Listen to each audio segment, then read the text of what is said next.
quality tested used parts at unbeatable prices. Why spend thousands when you can spend hundreds? Keep your car and your budget running strong with Ed's Auto Salvage. I'm Lisa, inviting you to stop in soon or visit us online. We offer province-wide shipping and daily delivery to Edmonton. edsautosalvage.com. You probably know Stingray for radio advertising. What about digital advertising? Yeah, we do that. Connected TV? We do that. Search and social? And that. Programmatic? Digital out of home? We do it all. Endless digital platforms to connect your business to more customers, to intrigue them, engage them, so they choose your product or service. Get started now at stingraymediasolutions.com and let us help your business grow. We are Stingray. That's what we do. It's like a locker room, minus the smell. Ew. Kevin Karius brings the banter, the buzz, and the bold sports talk. Weekday mornings from 7 to 11 on Sports 1440, Edmonton's home for sports. Sports 1440, Stingray radio station. CKJR broadcasts from West Edmonton Mall and Wetaskiwin. Download the free Stingray music app and listen wherever you go. Have your sports curiosity cured. Nikishin. First attempt cutting on in. Big save with the Flyers are going to the playoffs. Their postseason battle. A veteran of the sports reporting game for over 25 years. Come back the other way. Up the ice, it's Kucherov. Weak point. Kucherov in. Point in. Kucherov. Stop! Nikita Kucherov. What a lightning strike in overtime. Both units. Breaking down Edmonton's favorite teams. But they've also missed several minutes. Here's McDavid looking for the equalizer. Bouchard gives it back to him in front. And possible block.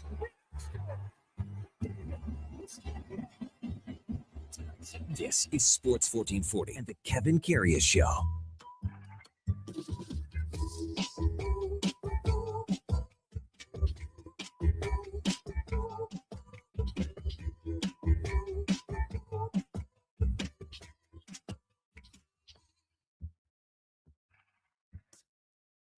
All right, here we go for Saul 644, Tuesday, April the 14th. The Stanley Cup field is set. Still some jockeying for position in the next 3 days. Hey, good morning. Welcome to the Kevin Karius Show on Sports 1440 on your AM radio dial, on your morning drive into work or wherever you're heading out a Tuesday morning. We're so glad you could spend some time with us here at Sports 1440 AM radio. You can also watch us on YouTube at Sports 1440 AM. Drop us a like and a subscription. We would really appreciate that. You can also check us out on X, Facebook, Instagram, and Twitch, pretty near everywhere. As always, we're streaming on iHeartRadio, the TuneIn app, even sports1440.ca. And if you miss any part of any show, it turns into the many, many podcasts that are out there. Find them where they all hang out on Apple, Spotify, Google, even Amazon. Please subscribe.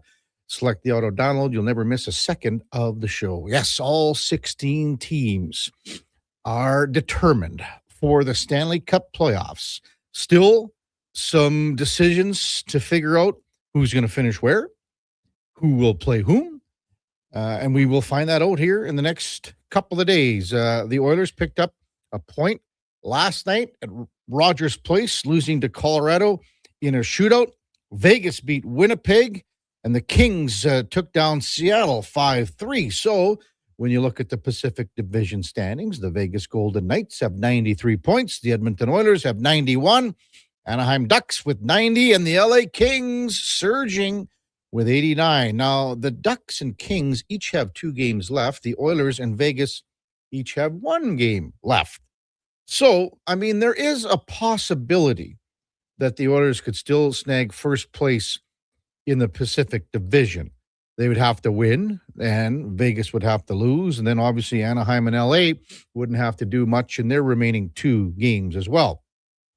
So there's a possibility. I think more so the Oilers would, I mean, to be in the number 2 hole, at least you get home ice in the first round, and you could be playing Anaheim, you could be playing LA still. You never know, because things still have to be decided out west.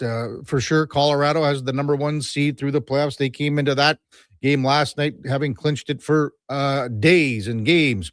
The Stars will take on the Wild. We know that. Dallas has home ice. So Vegas needs one more point to clinch the Pacific, and the number 2 seed Oilers, Ducks, Mammoth, and the Kings will have the determination of the rest of the playoff spots. But Vegas is sitting in the driver's seat right now with 93 points after their win over the pitiful Winnipeg Jets. How can the Jets give up 13 goals in their last 2 games trying to fight for a playoff spot? Anyway, for the Oilers game last night, it was 2 teams going at it pretty hard. There was commitment on both sides. When you think about Colorado and you think about where the Avs are, and, they didn't have anything to play for. They sat out some key players, and I think if it were playoff time, they would all be in, just like the Oilers. I mean, you think about it, no Makar, no Kadri, no Manson. Well, the Oilers were in the same boat last night with no Leon, no Zach Hyman, no Jason Dickinson, and some other injuries as well. But when you look at these 2 teams, Colorado head and shoulders better than the Oilers in the standings. But is this the opponent they want in the first round of the Stanley Cup playoffs? Likely not. And obviously the Oilers don't want to play Colorado in the first round. There's still possibilities of a lot of things happening here. But I would say Colorado's in the same boat. Why would they want to tackle a team that has Connor and you would hope a somewhat healthy Leon Draisaitl moving down the stretch into the playoffs? That's the last opponent they would want in the opening round. Last night's game, the Oilers had opportunities to win. And the biggest opportunities, the 5-on-3 power play. You got a 5-on-3 power play for 1:24. You got to score. You have to score a goal on that. With the situation being what it is, tie game, you got the number 1 power play unit in the league. Yes, no no Leon, and no Zach Hyman against the number 1 PK in the league. So the Oilers were pretty good on the penalty kill themselves, killing off 4 penalties that Colorado had power play opportunities. One thing that's got to stop is these too many men on the ice penalties. Man, oh man, that's 3 in the last 3 games. They had 2 against San Jose, another one last night. Those got to stop. Those are easy penalties not to take, and you got to be focused. You got to know who your man is. You got to know exactly what's going on as far as the shift, the change. The coaches have to relay that. The players got to know that. Man, oh man. But way too many. That's 3 in 3 games, 2 against San Jose, 1 last night. But offense right now, they're struggling to generate offense. Just 1 goal in 7+ periods. And the commitment was there last night. They tried to generate offense at times, and they had some looks on that power play on the 5-on-3. The other power play, not as much, I don't think. And I was even thinking in that second power play in the second period, like Vasily Podkolzin's having an outstanding year. But on that entire power play that he was out for about $1.45, he was the furthest away from the net as anyone, even probably further than Evan Bouchard at times. Like, he's got to get to the net. And I understand on a rotation, guys can get caught outside the perimeter and things like that. But he's not scoring from out there. He's got to get banging and inside and create some havoc, around the blue. The best chance that they had was with 5 seconds left on that power play when Adam Henrique in the second unit, if you want to call it, just came to mop up, and Henrique went hard to the net and almost made it a 2-1 game. But both goaltenders, Scott Wedgwood and Connor Ingram, were just spectacular last night, both with 30 saves. The first and second stars wasn't even close. But the commitment was there, I thought, for both teams, considering where Colorado is and was. The Oilers blocked 26 shots. That's a hell of a lot of shots. Connor Murphy had 6 block shots. So moving forward, they got the 1 game left against Vancouver on Thursday night. The Oilers will take a day off today, return to practice tomorrow, and wrap up the regular season. And who knows when they're going to start the playoffs. Some stuff floating around, possibly Saturday, but if not Saturday, Sunday. Still don't know where, when, who. We'll know more about that as Anaheim and LA play games. Again, they've got 2 games left. The Oilers have 1, and Vegas also has 1 left. Hey, it's a 7:09 in Edmonton. Let's welcome in the Duke of Delburne. Another just a nice night for you, Duke. Another nice night to watch hockey and see all the things happen out east first. You see Buffalo and you see everything like Philadelphia. You see all these teams grab a playoff spot or clinch a division like Buffalo. And then all the stuff out west it was kind of neat to see how the story unfolded over the course of the night. Yeah, I was watching the Philadelphia and Carolina game at the early slate out east games, and a lot of credit to the Flyers, man. Like they obviously controlled their own destiny here with a couple games remaining to try and punch their ticket. Admittedly, I still had a little rooting interest for the Capitals to hopefully try and see Ovechkin in the playoffs one last time, potentially with his long-term future certainly up in the air and his return to the NHL. But the Flyers, they go down 2-0 early in that game, and like on only a couple shots against, they were good, but then the Hurricanes kind of dominated them for a good stretch of the game, but they found a way to claw their way back into it. And listen, how many guys did Carolina sit out, Duke? I wasn't watching. 7. I think their top 3 scoring forwards, Jordan Staal, Gostisbehere, and Jacob Slavin, all did not play. Now in the game, Brandon Bussey and Dan Vladar, much like the Oilers and Colorado game, both goaltenders were exceptional. And I think that's kind of fitting in the sense of that's how the Flyers punch their ticket, because Vladar has, I think, pretty inarguably been the team's MVP this season, the way he's taken over the number 1 job down there and really buoyed a position that has long been a sore spot for that organization. So credit to the Flyers. Rick Tocchet in his first year has done a really good job. And another kind of just selfish element to that. Yeah. I mean, Trevor Zegras, right? He leaves Anaheim in kind of unceremonious fashion, in sense that clearly was not a mold in the Pat Verbeek system moving forward, the way he plays the game, his approach to the sport, and gets to Philly and says, yeah, I'm kind of happy to be out of there because, we lost all the time and this and that. Now Anaheim's headed back to the postseason for the first time since 2018. Philly back after a couple really tough years as well. Now, can Trevor Zegras prove that he's a player that can actually show up come playoff time in what's going to be a very heated, spirited bout against cross-state rivals, the Pittsburgh Penguins? Can the Penguins, right, with this seasoned trio of Malkin, Crosby, and Chris Letang, amongst many others, of course, now make a little push here and get into a second or third round spot in the Eastern Conference? Everything's shaping up to be really spectacular, Kevin. Then obviously concluding, at least from my viewing last night with the Oilers Avalanche game, it was a good hockey game to watch, and both teams kind of left it all out there. You feel a little bit for Connor Ingram, and you saw his frustration after giving up 3 straight in the shootout. He was excellent all night, but then you watch the 3 goals that get scored against him and you say, what do you want a guy to do? Yeah. I mean, goodness sakes, that was quite the display of skill from both sides. I thought over the course of the skills competition that is the shootout. Well, both goalies stopped 60 shots between the 2 of them, and then 5 out of 6 go in the shootout. Yeah, right. And I mean, that tells you the talent that's out there. As you said, the amount of both the Ryan Nugent-Hopkins goal in the shootout, and then who was it that scored the first Avalanche one? They kind of pulled up and Nichushkin. With like that big reach of his to kind of reach back around Ingram. Just exceptional displays. Netchis was good. I mean, they were all good. All 5 goals, and even Roslovic, he had Wedgwood beat, and it just kind of goes off the knee board down inside because he had him pronated out and had the spot that he wanted, just didn't quite feather it through. So really good hockey game. Unfortunately, the Oilers didn't get the extra point, and I had a text from a good buddy last night, Kevin. He's an Oilers diehard. My buddy Scoro, the superintendent out at Manville Riverview Golf Course.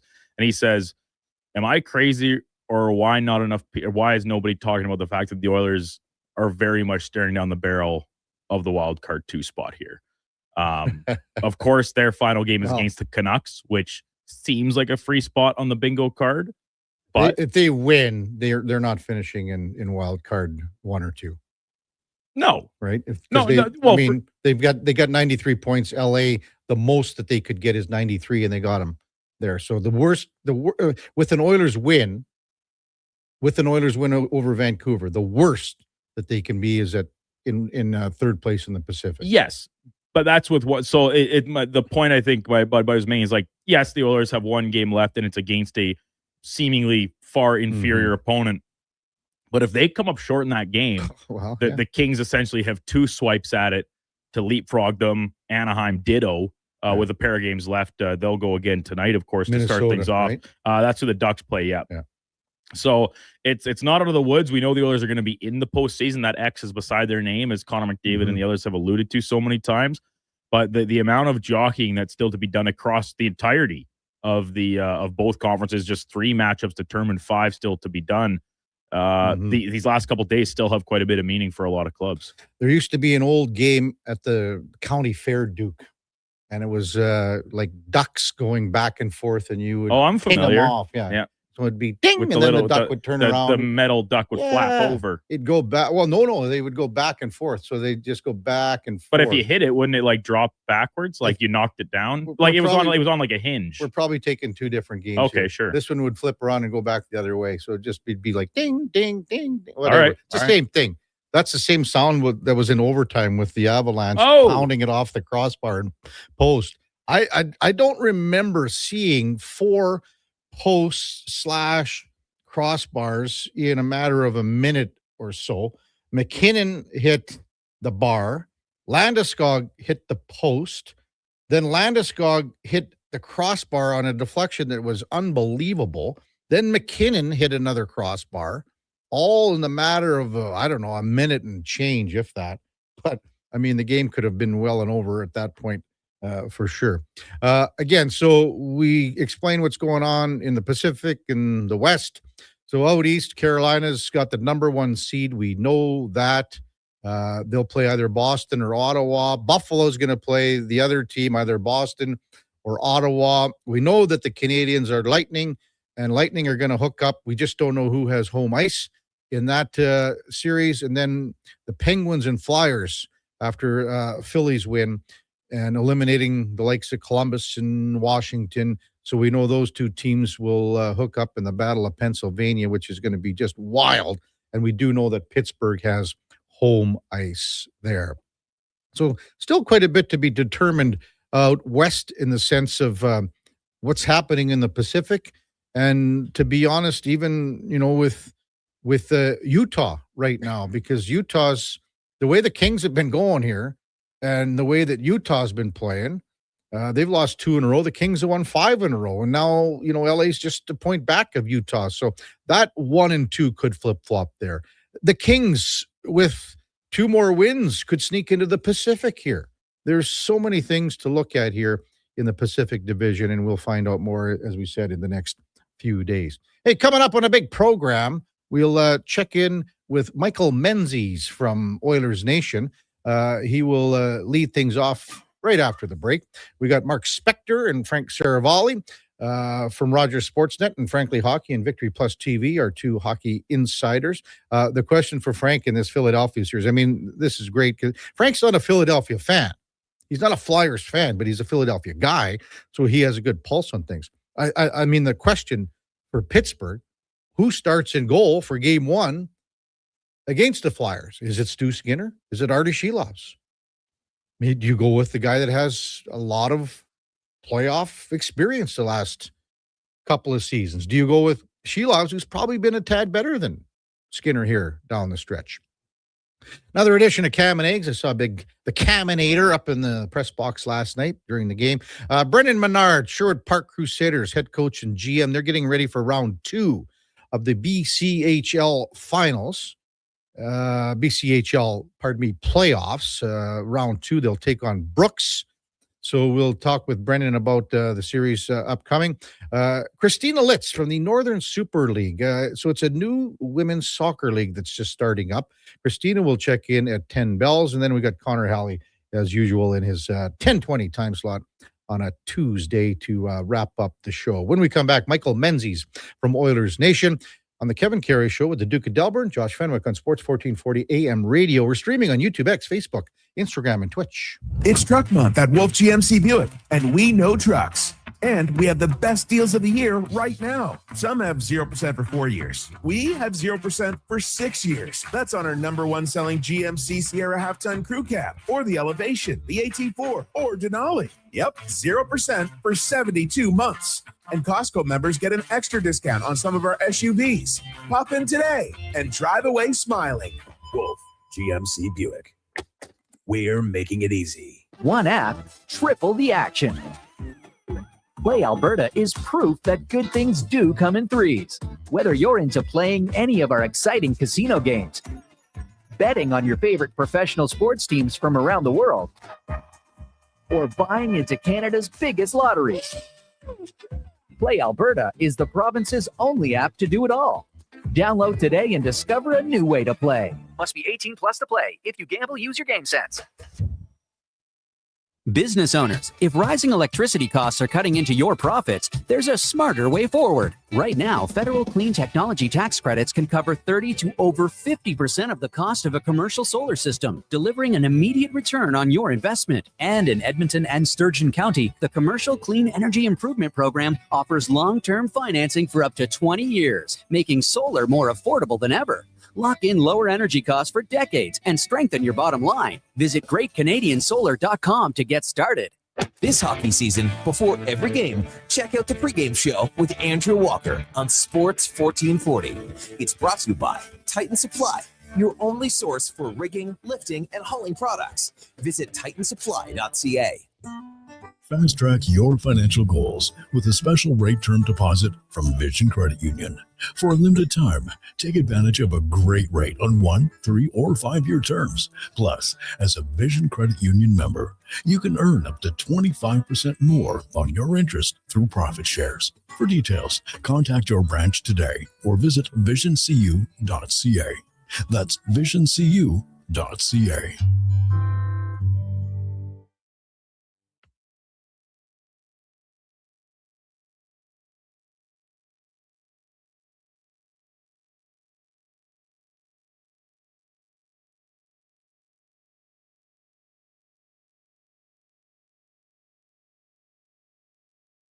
Have your sports curiosity cured with the Kevin Karius Show. This is Sports 1440.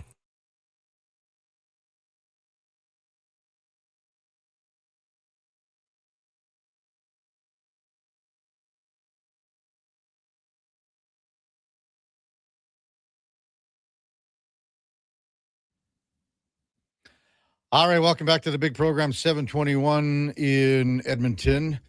Time now for the Puck Report, brought to you by Fountain Tire. At Fountain Tire, when we say we are on the road together, we mean it. From tires, wheels, oil changes to vehicle repairs, visit fountaintire.com to find out more as we welcome back Michael Menzies from Oilers Nation. Good morning, Double M. You're with Kevin Karius. Thanks for jumping on Sports 1440. As usual, really appreciate it. Yeah. Always glad to receive the invitation. Good morning. Well, one more game to go for the Oilers, and they pick up a point last night. I mean, they can finish anywhere from basically first to fourth here still in the Pacific Division. What did you make of last night's game here, Michael?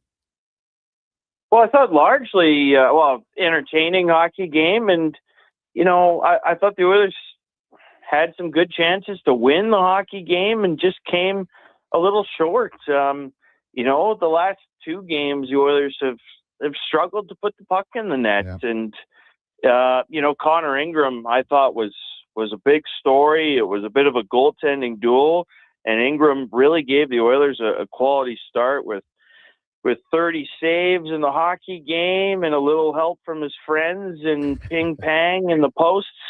Yeah, no kidding. Overtime.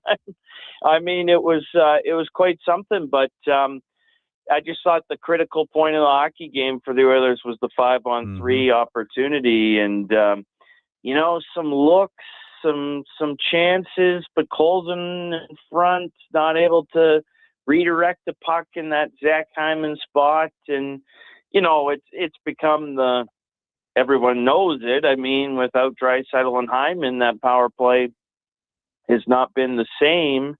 And it just reminded me of a couple other games this year where, okay, when it's a coin flip type game, a 50-50 game, and you don't seize your power play opportunity, well, then you might be on the losing side. But overall, I mean, I'd rather worry about the Oilers finding a way to score a goal than if they're keeping the puck out of their net.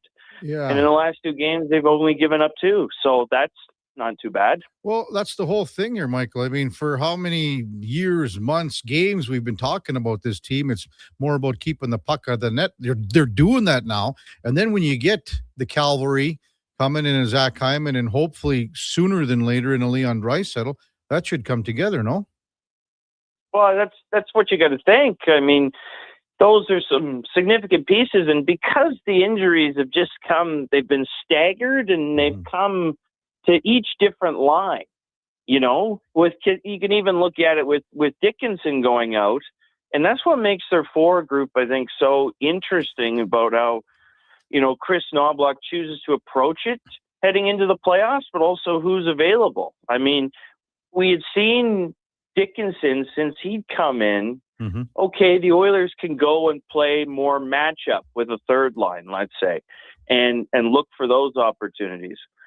But do they look to load up McDavid and Draisaitl when he comes back, or do they stretch it out again because Dickinson's hurt? Or, you know, there's just a lot of different ways I think they can go about it, how they choose. So I don't know. There's and then that's going to be health dependent. So, but yeah, I think considering what we talk about in this market about this team most of the time and what they've shown us for the majority of the year, look, now since the Olympic break, they've put together a version of a game where they're not giving up a ton of chances, and they probably feel pretty good if they can get 3 goals in a game, you know?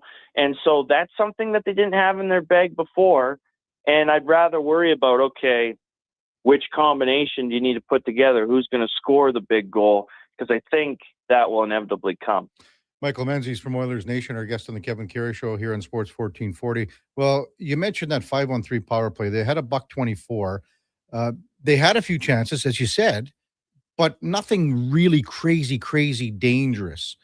Is there anything you saw? And again, Podkolzin was there, and a couple close-in tips that were just so close to being redirected.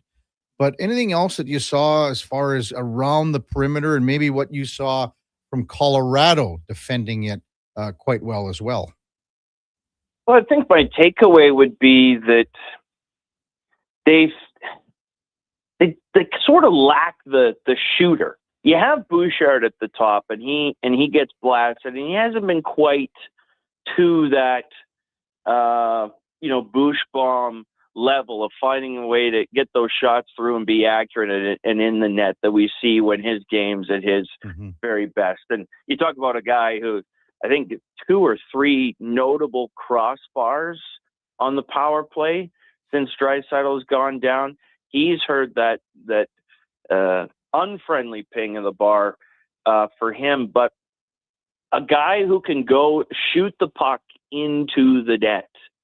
You know, Rosovic can do it a little bit, but otherwise they're looking to create that, you know, that one-timer still, or have McDavid, you know, take it around the periphery of the offensive zone and try to set someone up. But I've wondered, should they try to flip the concept and try Rosovic as Draisaitl, but on the opposite circle for the one time, or have Woolman be another shooting option? Because that seems to be still so much in the muscle memory. And you had Nugent Hopkins at the right circle and Draisaitl spot yesterday, and it's just a different look because the puck's not going to get off the stick very quickly. So, you know, I don't know. It's funny too when you say that. Remember the very first game that Leon went out, and Ryan Nugent-Hopkins scored a goal right in Leon's spot with a similar, identical shot, short side that found the net. So I just haven't seen that look presented to them, and I haven't seen them try to get that look as much as they did early on in that one game. Yeah, no, you're right. That's a good pull. I think that's well stated, and it's just, you know, you don't want to worry about it too much, but this has been a decent amount of time, and everyone believes, okay, well, when Draisaitl's back, this will just settle itself and work itself out. But you know, you don't know that. I don't know if that's the best strategy either. You're sort of hoping, and it's just the games have been tight. And even with this version of the Oilers, even with Draisaitl in the games, they have to convert on some of these power play chances. Yeah. Last night was a perfect example. You can think of the Vegas game a week and a half ago. The Oilers go 0-3 in that game, and at the critical junctures, they had power plays to come back. The Tampa Bay game 3 weeks ago, that game hinged due to Oilers' inability on a 5-on-3 or on the power play. So, look, the margins are about to thin here because it's the playoffs, and when you're flipping coins, you need to put yourself in the best opportunity, and just the power play didn't quite last night, that's for sure. Michael Menzies with us in Sports 1440. Connor Ingram was superb last night. Well, both goaltenders were very, very good. Scott Wedgwood and Connor Ingram both made 30 saves. I think maybe the best save that Ingram made was in the third period on Jack Ashawn as he crept in and Netjes hit him with a pass and he was all alone and really solid to the shooter. He's the guy. This is the guy that's, if they're going to have any playoff success, it's on his shoulders. How do you think he can handle it here moving forward? Well, the stick break at the end of the shootout showed in Ingram that, oh man, here's the fire. Because Ingram has had such an interesting journey. I think he's had, such an emotional one for everything that he's gone through. And I think he's got, the majority of the fan base in his corner and won over for what he's been able to do and like off the ice and then to salvage his playing career. But that shows a guy that when he's in the heat of the battle, it's not necessarily just the happy-go-lucky guy. Oh, this guy is right in there and wants to steal the game for his team like he threatened to last night. And, I just have always been impressed since he's come in how his technique guides him in his game. And I think it's just been refreshing for Oilers fans to watch how he reads the game when he's on it, like he has been the last two starts. I feel very comfortable with the Oilers against anybody because he is thinking the game while it's going on in the D zone. He is making reads. And I'm happy with the Oilers when Connor Ingram heading into a first round. It'll be new for him getting this opportunity, but I think he's capable. Can he sustain a run where he can start 10, 15, 20 games in a row? We'll find out. Let's just get to 4, 5, or 6 or 7 in the first round to start things off here. Michael, that's right. Yeah, Michael Menzies with us on Sports 1440. Ike Howard last night. So his return, he had a really good run in Baco where he was a 20-goal guy and had 20-plus assists as well. His first couple of shifts, he had the jump. You knew that he was going to have it because the adrenaline was flowing. He had a couple of opportunities, had a tip from a Murphy shot that resulted in an opportunity. I thought his game pulled back, though, after. And for him, it's about the battles along the boards. And like when you compare him to a Savoy, when you battle along the boards and have those one-on-one battles, what are you seeing, Michael? Yeah, it's just that consistency throughout the game. And his play, Howard's got a lot of skill and he can play with the puck. That's what gets, fans excited. That's what gets him a Hobey Baker award. But the play without the puck is what will determine whether, you're a good NHLer or not. So that's the case for so many.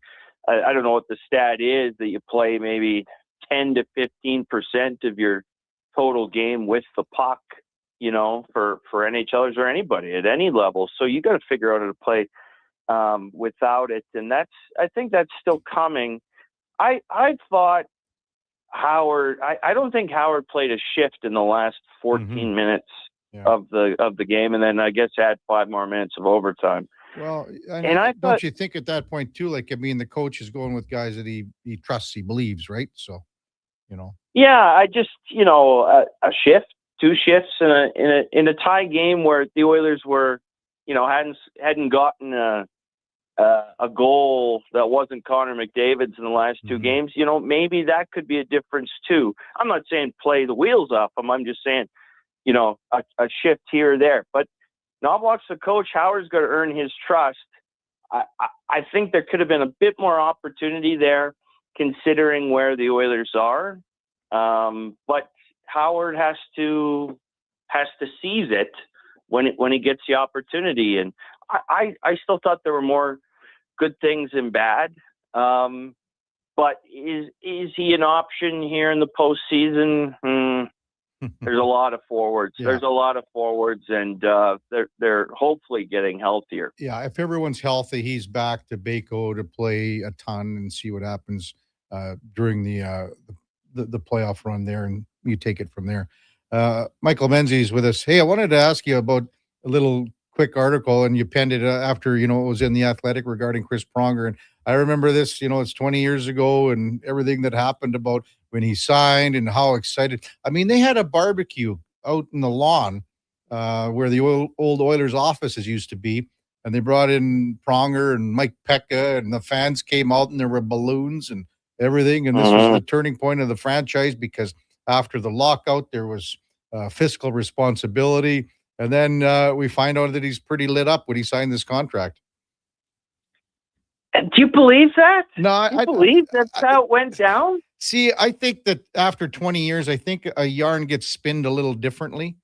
Yeah. How do you remember some things, and then on the other hand, he's saying he's had about, what did he say? Copious amounts of booze, or no, a plethora of alcoholic beverages. Yes. A plethora. So that has a different meanings to different people. Yeah. I think the story seems pretty streamlined, that within a couple hours, not only does he learn of the trade, they stop at a bookstore, that's trying to the get a funny book thing to on me. Edmonton.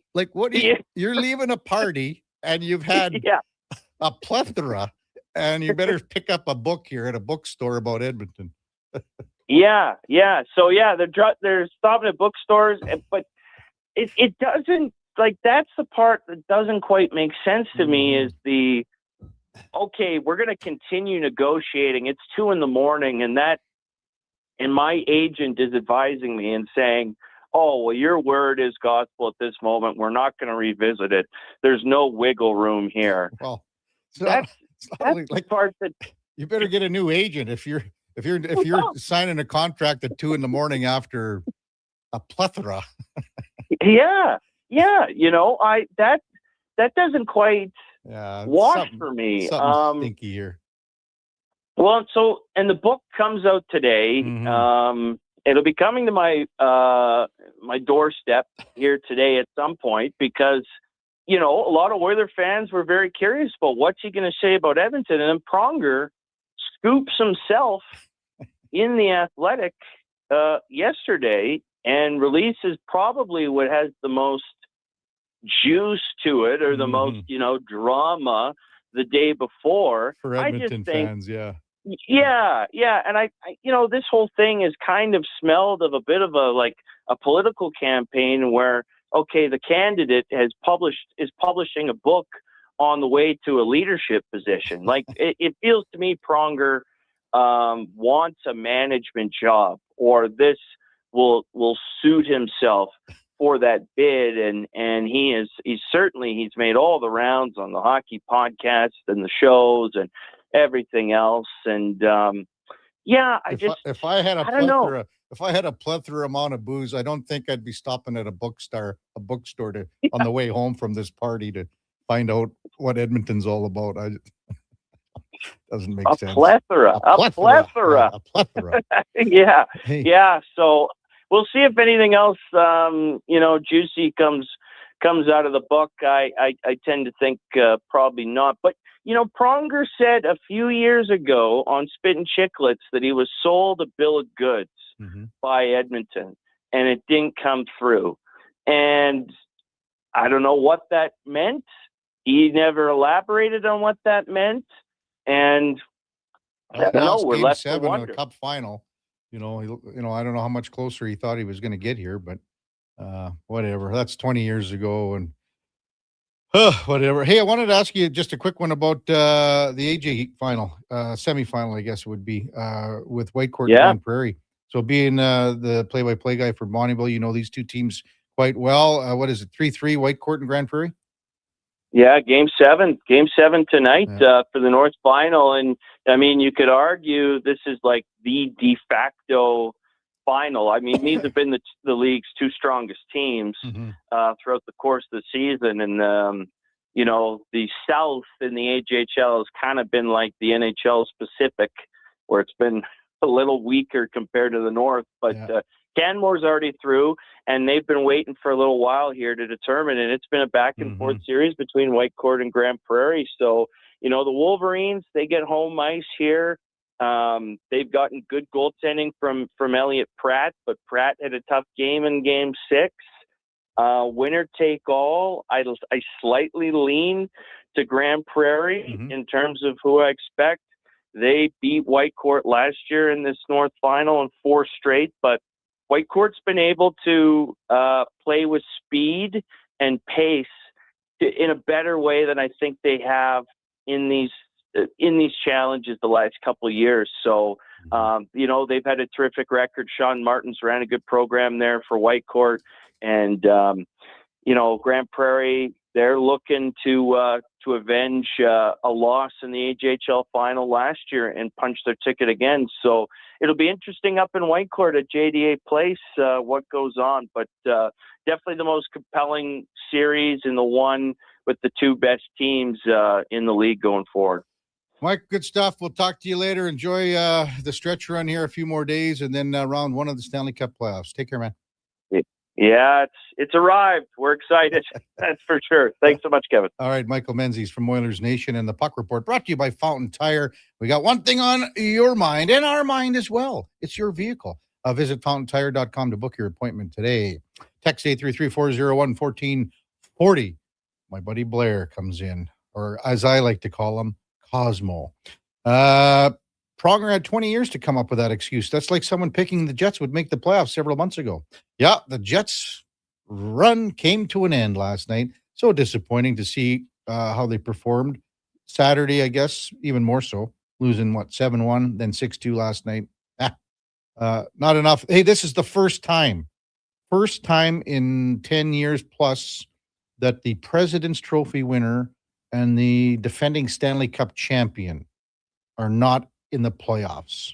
The Kings and Bruins in 2014, 2015, and now obviously the Jets and the Florida Panthers. When we come back, hey, we're going to hear from Connor Ingram, maybe some others from the Oilers inside the locker room following last night's 2-1 shootout loss to the Avalanche.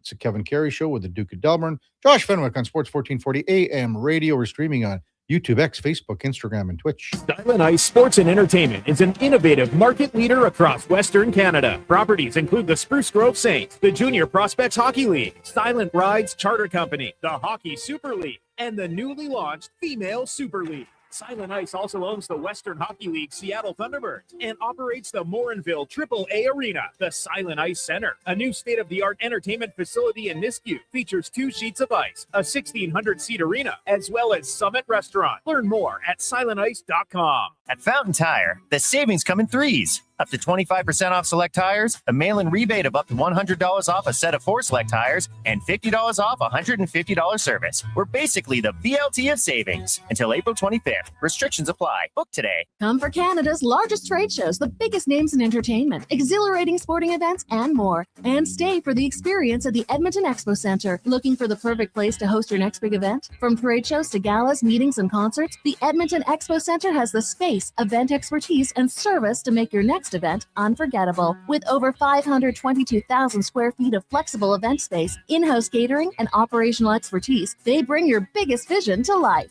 Learn more at edmontonexpocentre.com today.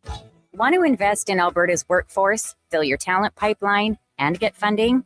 Careers, the next generation connects employers with motivated, pre-vetted youth through funded internships.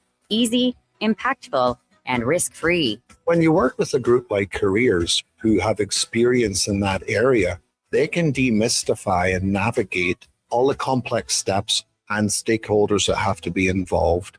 Visit careersnextgen.ca today. This is Andrew Walker, host of the postgame show on Sports 1440. After every hockey game this season, tune in and chime in as we talk about the game. It's all sponsored by Legacy Heating and Cooling. Don't get left in the cold. Visit legacyheating.ca. Heard of Uline? You know, the have-it-all in-stock, ready-to-deliver shipping and industrial supply specialists. The company that does things for you that are unheard of, like keeping 41,000 items in stock in our own warehouses. With customer service reps on the line to get you what you need when you need it 24/7, 365 every time. Maybe you heard it here first. Want to hear more? Visit uline.ca. ULINE, your shipping and industrial supply specialists.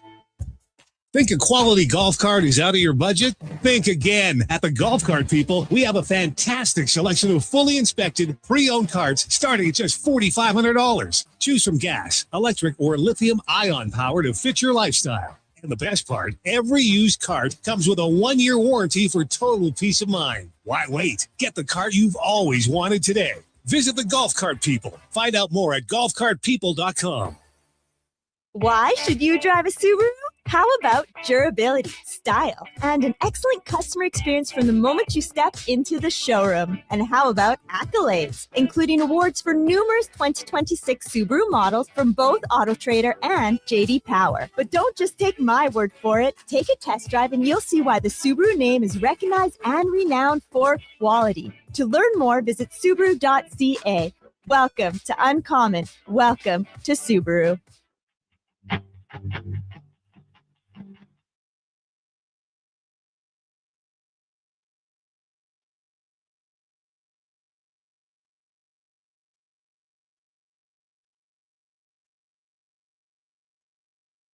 Sports 1440. All sports, all day. On YouTube, Facebook, and X. Thanks for listening to Edmonton's sports leader.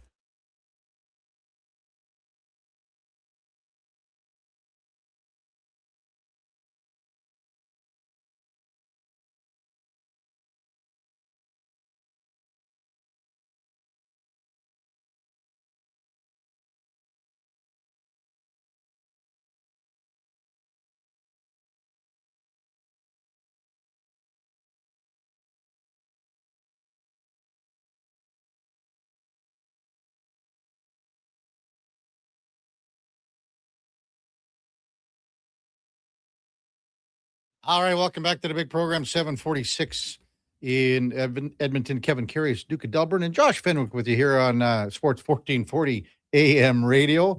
We're streaming on YouTube, X, Facebook, Instagram, and Twitch. Oilers lose to Colorado last night 2-1, gives them 91 points. Vegas, with the 2-point victory over the Winnipeg Jets, goes to 93. The Kings beat Seattle last night 5-3. LA's at 89. Anaheim's at 90. The Ducks play Minnesota tonight. Both the Ducks and the Kings have 2 games remaining. The Golden Knights and Oilers have 1 game remaining. Everything wide open in the Pacific Division as far as placement goes moving in to the Stanley Cup playoffs. All 16 teams have been set for the big dance. Hey, Connor Ingram was great last night. Both goalies were very impressive. Scott Wedgwood, too. Both had 30 saves. For Ingram, that was his 16th game of the season with a save percentage of 900 or higher. I don't put too much stock into that because when you add them all and stack up all the games, that's when you get some stats. But this is worth noting. In his last 7 games, Ingram is 4-2-1 with a goals against average of 2.07 and a save percentage of 924. Those numbers win you playoff series. It's that simple. If Connor Ingram can play like he's played in the last couple of games, the Oilers offense, they're going to find the offense. They have to find the offense. You can't go and be snake bitten like this and not generate enough with the amount of offensive talent that they have in the lineup, especially with Zach Hyman returning and the imminent return of also Leon Draisaitl. So, his .899 save percentage, it's the second highest of his NHL career. He was .907 back in 2022 and in 2023. So Connor Ingram last night addressed the media following his performance and had these comments. You look like you kind of dialed in the last few starts. How do you kind of feeling about the game? Feels good. Yeah, I can't tell you what the difference was, but right now it feels good, and it's a good time to get it going a little bit. Are you reading the game really well? Because it just looks like you're just a step ahead of, especially. I'm not the guy for answers like that. No. I don't really know what I'm doing out there. Just stop the puck. Frustrating. You didn't look like You could say that, yeah. 3 big shots, 3 big shooters. You got to find a save somewhere. Connor, what would you say overall the group here? Like, you guys have really dialed it in. You guys have dialed it in net. Do you feel like some things are coming together at a good time? Yeah, I think this is when you want to hit your peak, and I think we're hitting our stride a little bit here. Just sticking with it now. We went on a stretch there a couple of games ago, winning 5 in a row, and that's the kind of hockey we need to play. So as long as we keep doing what we're doing, we're going to be just fine. You played a pretty consistent amount of hockey. How has that workload helped you kind of steel yourself and prepare? I think it's easier for me. I think the more you play, the easier it gets. I've played 50 in this league before, so this isn't new to me. And I mean, this is what you want, right? You want to play games, you want to be in there, you want to be in the mix. So it's exactly as a goalie what you'd want. More and more starts, just developing comfort level too with all the the defensemen, the players, all that kind of stuff. Yeah, I think that comes with it for sure. You just get more familiar with everybody. It's pretty hairy in a 4-on-3 and an overtime goaltender. Lots of them out there for the hammer those ones.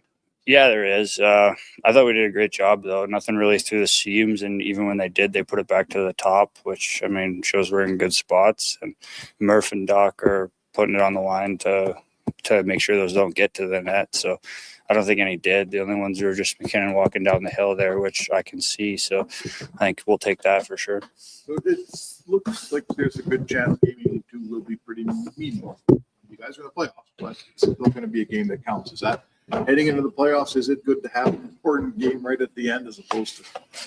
I mean, we're professional athletes. I guess I speak for myself, but I don't like losing, no matter if it matters or if it doesn't. I think you're going to get a full effort out of everybody. This is what we do for a living. So there's honor, there's integrity about it. And I think even if it didn't matter, you're going to get a full effort. That's Connor Ingram, and the year he's talking about when he played 50 games, that was in 23-24 with Arizona, at a 2.91 goals against average and a 907 save percentage. He's played in the playoffs before in the Stanley Cup playoffs, but that was with Nashville back in 21-22 when he played the 4 games in the playoffs. The Predators were eliminated in the first round. So that's his lone NHL playoff appearances. He's had some time, obviously, in the minors with some teams over the course of his career. But right now, after 31 games, he's got 15 wins. He's got a 2.65 goals against average and an 8.99 save percentage. So the numbers, especially down the stretch here, those numbers are excellent. And he is the guy. They are hitching the wagon to this guy. There's no ifs, ands, or buts about it. He's got to play on Thursday, you would think, because they need these 2 points, man. They need, especially depending on what happens tonight, they need these 2 points. What do you make of his game, Duke, going into the Stanley Cup playoffs here? Because this is a guy that, he looks pretty calm back there. His collective movement in the cage, in the crease, is economical. It's he's not overplaying pucks. His angles are good. He's tracking the puck. I think, as he said there, on a couple of shots from the point, the guys are getting out of the way a little bit too. Yeah. And he's he's searching for it.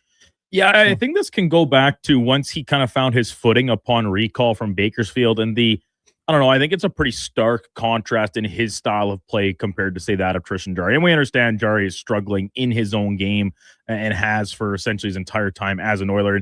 And what are our criticisms of him often, Kevin, about how active he is and overplaying and being aggressive to the point of being out of position and not giving himself the best chances on shots. Connor Ingram is really the opposite of that when I watch him play. And as you describe him, as economical and very calm.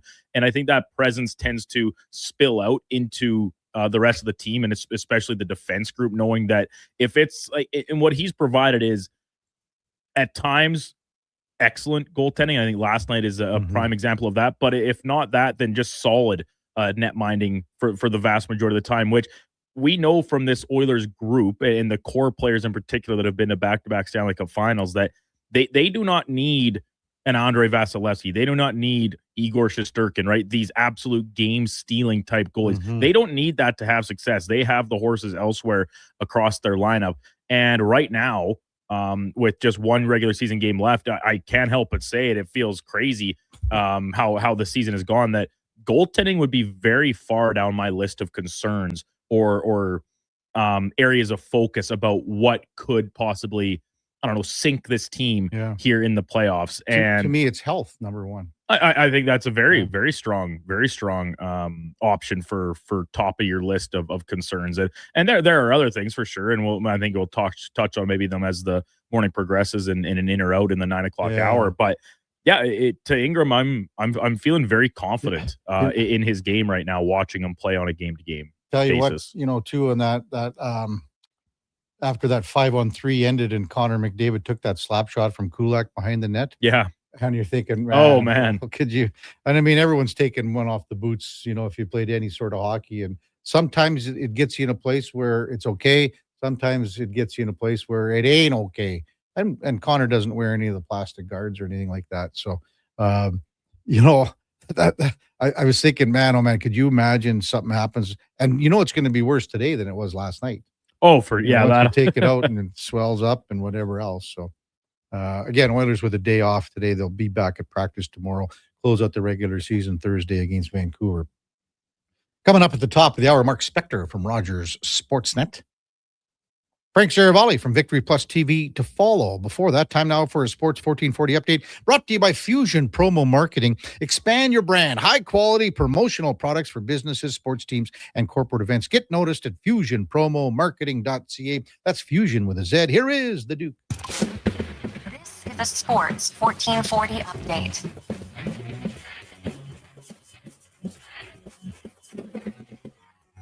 Edmonton Oilers fall last night in a shootout that remained winless in the skills competition on the season. 2-1, the final in favor of the Colorado Avalanche over the Oilers. 9 of the games around the rest of the NHL, including Patrick Kane netting his 1,400th career point in the Wings 4-3 overtime loss at the hands of the Tampa Bay Lightning. Jonathan Quick's final game in the NHL, a loss as well. Panthers topped the Rangers 3-2. Flyers clinched the final playoff spot in the Eastern Conference with a 3-2 shootout win over the Hurricanes. Stars come back to beat the Maple Leafs 6-5. Blues double up the Wild 6-3. Sharks top the Preds 3-2.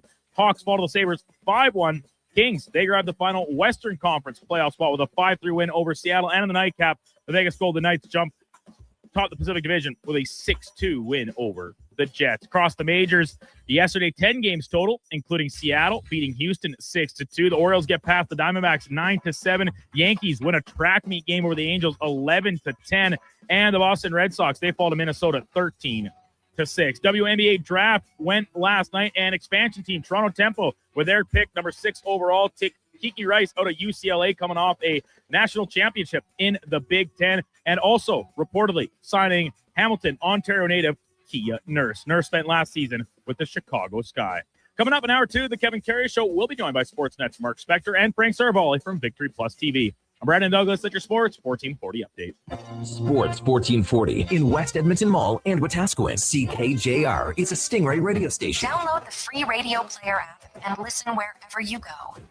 As we all try to figure out when winter will actually stop and spring will finally be here for the season, GS Construction moves ahead with their plans for the year. From planning and digging to laying out underground infrastructure, construction season is limited, so we make every day count. And that's why GS Construction counts on our team to get the job done right. Crews are getting back in action across the city, and we'd like you to join us. We're looking for experienced top men, pipe layers, operators, and surveyors. For more, visit gsconstruction.ca. Whether you're a craft beer connoisseur or more of a wine aficionado, there's always something new to discover at Sherbrooke Liquor, a unique, family-owned, independent liquor store. The selection, incredible. The non-alcohol section is also very impressive. Sherbrooke Liquor, expert, knowledgeable staff with a passion for unique finds. More than just a liquor store, we're a community. Alberta's best, the one and only Sherbrooke Liquor. Wine, spirits, and oodles of beer. Visit SherbrookeLiquor.com. With the lead up to the playoffs underway, players are definitely stepping up their game. And the fans are doing the same. Simple snacks like chips and dip may work at the front half of the season, but now more and more fans are rocking the Wilhauk beef jerky for game time get-togethers. Just make sure you bring enough for everyone if you want to be invited back for the playoffs. Make your next hockey game day a Will Hockey game day with Wilhauk beef jerky, only available in Leduc. Get yours today because you don't win games with salad.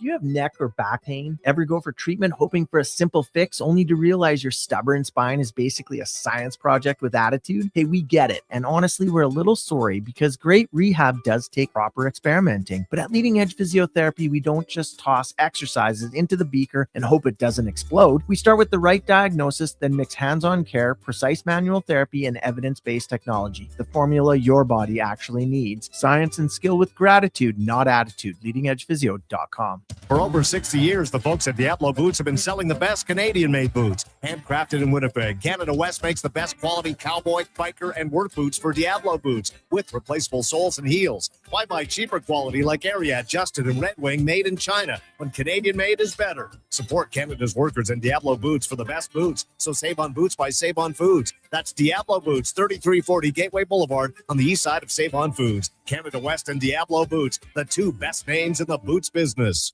From the local rinks to homes and businesses across the province, Alberta's rural natural gas utilities are here to fuel life affordably, reliably, and safely. We're members of the Federation of Alberta Gas Co-ops, providing natural gas to keep our rural neighborhoods warm and connected every day. It's local, dependable, and it's ours. To learn more about the Federation of Alberta Gas Co-ops and our members, and how natural gas fuels your community, visit fedgas.com. Alberta's energy.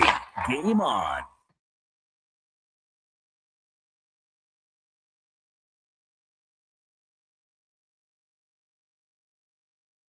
Just in time for the morning skate. This is the Kevin Karius Show on Sports 1440.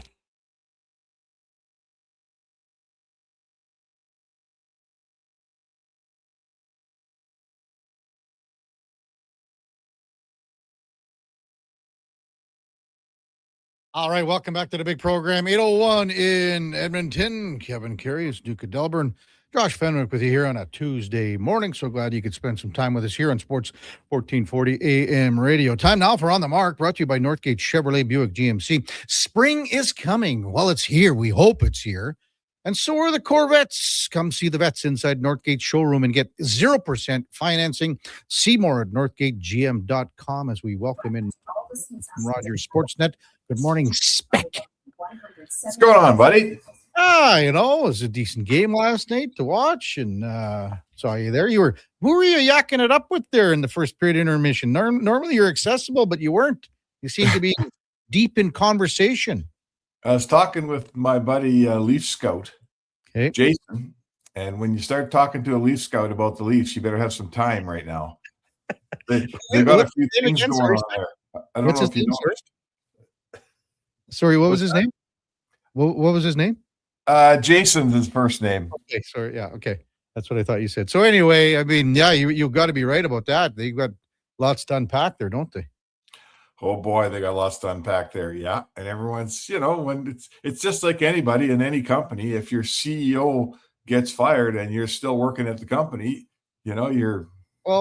everybody's wondering what's the next move, what's going to happen, who's the next CEO going to be, is he going to downsize, what's happening here, right? Here's a bigger question, and maybe Jason, maybe he lives in Edmonton, I don't know, but your team just finished 20 points back of a playoff spot. What the hell is he doing here in Edmonton doing some scouting? Well, the Leafs are still scouting. They still, there's free agents to be scouted at this time of year. You can't just quit. First of all, the Leafs budget is such that they're not going to, they have a scouting budget. It lasts 82 games. They're not going to cut it up at the end of the year and just stop scouting. So, and yeah, he's a Western Canadian guy and a really good guy and a smart guy. So, I don't know. I mean, we could talk about the Leafs all day, but I'm not sure anyone wants to hear it. My quick opinion is they're too big to win. They got too many people. They got too much stuff. They got 6 GMs, and now they're looking for a new one, and they're going outside the organization, or 6 assistant GMs, I should say. You got 6 assistant GMs, and you're looking for a new one. You don't pick any of them, and then you hire a firm to find your next GM. See, What you should have said, Spec, what you should have said, yeah, he's probably here looking at McDavid, down the road. The Leafs might be looking at something. Yeah, no. Yeah. Anyway, I mean, to me, there's not. What are you scouting on this team? I like you're not. No one from Colorado is going to play in Toronto for one. They have no one that's worth their salt that goes there. The only guy that I could see them scouting to sign next year would be like Jack Roslovic. I don't know. Yeah.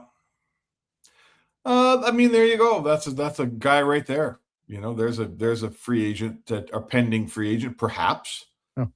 I mean, listen, that's just the business. It's up to for the people out there that don't know, like a scout like Jason would have a territory. He'd have like some NHL teams would say you got like 6 NHL teams and you have their AHL affiliates. And you need to know every player on all those teams. So when a trade comes up and the GM phones you, you're not guessing, right? You've filed reports. They've got your reports on all these players. They know who everybody is. So he's just a guy doing his job, man. That's all he is, and probably doing a pretty good job. Just giving him and you the gears. That's all. So, hey, last night, if the Oilers get goaltending like they've had from Connor Ingram, and we mentioned his stats in the last 7 games. He's 4-2-1, goals against 2.07, save percentage 924. You get goaltending like that. They haven't had goaltending like this for a long time, Spec. No, that was my takeaway from last night's game. Like at this time of year, the questions we have about the Oilers are always start with goaltending and move to the ability to play a solid defensive game, the ability to keep pucks out of their net. The offense, I mean, first of all, they're missing 80 goals in their lineup. Mm-hmm. The offense is going to come. Like, I guess I'll say this to you. If the Oilers don't figure out how to score, then no, they're not going to win playoff rounds. But guess what? They always figure out how to score. They got the most talented scorers around. So to me, they've scored 1 goal in the last 2 games, but they've only allowed 2. And they're in, and Draisaitl and Hyman are on their way back by the looks of it. Yeah. I think that they're in pretty good shape heading into the playoffs. If they're going to get goaltending like this, like you just said, all of a sudden this is a mighty good team. If they got a real goaltender in here that can make, that can carry you through some playoff series, oh boy, I don't mind what I see at all. That 5-on-3 power play, Spec, they had a couple of little looks, but not as much as I think people, on the bench or, the coaching staff or the players on the ice would have wanted. Is it just personnel because there is no Leon? Well, did Bouchard shoot a puck? Yeah. And I'm not even saying that it's necessarily his fault. I mean, I do there was one spot where he should have shot a puck and he didn't. But more so, I think you have to redo a power play that's focused on getting him pucks to shoot and tell Bouchard, this is what we're trying to do. You're our end game. When it gets to you, hopefully you got a lane and fire away, because they're still trying to score. It looks to me anyway, they're still trying to score goals like the same way they did when they had Draisaitl and Hyman, and it's not working. Lots of fancy passing around the outside, nothing's happening. Their net front isn't great. Hyman somehow, even though everybody knows what he's trying to do, he's good enough at it that he can still get an open stick blade down for someone to rifle a hard pass off of, in the crease. Whereas they're not that option's not there right now. Obviously, the option of Draisaitl, off to the side, it's not there. Mm-hmm. And to me, I've been saying it for a couple of weeks here. I don't know why we don't revert here to opening up that box and having Bouchard stepping into pucks from the top of the circle. Blasting. I don't know. Maybe I'm just a dumb sports writer, but it seems like one of the very best weapons you have left, and they're not using it. Well, they had a power play in the second period too, Spec. And the one thing I noticed was that put Coles in, who's your net front guy. He was on the perimeter, and he was further away from the net than Bouchard was pretty well the entire power play. Yeah. I know guys can get out of position and you're cycling, but I mean, just go to the net, have 2 guys in front or whatever, and figure it out from there. But I didn't understand that one. Well, they don't if you don't have the power play tools because guys are hurt, sometimes you just got to give yourself a chance to score a lucky goal. And the last 2 games with Forsberg and Wedgwood, they haven't been in the goalie's eyes at all during the game. You know, you can't get a goal that bounces in off your shin pad if you're standing on the far edge of the circle, right? And you can't get a lucky rebound if you're nowhere near the cage. So I think you have to realize what you have, and you have to dumb your game down a little bit, frankly. You still have McDavid out there. You know, he's going to find guys, but the goals have to be less pretty right now because two of the guys that score nice goals aren't in your lineup. And, you know, Hyman's coming back. It sounds like against Vancouver, but it really is time for this power play to quit standing around and looking the same way it does when Draisaitl's on it. They got to change some stuff, at least more overtly than I can see. And just tell you what happened last night. So Vegas won, LA wins. All of a sudden, the Kings have won 5 in a row. Spec. No one knows where anyone's going to finish here yet. But I mean, if the Oilers can beat Vancouver, they'll. I mean, the worst case scenario is that they'll be in 2 or 3, I believe, right? Because they'll be at 93, and Anaheim can still get ahead of them with a couple of wins. But I don't know. You've asked this question, and they've answered it. Like, it doesn't matter to them, it seems. But like, first place in the division is probably not going to happen now. Well, a couple things. I don't think the Kings. I wouldn't predict the Kings will win their last 2 games. They're not going out in a 7-game winning streak. Yeah, but they got crap teams they're playing. Spec. I know. I'm just saying. Mark my words. They'll lose one of them. All right. Or lose a point. Now you got to win the game against Vancouver. The only thing that really matters and it really resonates in that dressing room is we can't finish 4th. No one wants the 4-hole in the Pacific. They're going over to play through all the way through the Central. Like, that would be foolish.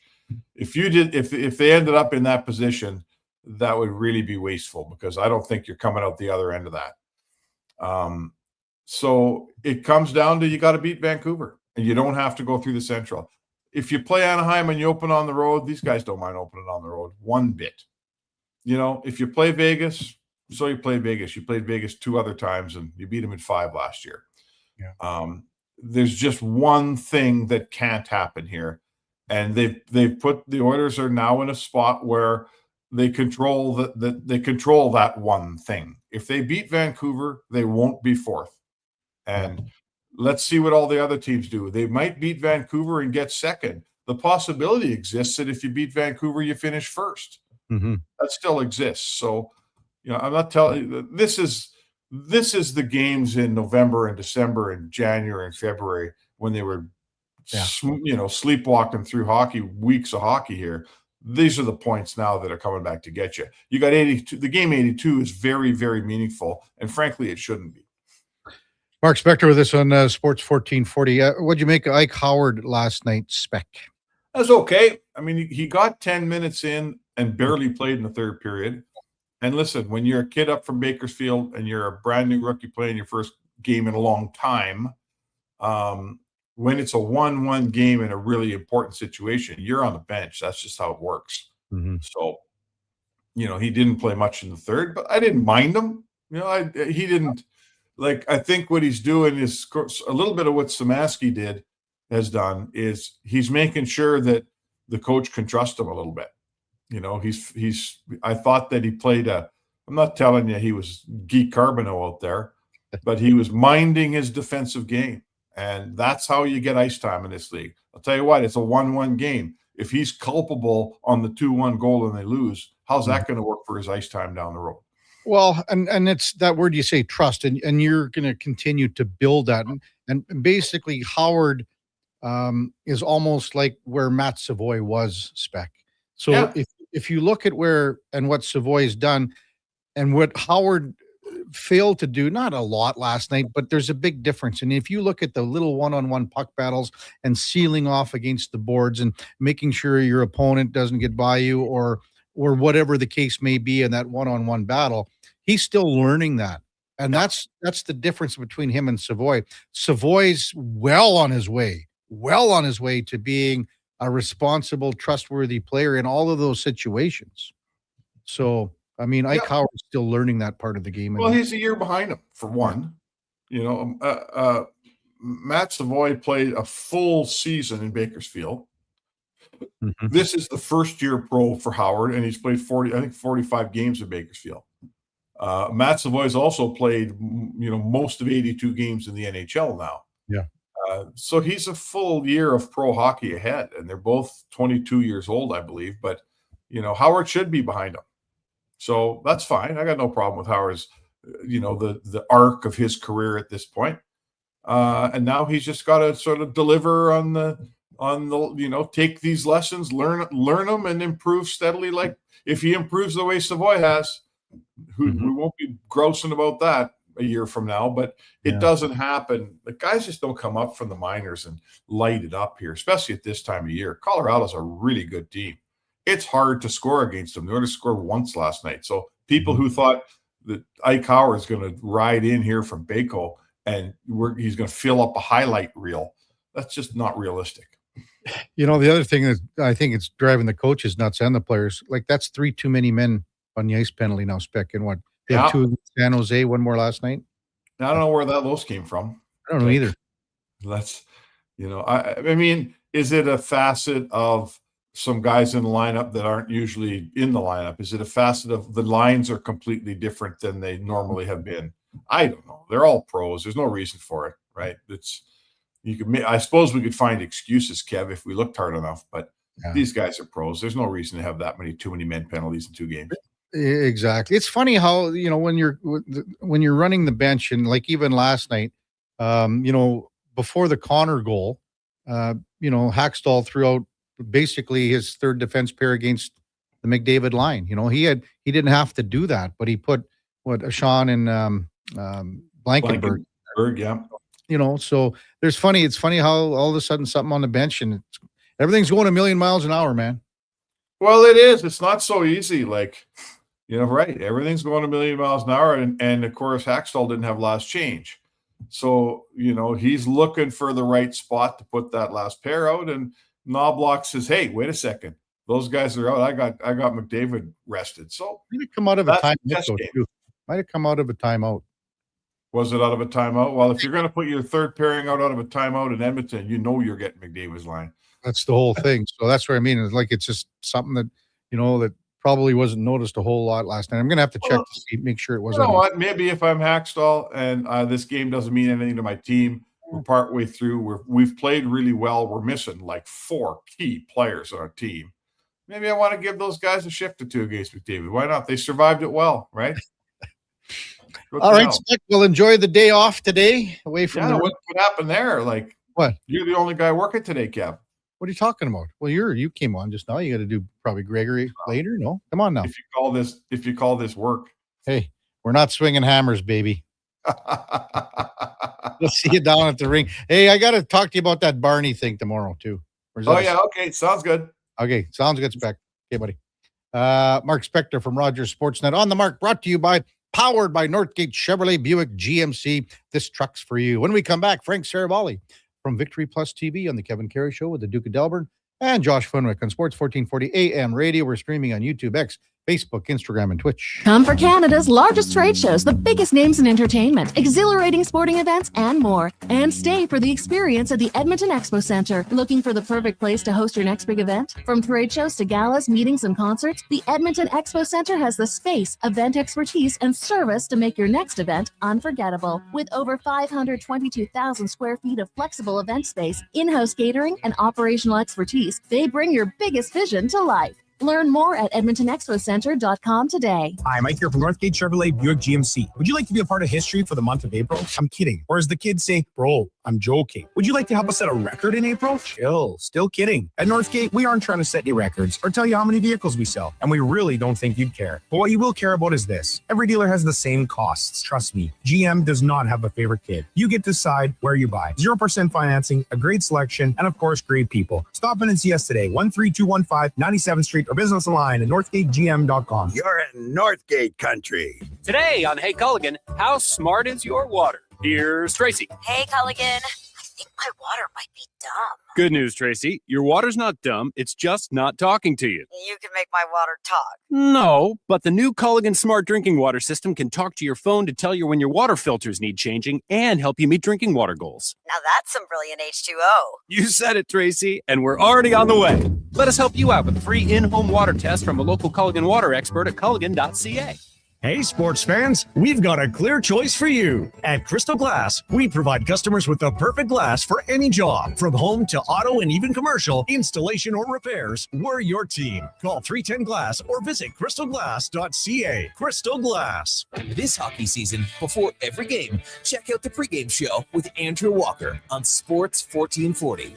It's brought to you by Titan Supply, your only source for rigging, lifting, and hauling products. Visit titansupply.ca. Step up to the plate with confidence this season with St. Albert's Source for Sports, your trusted experts in baseball. From the diamond to the dugout, get the latest from top brands like Mizuno, Victus, Marucci, Rawlings, and Easton. Suit up with new cleats, helmets, pants, and don't forget the gloves, because champions know that every catch counts and every play matters. At St. Albert's Source for Sports, they know the game and they have the gear to prove it. St. Albert's Source for Sports, your source for baseball gear over 35 years. It's here. The Ford, it's a big not yet. The Ford, it's a big deal. Oh, guys, just wait. The Ford, it's a big deal event is on. Really? Now. Hurry in to lease a 2026 F-150 STX with black appearance package from $237 bi-weekly at 0% APR for 36 months with $54.90 down. That's like $119 a week. The Ford, it's a big deal event. Visit your Alberta Ford store or Ford.ca.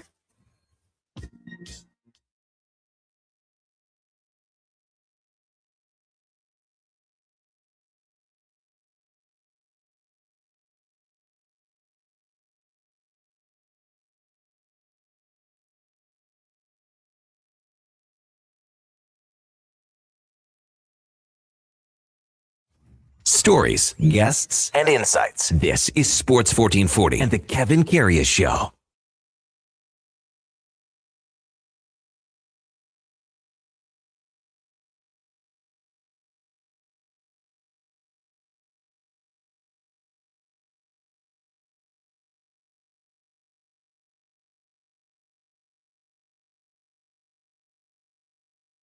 All right, welcome back to the big program. 8:21 in Edmonton, just awaiting the arrival of one Frank Saravalli from Victory Plus TV. Not Fred texts in at 833-401-1440. The too many men on the ice penalty was Nurse jumping on for Ekholm as Ekholm peeled off to grab a puck that was, I think a puck means close, that was dumped to the bench. You could see the frustration on Nurse's face when he jumped and Ekholm went for the puck, trying to anticipate a player coming off. Yeah, well, sometimes you get burned on them, but 3 in 3 games, too many.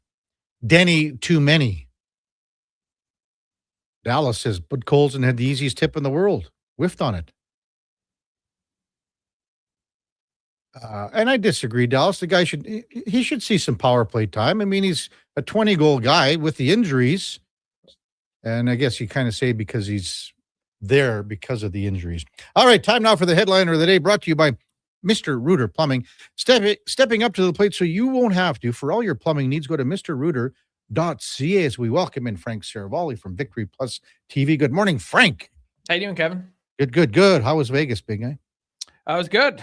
I guess a tough run at the tables to end the trip. Ooh. But really? I had a fun week.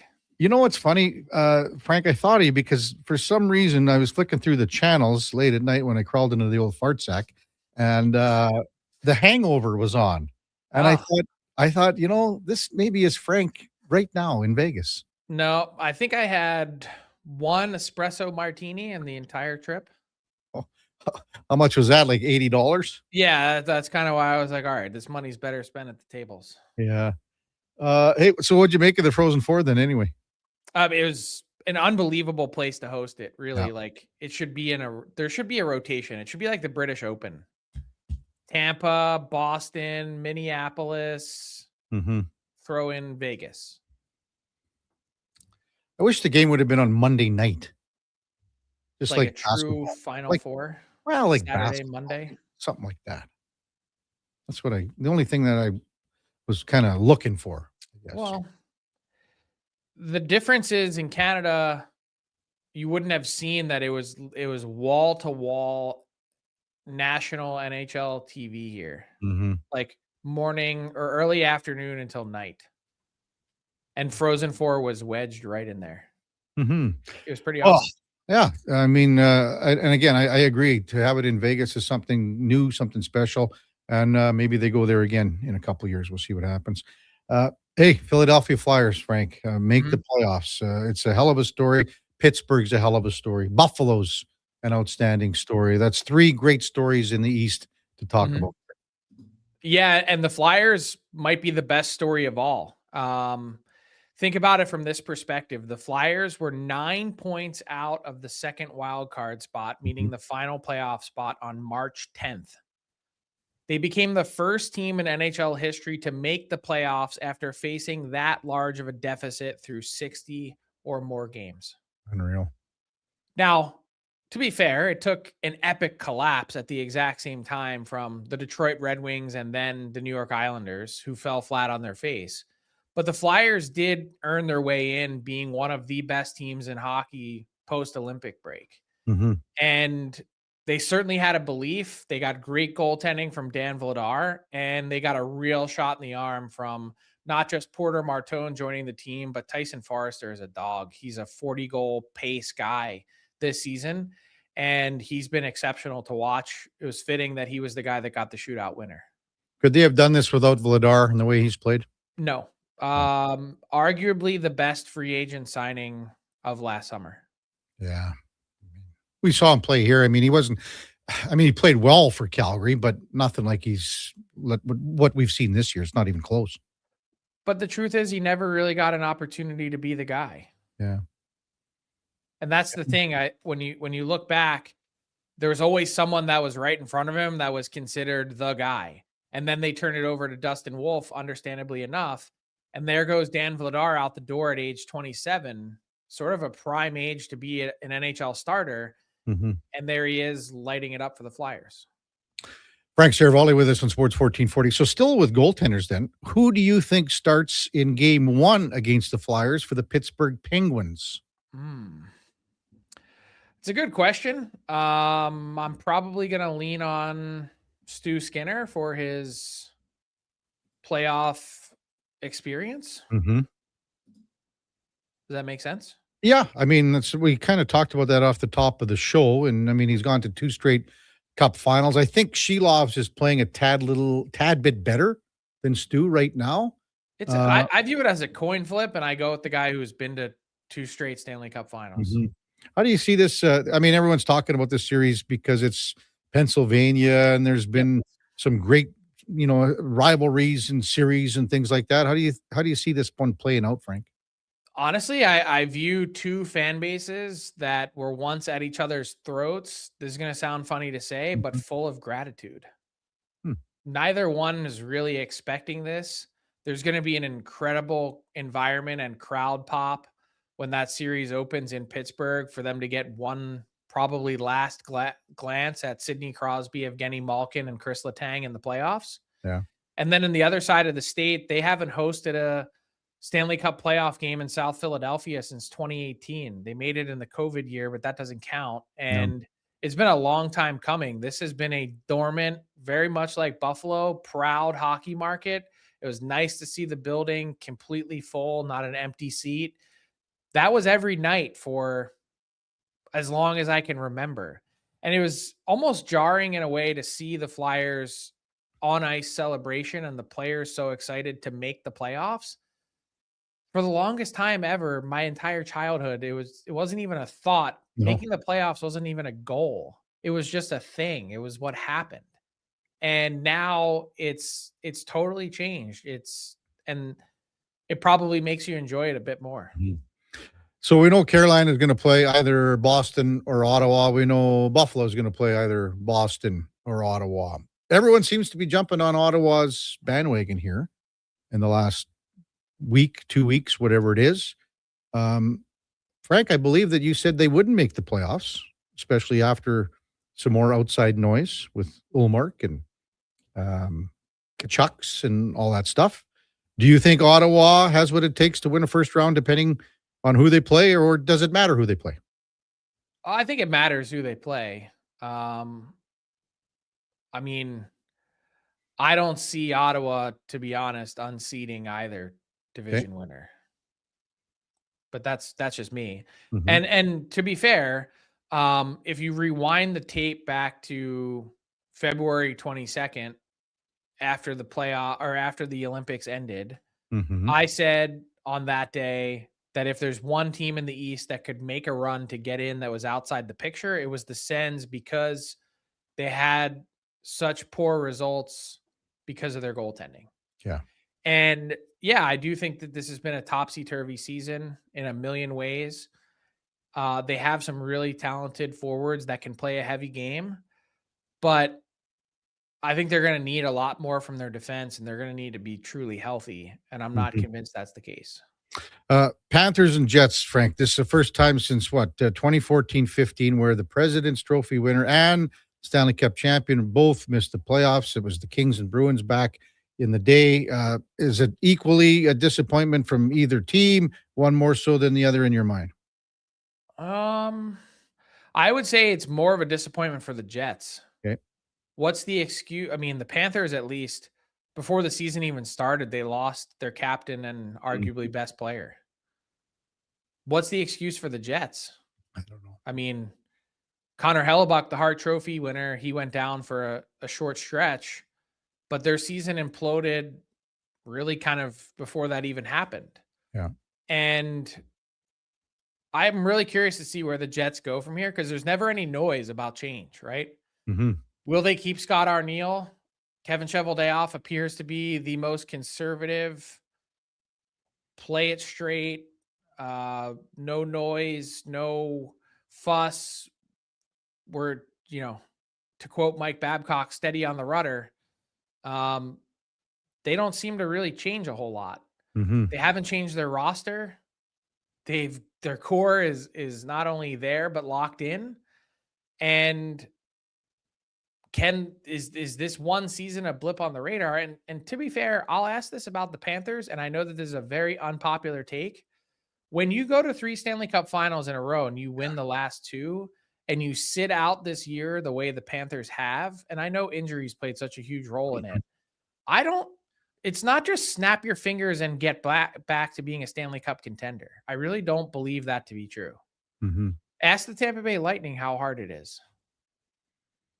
Yeah, no, They I went to 3 agree. Cup finals in a row, and they haven't won a series since. Yeah, I mean, Florida, nothing left in the tank. Zip, nothing. Here's a wacky question, Frank, for you regarding Winnipeg and Connor Hellebuck. Okay. He's locked in for another 4 more years here, and an excellent price point too. Would he ever go to management and Kevin Cheveldayoff and say, you know what, maybe it's time that I got out of here? He's got next year, I believe, 2 more years of no movement, but he can request if he wanted. Would they ever consider it? Would he consider it? He's always said he likes it there, but is that something that he might be interested in? And I've never gotten an inkling that would be the case. That's that? Never?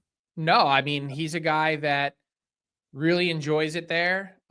He's an outdoorsman. He's into, very much like Dustin Byfuglien, he's into hunting and fishing.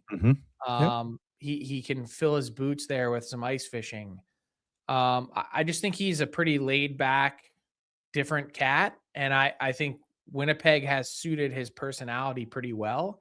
Not only that, but I think there's an element with all those guys in that core, Mark Scheifele included, that they feel like there's, unfinished business that they have to break through, and they're going to need help to do it. They're probably not going to be able to do it on their own. And it's amazing that this core that for the most part has stuck together, and I was with them for all 3 rounds in 2018, that they haven't gotten back even to the West Final yet, considering the success that they've had at varying points in the regular season. Mm-hmm.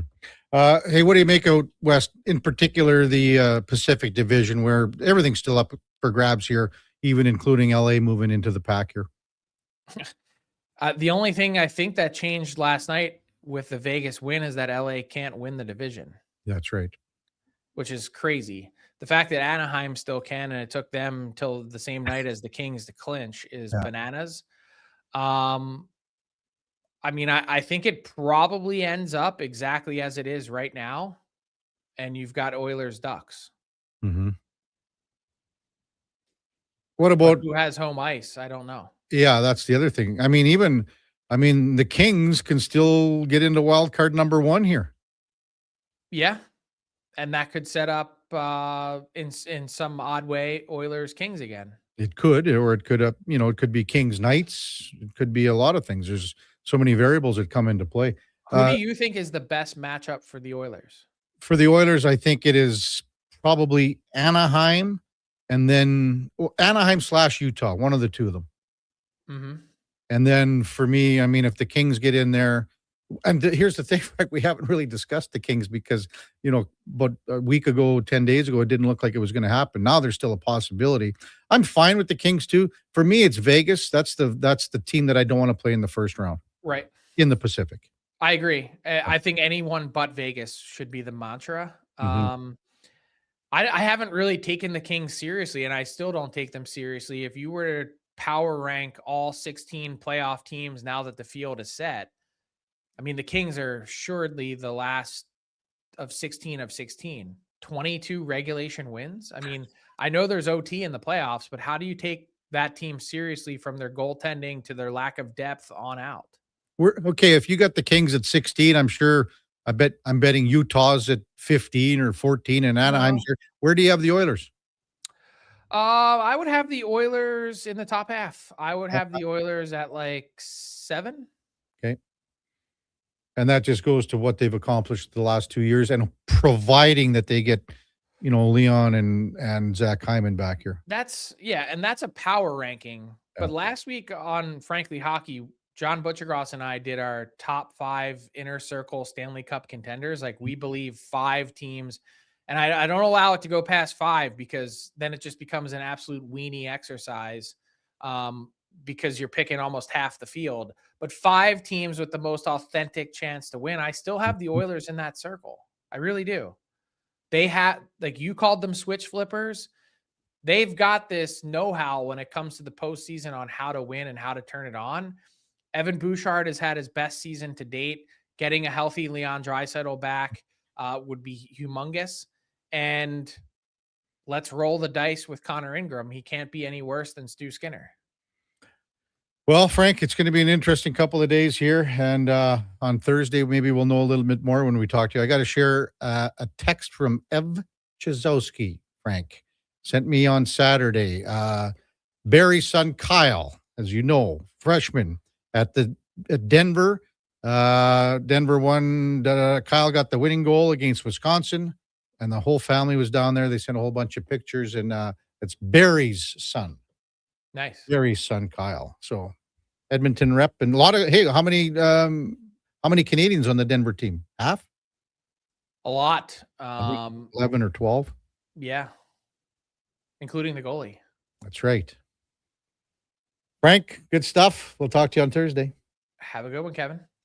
Frank Saravalli, Victory Plus TV, and our headliner of the day brought to you by Mr. Rooter, knocking your plumbing problems out of the park. That's mrrooter.ca. Text rolling in 833-401-1440. Jay in Victoria, our buddy, sent this one earlier. I missed it. Sorry, Jay, but he couldn't agree more with Coles. It needs to be net front. He was net front on the 5-on-3, but not on the 5-on-4, which didn't make sense to me.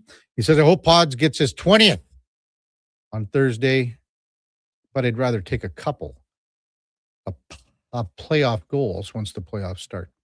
When we come back, maybe we'll hear from Oilers head coach Chris Knobloch. Also, Matthias Ekholm had some good comments last night. That's all straight ahead on the Kevin Karius Show with the Duke of Delburne, Josh Fenwick on Sports 1440 AM radio. We're streaming on YouTube, X, Facebook, Instagram, and Twitch. At GS Construction, we're multitaskers. We've got lots of projects going on all around Edmonton and area. Different teams across the city working towards the same outcome. Installing today what will serve generations to come. It's a rewarding career and the work never stops. That's why GS Construction is always on the lookout for great people to join us. Right now, we're looking for experienced topmen, pipe layers, operators, and surveyors. So if you want to feel valued, empowered, and engaged in your work, visit gsconstruction.ca today. Booster Juice is going crazy for hazelnuts. No, not crazy. Nuts. Booster Juice is going bananas for hazelnuts. I mean, there are bananas in smoothies, but that's not the point. Banana juice is booster for hazelnuts. What? Just stop. Booster Juice is going nuts for hazelnut. Introducing the Nutty Monkey Smoothie, Holy Hazelnut Acai Bowl, and Nutty Booster Ball, all made with rich, creamy hazelnut spread. Try them today, only at Booster Juice. Canadian born, blending since 1999. At Fountain Tire, the savings come in threes. Up to 25% off select tires, a mail-in rebate of up to $100 off a set of 4 select tires, and $50 off a $150 service. We're basically the BLT of savings. Until April 25th. Restrictions apply. Book today. It's time to hit the greens. Elevate your golf game with Country Club Tour Golf Academy. No matter your experience, our PGA of Canada teaching pros are here to help. Enjoy lessons year-round between our 7 CCT golf courses and 2 state-of-the-art indoor facilities. Choose the location convenient for you. We offer private lessons, group lessons, expert club fittings, and junior cams. Visit our website to learn more and get ready to take your game to the next level. Booking is easy. Go to countryclubtour.com/golf academy and schedule your lesson today. Legacy Heating and Cooling is the #1 heating and cooling company for people who want heating and cooling, because you'll save a bundle by bundling. Then you can use hot, cold, coming thermostat, do what you're told. Turn up the heat, turn up the cold, to the vents start pushing out tornadoes. Bundle my furnace with some AC, gonna get a new from Legacy! Oh yeah! Save a bundle when you bundle your new furnace and AC from Legacy today. Plus no payments and no interest for 1 year. That's how you build your legacy. Legacy Heating and Cooling.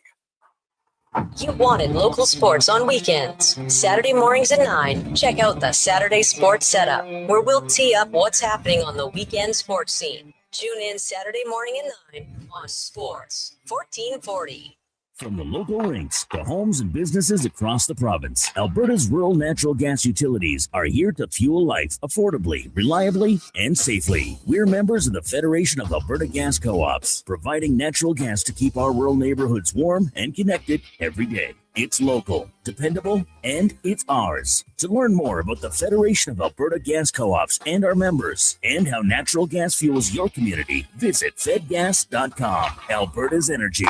Game on. The puck is passed up through the neutral zone, and here's a breakaway. He's coming in hot. He shoots it. Oh no, a broken stick. When it comes to performance, quality parts matter. Napa Auto Parts has all the reliable parts, tools, and more to keep your vehicle running like a playoff contender. With over 85 locations in Alberta, visit your local Napa store today or shop online at napacanada.com. That's Napa know-how.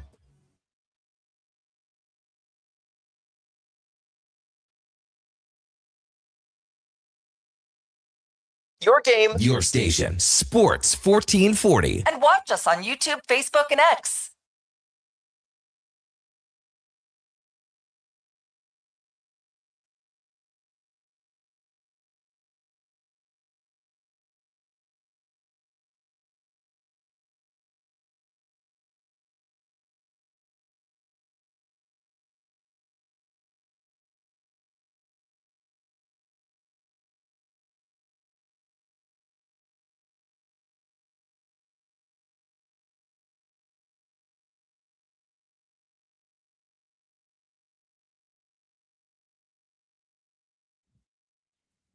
All right, welcome back to the big program. 8:42 in Edmonton. Kevin Karius, Duke of Delburne, and Josh Fenwick with you here on a Tuesday morning. And the Oilers close out their regular season schedule on Thursday against Vancouver here. You know, there's so many personal milestones that could be achieved. And, hey, it's not about that. And the team knows that, and everybody knows that. But when a guy has the opportunity to score 20 goals, like a Vasily Podkolzin, like a Ryan Nugent-Hopkins. You know, he's at 19 as well. You know, even on a bigger spectrum, a bigger scope, Connor McDavid gets to 50. You know, he's at 48 right now. He gets to 50. I mean, I think you got to say that he's the Hart Trophy winner, especially with everything that's happened down the stretch here with no Leon Draisaitl, and Connor's game is what it is. And, you know, he's leading this team to, you know, try to solidify where they are, first, second, third in the playoffs. So I think Connor McDavid absolutely would be strong consideration for the Heart. I mean, Kucherov is there as well. We saw McKinnon. Maybe Celebrini falls out because they didn't make the playoffs in San Jose. But again, he's 2 goals shy of 50. That's a big mark for him. He's at 134 points. If Podkolzin could get to 20, if RNH could get to 20, that would be 7 20-goal scorers on this team. And that shows a lot of depth when you think about it from where they were before. I think it's 91 where they had 8 20-goal guys. So it's been a long time since they've had this kind of 20-goal scoring across the board. So I think, you couple that with where they are and you desperately need the 2 points. So go out and get ahead of Vancouver and put a couple 2-3 on the board here quick on these guys. And you know how loose they're going to be playing. They have nothing to play for. They know where they are. They got the most bingo balls in the lottery. So you got to be able to push these guys out, make them lose interest, get them disinterested early, and then take it from there. And you know that Podkolzin is going to be on the power play later, and same thing with Nuge and trying to, to get that 20-goal mark. So anyway, Matthias Ekholm last night was one of the members of the Oilers team that was summoned by the media. And after the contest, Ekholm had these post-game comments. Game, just excluding the shootout goal, what do you guys one against? What do you think's been very on the defensive side? I think we're working hard. I think we're denying a lot of the grade A chances against, and obviously we would like to create a little bit more offense, obviously, and score some more goals. But it starts with good defense, and then we've had a stretch now where I've liked the way we've been playing on the defensive side of the puck. But again, we got to try to find the net as well. So they're a good team over there, and I thought we played them pretty well. Obviously, need to score more goals than them, and we didn't tonight. So. What do you see from in net for his last couple of starts? It's not getting much. I think he's just really coming into his own here. Obviously, coming in a situation where don't really know anyone, just coming in, trying to do his thing, and starting to get more comfortable. You can tell out there he's got more swagger. Really liking his game. Seems to be blocking a lot. I mean, pucks are hitting him, and I think he's been our best player here the last little bit. Anything you can tell us about his demeanor as a teammate? Like he was mad when he lost the shootout. Played great tonight. He kind of stays in his lane. Doesn't really talk much about the team sport. It's sort of pretty simple. Yeah. I mean, what you see is what you get, kind of thing with him. He's always worried about himself, and obviously he takes a big responsibility. He knows his position, and I thought he was amazing tonight again. And sucks that we couldn't pull out a win for him, but I got nothing but praise for the way he's been playing lately. So you guys have last 2 games, you've only scored 1 goal, but you've only given up 2. You're getting defensive play, you're getting goaltending. Would your feeling be that the offense, you can count on it coming back at some point? Or?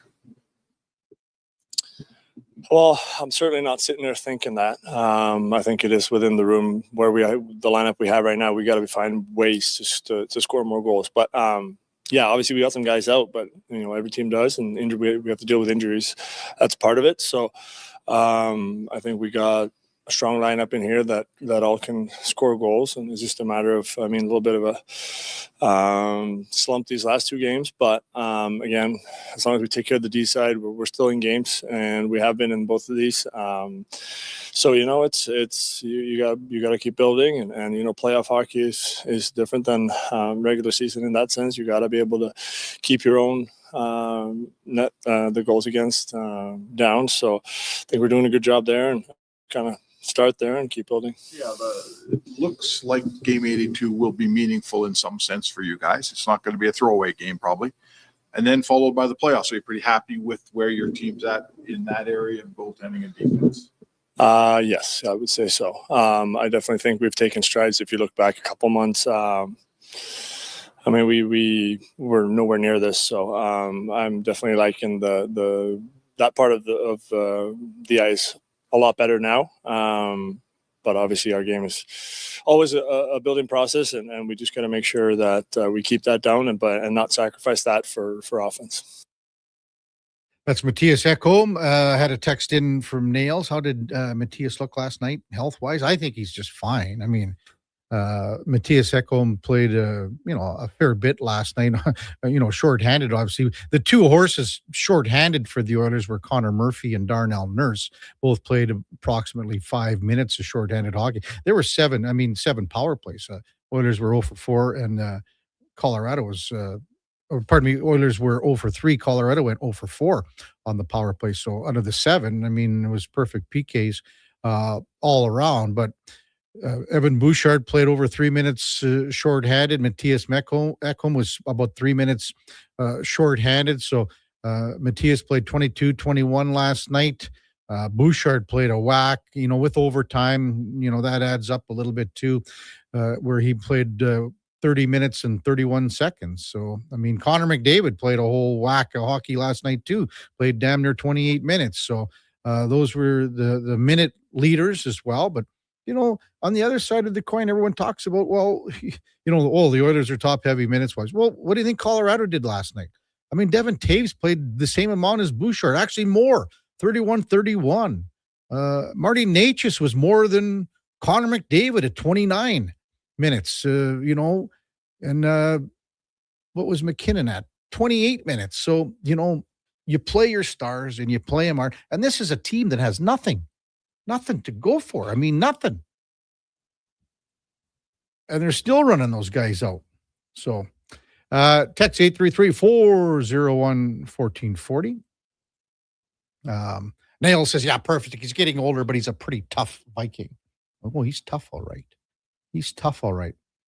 IMAX says, which candidate is more important to his team? No brainer. Or should I say brain cramp, as they will overlook him? I think you're talking about Connor with the MVP. It's a hell of a race here, IMAC. You can talk about Connor McDavid and what he's done here, and he's had a fabulous season. So has Nikita Kucherov, and especially in the last little while. Kucherov, if you think about his points, and how many times did we talk about Macklin celebrating and how he's double the points as Will Smith or Tyler Toffoli in San Jose. Well, Nikita Kucherov is in a similar position with Tampa Bay this year. He's got 130 points right now. Jake Gensel's at 88. 42 difference. That's a hell of a lot. Connor McDavid is the same because Leon Draisaitl's been out. So the numbers are all similar between those, with Celebrini and everything like that. But, Kucherov has had a fabulous year. McDavid has had a fabulous year.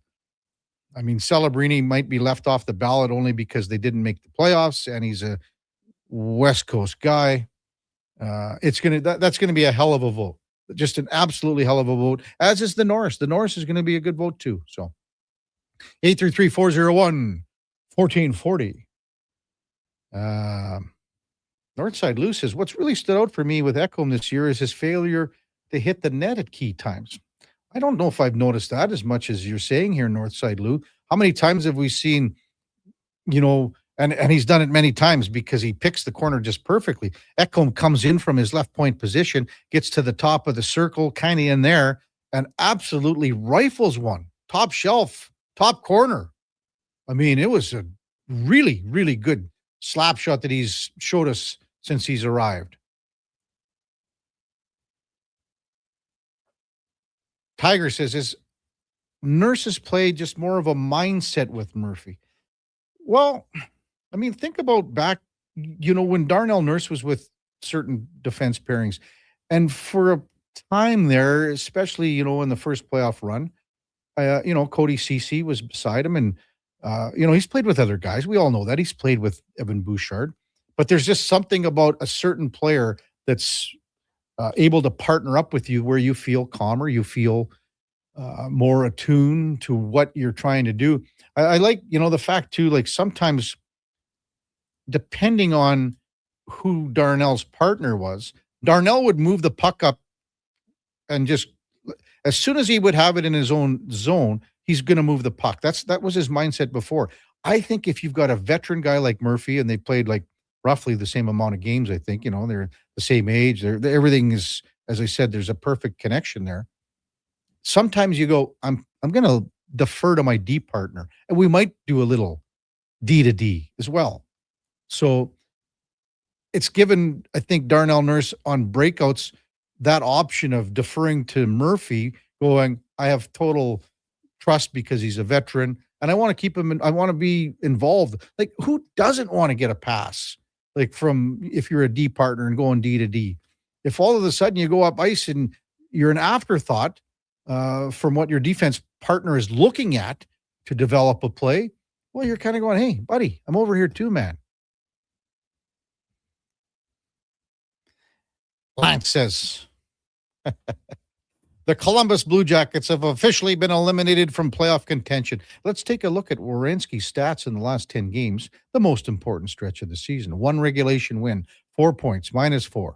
5 takeaways, 9 giveaways, 42.9 goals for share percentage. This deserves the Norris. Listen, every guy that's up for this Norris award has some warts. Every guy, Lance. Evan Bouchard has them.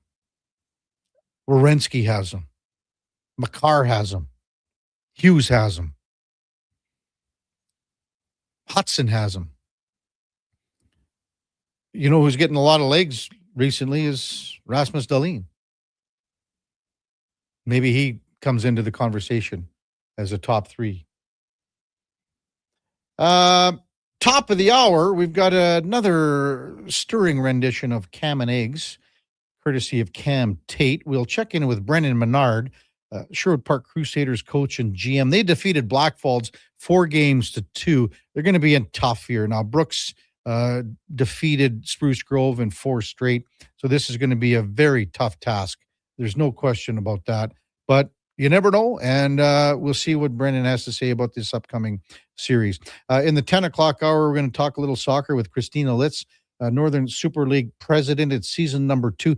Also, Christina and Diana Matheson are in town for a screening, a premiere, a showing of a flick called The Pitch, which is at the Citadel, I believe. So we'll discuss that. And then the con man, Connor Halley, will slide in at 10:20. Before all that, time now for a Sports 1440 update, brought to you by AWS Welding Supplies in Nisku. Product sales, servicing, calibrating, free same-day delivery of in-stock items to Leduc, Nisku, and South Edmonton. Your one-stop shop for all things welding, awswelding.ca. Here is the Duke. This is a Sports 1440 update.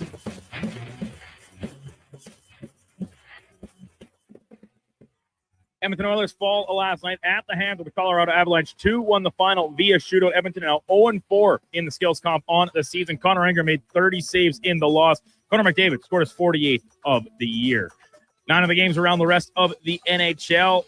Patrick Kane picked up his 1,400th career point in a 4-3 overtime loss at the hands of the Lightning for Detroit. Rangers fall to the Panthers 3-2, and it was Jonathan Quick's final game in the NHL. Flyers grabbed the final playoff spot in the Eastern Conference, winning 3-2 over the Hurricanes in a shootout. Stars come back to beat the Leafs 6-5. Blues double up the Wild 6-3. Sharks top the Preds 3-2. Hawks fall to the Sabres 5-1. The Kings, they secure the final spot in the Western Conference come playoff time with a 5-3 win over the Kraken. And in the nightcap, Golden Knights top the Jets, 6-2. In the major leagues yesterday, 10 games total, including Seattle beating Houston 6-2. The Orioles get past Arizona 9-7. Yankees top the Angels 11-10 in a track meet game. And in the nightcap, the Dodgers blanked the Mets 4-0. WNBA draft went last night. Toronto Tempo expansion team with their first pick at number 6 overall. Select Kiki Rice out of UCLA, coming off a national championship at the women's college level. Was also a first team all defender in the Big Ten. And also sticking with the Tempo, reports that they'll be signing Kia Nurse, the Hamilton, Ontario native, spent last season with the Chicago Sky, and the Temple will be her 6th team in the past 6 seasons. Coming up in hour 3 of the Kevin Karius Show, we'll hear today's edition of Cam and Eggs and be joined by Sherwood Park Crusaders head coach and general manager, Brennan Menard. I'm Brandon Douglas at your Sports 1440 update. This is Sports 1440, a Stingray radio station broadcasting on Treaty 6 territory. Download the free iHeartRadio app and listen to CKJR wherever you go.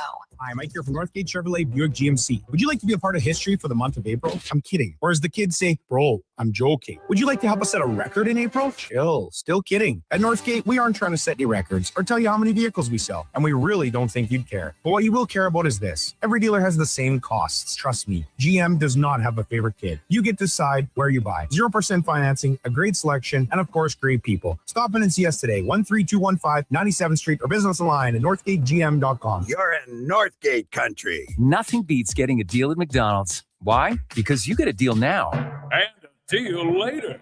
Redeem an offer from the latest mailer or the McDonald's app and dig into instant savings. Plus, you earn points towards Free McDonald's. Now that's what I call A double whammy of deals. Why does that keep happening? Deals sent right to your door.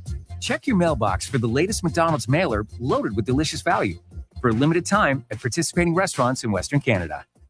Great news for your weekend project. CFI, that's Custom Floors Inc., is now open 6 days a week with Saturday hours from 10 till 2. Get top quality Canadian products from Beaulieu with the convenience you need. For your free estimate, visit CFI at customfloorsinc.ca.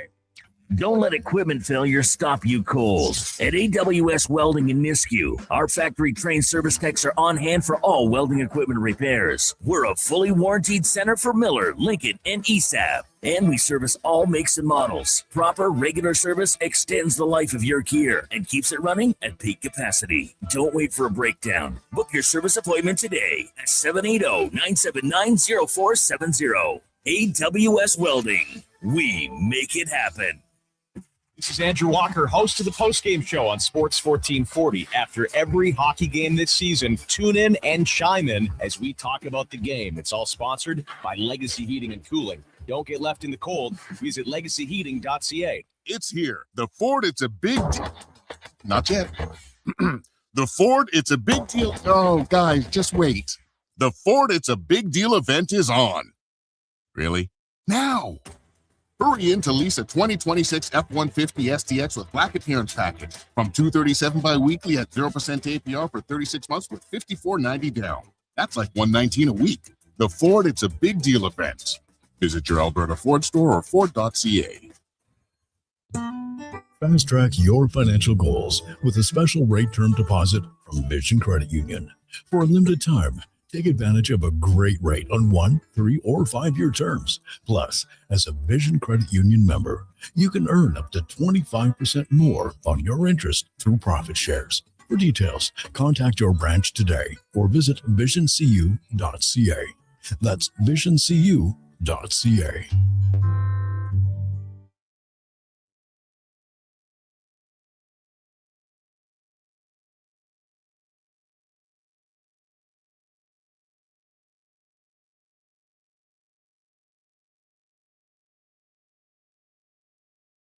Have your sports curiosity cured with the Kevin Karius Show. This is Sports 1440.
All right, welcome back to the big program 902 in Edmonton. Kevin Karius, Duke of Delburne, Josh Fenwick with you here on Sports 1440 AM radio.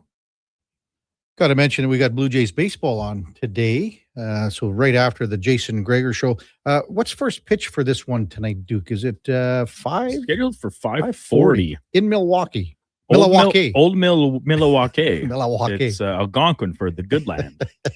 That's Alice Cooper. Yeah, and Wayne's World. Milwaukee. Does this guy know how to party or what?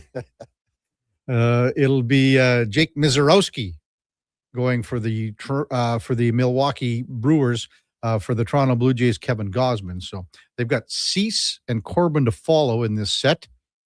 And it's Chad Patrick, Kyle Harrison, two guys that not a whole heck of a lot of people know about with Milwaukee. But then after the Brew Crew, they head to Arizona for 3.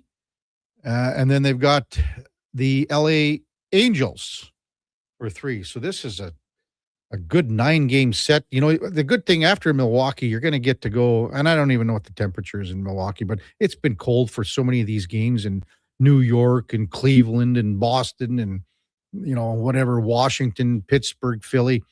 I'm sure Milwaukee's similar in the same boat, but finally they get to go to the West Coast and play in some heat. You know, and I mean, they've been playing indoors as well, so it's not like that matters, but they need some guys to get back in the lineup, and Trey Savage. They picked up Lenyn Sosa from the Chicago White Sox and transferred Shane Bieber to the 60-day IL. A lot of people were talking about how Bieber signed. Remember when he signed? And man, we said there's something a little stinky going on here, because he could have elected not to take the option and gone to free agency. Would someone have bitten on a longer-term deal? Did he know and did he feel that there was something wrong with his arm? Well, again, so going to the 60-day DL isn't the end of the world here, because it's just, that's how you manage your roster. So, I mean, they've been playing for, 3 weeks here, ballpark. So he wasn't coming back any sooner. It's not like he was going to return in the next week or 2 weeks. So this gives him the time to get ready till basically the end of May, and we'll get back into business. And again, Eloy Jimenez, his contract was selected from the minors. He DH'd on Sunday, had a couple of hits with George Springer out with a broken toe or a fractured toe. Jimenez is going to see some at-bats. Addison Barger still on the shelf with that oblique. Alejandro Kirk is at least a month away. So never mind the injuries to the pitching staff for the Toronto Blue Jays. The injuries are mounting when it comes to the offensive players with Kirk, Barger, Springer. So this is a patchwork offense right now, kind of slung together. Nathan Lucas is having a tough go. He could be the next guy to go that gets sent down. But Brandon Valenzuela hit his first home run on the weekend, and I would think that he's going to start maybe taking a few more of the catching responsibilities. And they were always talking about a split, but maybe he takes the odd one a bit more. What do you make of this Jays team, Duke, right now? I mean, and the Yankees, that game last night was nutso against the LA Angels.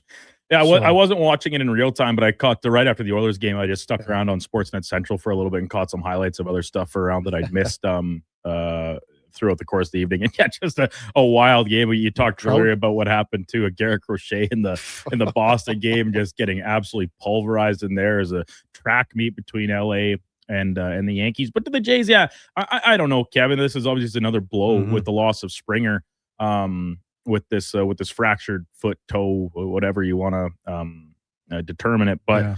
I'm kind of in the same stance that we were at last week after the team's bad start. And this was when we were talking last about it was kind of ahead of their series with the Dodgers and sizing it up, saying, all right, well, when does maybe a panic start to set in? And this is what did you say? You said 20? I said 20 games, and you said maybe a little bit later, 25 or so. And we're still shy of that threshold. But the more the injuries start to pile up. I mean, this is a team that, as last year in the success, really leaned on a wide cast of characters, right? Relied on their depth, relied on contributions from throughout the lineup, and they are still getting those. Like guys in the bottom of the order are batting okay, for the most part. But I mean, you got to get a guy like Vladdy going. Kaz Okamoto, we knew there'd be an adaptation period to coming over to the major leagues, but he's struggled pretty mightily here. You need him to give a little bit of jam to the middle of the order. I don't know. It's kind of just wait and see mode for me. And if things continue to go off the rails, maybe you end up chalking it up as an injury plague season that puts you behind the 8 ball you can't recover from. But I'm still not quite ready to throw in the towel by any stretch of the imagination. Games out. Yeah, and like at this point, I don't even look at the playoff standings. I kind of look at records and see if you can keep yourself close enough to that 500 bubble. Then hopefully you'll piece together some wins as things start to turn your way a little bit more. Then all of a sudden you're in a much better spot. So. Their best statistical hitter still is probably Andres Jimenez because he's got the 2 home runs. I mean, Sanchez has 2. Okamoto's got 2. Vlad Guerrero's hitting 321, but I mean, he's got 1 home run. Yeah. He's really got to pick it up in that department and just driving the ball. He's got to drive the ball a lot more. So, coming up at 9:20, we got Brendan Menard, but right now it's time for another edition of Cam and Eggs with Cam Tate. Saw the old Caminator at the Oilers game last night. He was full of you-know-what and vinegar. And here's his latest installment of Cam and Eggs. Welcome to Cam and Eggs. Order number 11. Notes, quotes, and empty Diet Pepsi cans from seat 24. Upper row, Rogers Place, press box. Always great to run into retired Oilers trainer, the good-looking Lowe brother, Kenny. He was part of the Junior B Oilers that won a provincial championship this year. Kenny brought the team's coaches to the press box for the game. Sorry about that, Kevin. Kind of. But not really. Oh.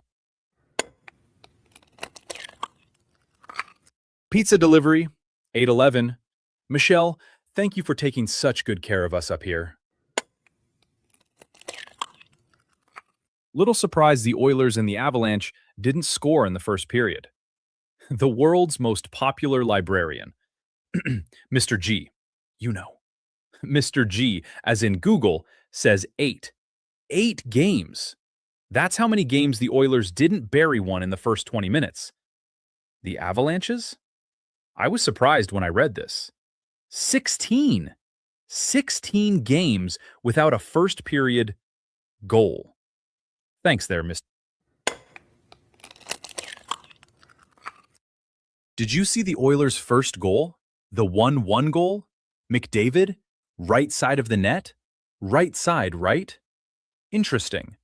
Wonder how Leon Draisaitl felt about that as he watched the game. In between, of course, popcorn mouthfuls. Oh. Kenny Lowe and Hall of Fame writer Guy Jim Matheson holding court between periods. Now, I'm not saying those two are old, but they just might be arguing who was the first one to see dirt. Okay, the Diet Pepsi has turned to coffee, and Karius is nodding off. I gotta get out of here, but check out the poll on X. Speaking of X, Karius asked me how you spell X. We're bringing back the poll on X. It's up right now. The question: how comfortable are you, given last night's Oilers' performance, going into the playoffs? Please vote at Cam Tate on X. We'll review the results around 5:40 today on the 2-minute warning, part of the Jason Gregor radio experiment. The old Tater's coming at me here, Duke, a couple times there. Nodding off during the game, Kev? No. Well, Come on now. I don't know what he's talking about with that. We sit so far apart. Like he's got his little... You can probably hear he's snoring all the way down the press row.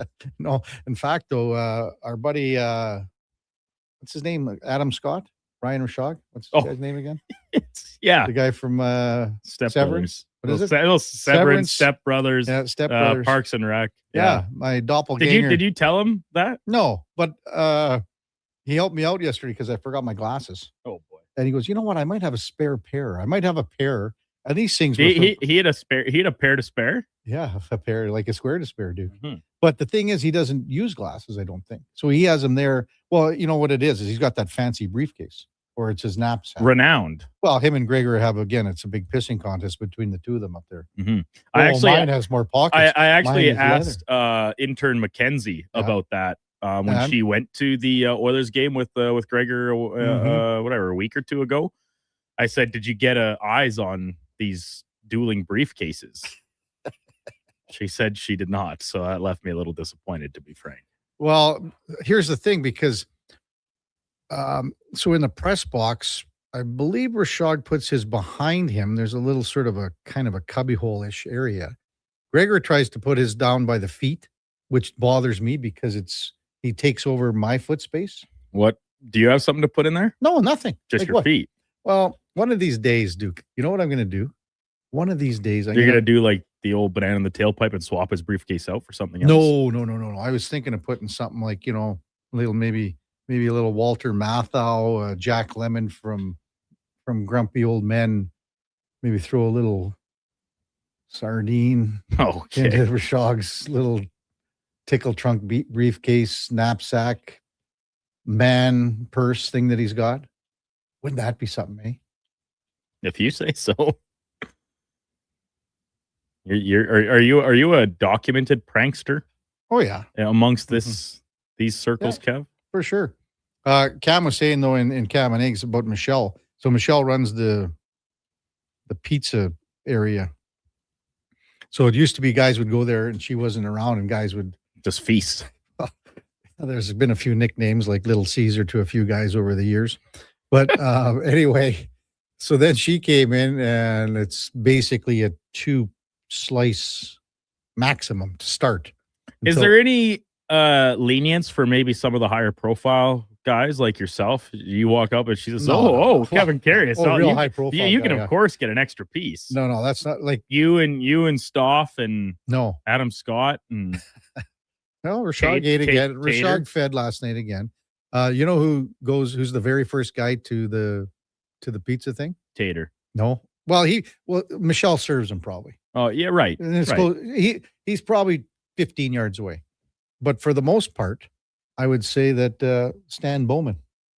Really? Yeah, because he'll leave the little perch where he's at just above us, and he's usually the first one there, and then he wants to get back to of course, to where he's sitting because, well, he doesn't want to talk to anyone.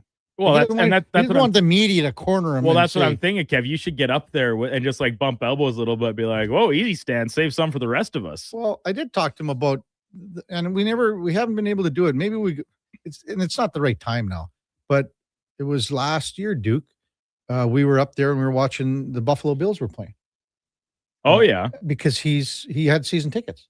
He grew up in Buffalo when Scotty was coaching. Right. And the Buffalo Bills were his team. And he said he went to all the games.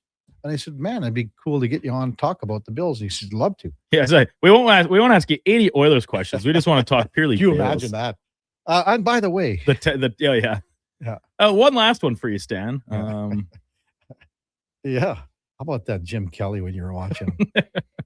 When we come back, Brendan Menard, Sherwood Park Crusaders coach and general manager on the Kevin Karius Show with the Duke of Delburne, Josh Fenwick on Sports 1440 AM radio. We're streaming on YouTube, X, Facebook, Instagram, and Twitch. Summit Restaurant, located in the heart of the Silent Ice Center and just minutes from South Edmonton Common. Summit is your destination for exceptional house-made pizza, delicious entrees, and expertly crafted cocktails. Experience the perfect blend of flavor and ambiance in a modern setting. Join us for a straightforward yet elevated dining experience where our commitment to quality speaks to every bite and sip. Make Summit Restaurant your next night on the town. Booster Juice is going crazy for hazelnuts. No, not crazy. Nuts. Booster Juice is going bananas for hazelnuts. I mean, there are bananas in smoothies, but that's not the point. Banana Juice is Booster for hazelnuts. What? Just stop. Booster Juice is going nuts for hazelnut. Introducing the Nutty Monkey Smoothie, Holy Hazelnut Acai Bowl, and Nutty Booster Ball, all made with rich, creamy hazelnut spread. Try them today, only at Booster Juice. Canadian born, blending since 1999. Spring into savings at the Brick. Refresh your home with huge discounts. Save up to $1,800 on sofas and sectionals. And buy more, save more, up to 25% off bedroom and dining furniture. Dreaming of better sleep? Upgrade your mattress game and save up to 40% off select mattresses and score free delivery when you use your Flexity card. Plus, save 15% when you buy 2 or more select major kitchen appliances. Some exclusions apply. See in store for details. The Brick, proudly Canadian since 1971. At Hughes, it's all about getting in and out quick and clean. No cash, no problem. With Hughes' new tap and wash system, all you need is your debit or credit card to get your vehicle sparkling clean. Find us at HughesCarWash.com. You wanted local sports on weekends. Saturday mornings at 9, check out the Saturday Sports Setup, where we'll tee up what's happening on the weekend sports scene. Tune in Saturday morning at 9 on Sports 1440. Ever had a problem returning auto parts? At Ed's Auto Salvage in Westlock, we do things differently. Hi, it's Lisa, and we're proud to offer one of the best return policies in the business. When you shop with us, you buy with confidence, knowing that if it doesn't fit or if it's not the right part, we'll make it right. For nearly 50 years, Ed's Auto Salvage has helped Alberta drivers save money, stay on the roads, and shop stress-free. Trust the team that stands behind every part we sell. Visit us at edsautosalvage.com. Ready to upgrade your ride this spring? Come on down to the Golf Cart People. They're a family-owned and operated business that's been serving the community since '97. Whether you're looking for a brand new or quality pre-owned cart, a rental for a special event, they do that too. The Golf Cart People have a huge selection of parts and accessories, and their expert service team is here to keep you rolling. The Golf Cart People, your one-stop shop for everything golf cart. Visit golfcartpeople.com.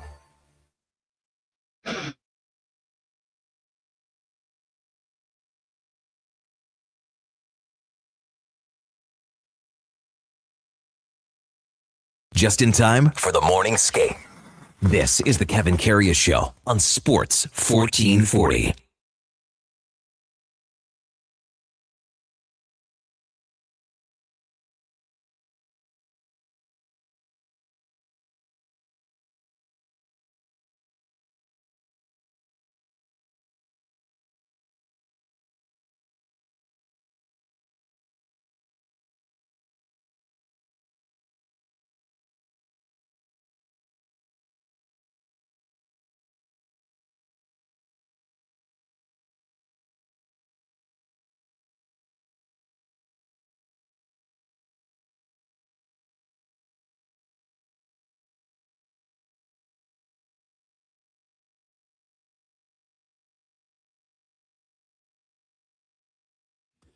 All right, welcome back to the big program, 9:20 in Edmonton. Kevin Karius, Duke of Delburne with you.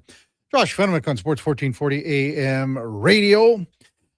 Excited to talk a little junior hockey now with Brendan Menard as we welcome in the head coach and general manager of the Sherwood Park Crusaders to the show. Good morning, Brendan. You're with Kevin Karius. As always, thanks for jumping on Sports 1440 this morning. Really appreciate it. Morning, Kevin. Thanks for having me back. Yeah. So, hey, it's been a wild couple of weeks for you. Just run down how you thought that the team performed against Black Falls, where you won the series 4-2. Yeah, it was a tough matchup. I thought they pushed us. They had a great season. They won 37 or 38 games, and they finished ahead of us. I thought it was the year we were a really streaky team. We would win like 5 or 6 in a row, and then we would turn around and lose, 2 or 3 or 4 in a row. It was just a really streaky situation. But we dealt with a lot of injuries this year, which, provided us with a lot of adversity, which in turn helped us grow. And I thought even at times in the playoffs, we were playing really shorthanded, and including in Game 6, where we had, a black ace 16-year-old that we had called up. He was center in the third line, and he tied the game for us. So it just felt like we had been in those similar situations before, and we just continued to have guys step up and big performances. We played well defensively. We got great goaltending, and we scored we won the special teams battle in most cases. We played really disciplined hockey, and we were able to, win the series 4-2. So what's the health of the team right now moving forward here, Brennan? I think everyone's banged up at this time of the year to a certain degree. So not everyone's going to skate today, and we're going to try and do the best we can to be as healthy as we can on the weekend.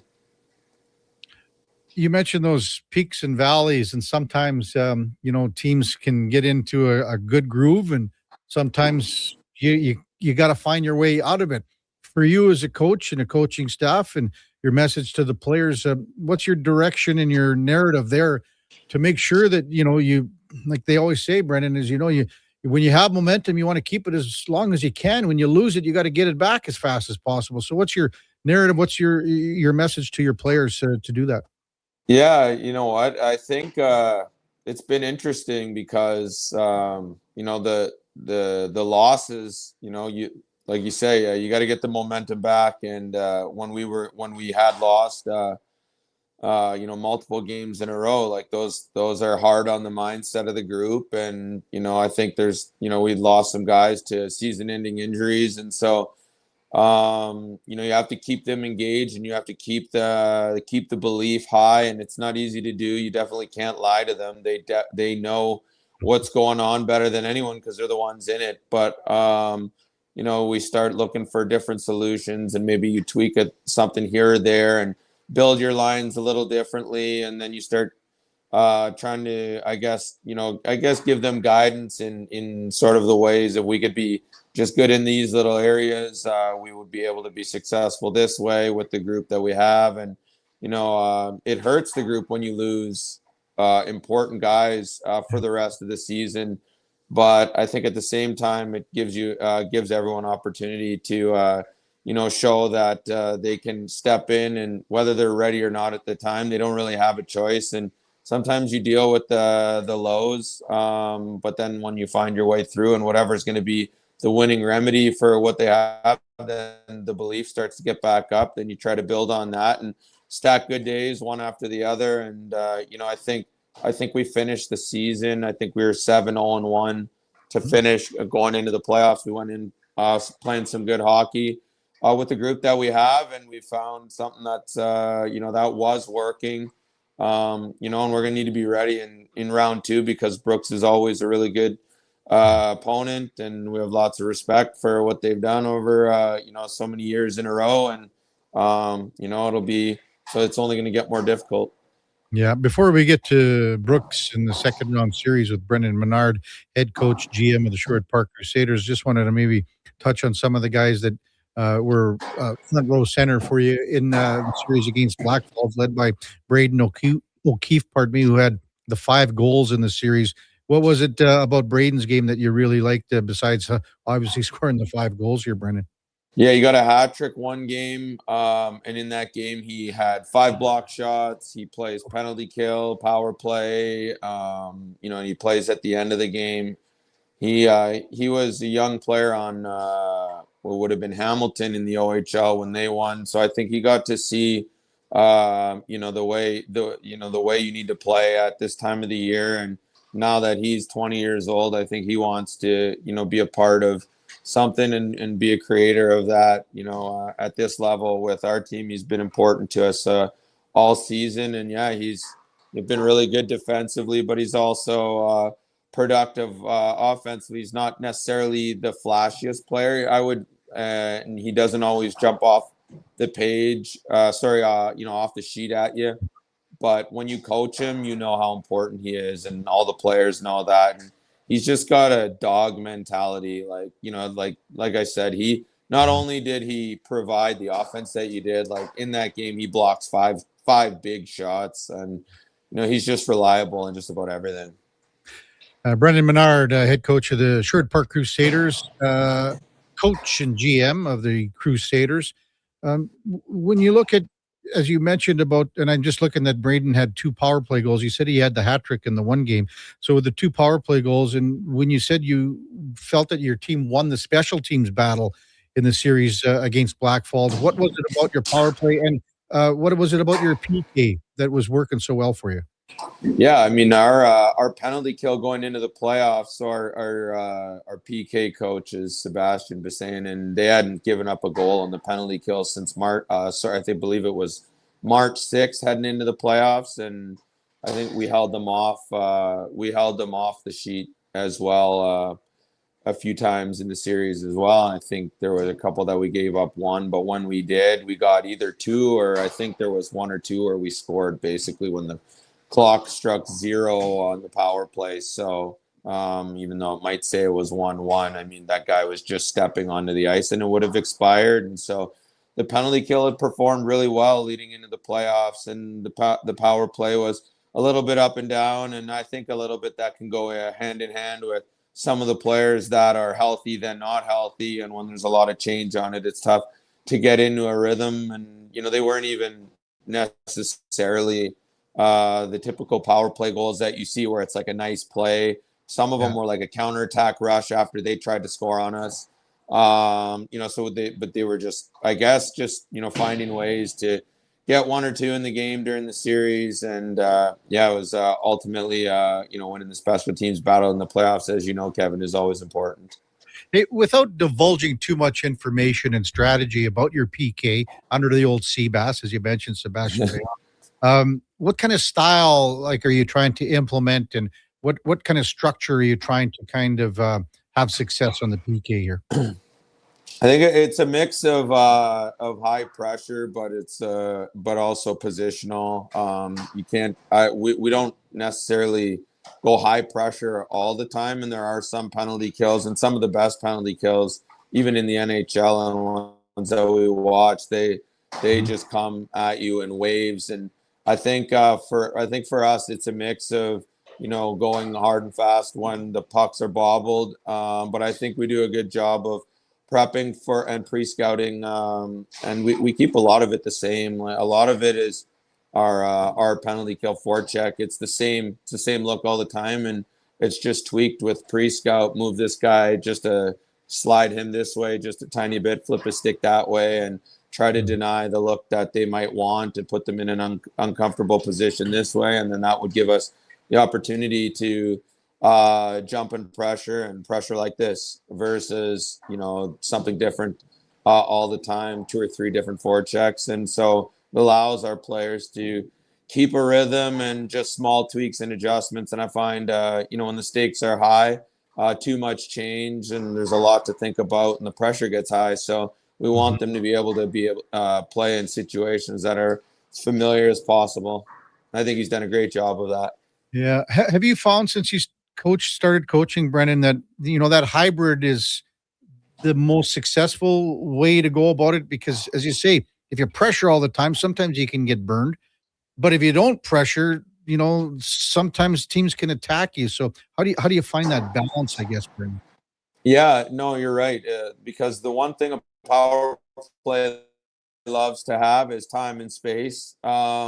So, you know, you definitely don't want to give that. And, you know, the other thing is that you're going to give up chances no matter what. If you are high pressure or if you're passive, patient, and positional, you're going to give up chance as well. So, I mean, you try to, you know, make it so that they have to come up with some really, connect 3-4 plays in a row to get set up. And then at that time, it becomes more positional. And, but yeah, you know, you're right. It's the one thing for sure is that power plays, they want the time and space. But at the same time, the best guys at beating pressure are the other team's top scorers or best offensive players. So you have to, you definitely, I think when you run and you do it too much, you know, the chances that you give up, they become a little bigger, and those are usually their most dangerous players. Brendan Menard, Sherwood Park Crusaders head coach, GM, with us on the Kevin Karius Show here on Sports 1440. All right, Brooks Bandits beat Spruce Grove 4 straight. Some big scores that they put up in the last 2 games, winning 7-2 and 9-3. What and how do you, when you look at this team, I'm sure you had eyeballs on them in this series. What do you need to do to be successful against the powerhouse Bandits here? Yeah, no, I mean, there wasn't a lot that I think that we were able to watch and take from the last 2 games, to be quite honest with you. So, you know, they didn't really get pushed into any situations, like you said, just completely blowing them out. So, We had to take a different avenue than that. You look at it a little bit and see if there's anything interesting, but I would say for the most part, what they've been able to do and not have to change too much, to play against them. We need to look other places. They play a real fast game. They're really good off the rush and dangerous. There's some similarities to them in Blackfalds with the way that they can counterattack on your mistakes. So they get back and they put pressure on your rush to overplay some type of a passing play or passing combination when you're trying to score. And then as soon as they get it, they can get it back going the other way. I was just kind of looking, and they can trap you. What's that? Yep. Sorry, go ahead. You just clicked out for just a second, so go ahead and finish your thought there, Brennan. Yeah, just when they touch the puck after you've made an attack play, it's going to be on one touch going the other way. And so if you have players that are still moving in the direction that it was before the transit, like they just transition so fast, and you have to be able to transition to defense as fast as they transition to offense and not give them those types of opportunities. And then there's going to be some game management stuff. They've got a lot of returners that won with them last year, and anytime you return guys that have won a championship, they've played in the high stakes games. And one of the things that they do well, as all winning teams that do end up winning, is they don't beat themselves. And before you learn how to win, you got to make sure you know how not to lose. Don't know too much about Dimitris Delevka, who's leading the playoffs in scoring. In the 4 games in the sweep, he had 15 points. So what can you tell us about this player? Yeah, he looks like a lot of their players. He's crafty, he's fast, and like a lot of they've got basically what looks like 3 lines that have similar types of players that all execute their style of play fast. He moves fast, he's got good hands, he's got poise and patience around the net, and can make the extra pass to guys that are landing on the backside of the net. Mm-hmm. And then they're also crafty just with their shot selection. That seems like they can, get the goalies to give rebounds, and they always seem to get underneath the opponent's defenders at the net with good timing. And so I would say he looks a lot like a lot of the Brooks players, and that's not a knock. I would say that's a compliment to the recruiting that they do. Don't have to tell you, Brennan, that so much comes down to you run down the matchup that you see between the pipes, and then with your guy Philip Vavro. Yeah, Philip's 17 years old, and he's had a great year. He's gonna have a great career. He battles hard. He's in the splits, and then he's standing on his feet, and you don't even know how he got back up on his feet from the positions he was in. He gave us great goaltending in round 1, and then I know Zahara and Brooks, he was their goalie that they won with last year. So he's been in the moments, and this will be new for Philip, but I think he's got good pedigree, and he's gonna have a great career. He'll go on to the CHL, I'm sure, in the import draft next year, it sounds like, and on to college. So this is great experience for him, and he's very calm. He doesn't seem like he gets too he doesn't get wound up with anything. He kind of just keeps it pretty calm, cool, and collected. He's never mad, never sad. He's just kind of he just kind of keeps it the same all the time. So he's in a way tough to get a read on, but once he's also on the ice, he's a super competitive kid. Mm-hmm. So do we have dates yet and things as far as the series goes? Yeah, we're in Brooks on Friday and Saturday, so we're going to travel up there on Thursday, and then we come back to Sherwood Park, and we play on Tuesday and Wednesday for the opening 4 games. Perfect. Hey, good stuff. Really appreciate you coming on, Brennan. Have a good week of practice and good week of preparation. Wish you all the luck and all the best coming up in this series against Brooks. As always, thanks for coming on. Yeah, thanks for having me, Kevin. Always good. Thank you. That's Brennan Menard, head coach of the Sherwood Park Crusaders. Round 2 of the BCHL playoffs get going with Brooks in Brooks. So Friday and Saturday, as Brennan just mentioned, and then back here in Sherwood Park on Tuesday and Wednesday. Hey, when we come back, we're going to go in or out with the Duke of Delburne on Sports 1440 AM radio. We're streaming on YouTube, X, Facebook, Instagram, and Twitch. Wondering what you can afford? Let Go Auto do the math with our free car loan calculator. No pressure, no awkward convos, just quick answers on your budget and payments. Bad credit, no credit? We got you. Text check to 780-777-7777. That's check to 780 all 7. Find out what you qualify for and start shopping with confidence. Go Auto. Drive what you love with payments that make sense. Who's that working on the underground utilities over there? All Star Construction, that's who. What about the street lighting? Yep, All Star Construction. And the directional drilling, hydrobacking, neighborhood renewal, and telecommunication work? Yep. Since 2009, All Star Construction has been doing all that and more, shaping and building Edmonton communities for land developers all around Edmonton. That's what All Star Construction is all about. This hockey season, before every game, check out the pregame show with Andrew Walker on Sports 1440. It's brought to you by Titan Supply, your only source for rigging, lifting, and hauling products. Visit titansupply.ca. Hi, Mike here from Northgate Chevrolet Buick GMC. Would you like to be a part of history for the month of April? I'm kidding. Or as the kids say, bro, I'm joking. Would you like to help us set a record in April? Chill, still kidding. At Northgate, we aren't trying to set any records or tell you how many vehicles we sell, and we really don't think you'd care. But what you will care about is this. Every dealer has the same costs. Trust me, GM does not have a favorite kid. You get to decide where you buy. 0% financing, a great selection, and of course, great people. Stop in and see us today, 13215 97th Street, or business online at northgategm.com. You're in Northgate country. Hey, it's Jamie from Green Drop Lawn Care. From the big mall in the west to the Arena District downtown, Edmonton is beautiful. But when I see your lawns, I know one thing's for certain. Weeds are coming. Be proactive and take advantage of our early bird savings until April 30th. Green Drop has been Canada's lawn expert since 1979. And they're in your community, keeping your yard looking beautiful with affordable lawn care packages that include fertilizer, weed control, drought fighter, and more. Visit greendrop.com. This May, look for your census letter in the mail. The information you provide helps plan services in your community that support employment, transit, education, healthcare, and more. It's easy to fill out and completely confidential. Find out more at census.gc.ca. Your census, your community, our future. A message from the Government of Canada.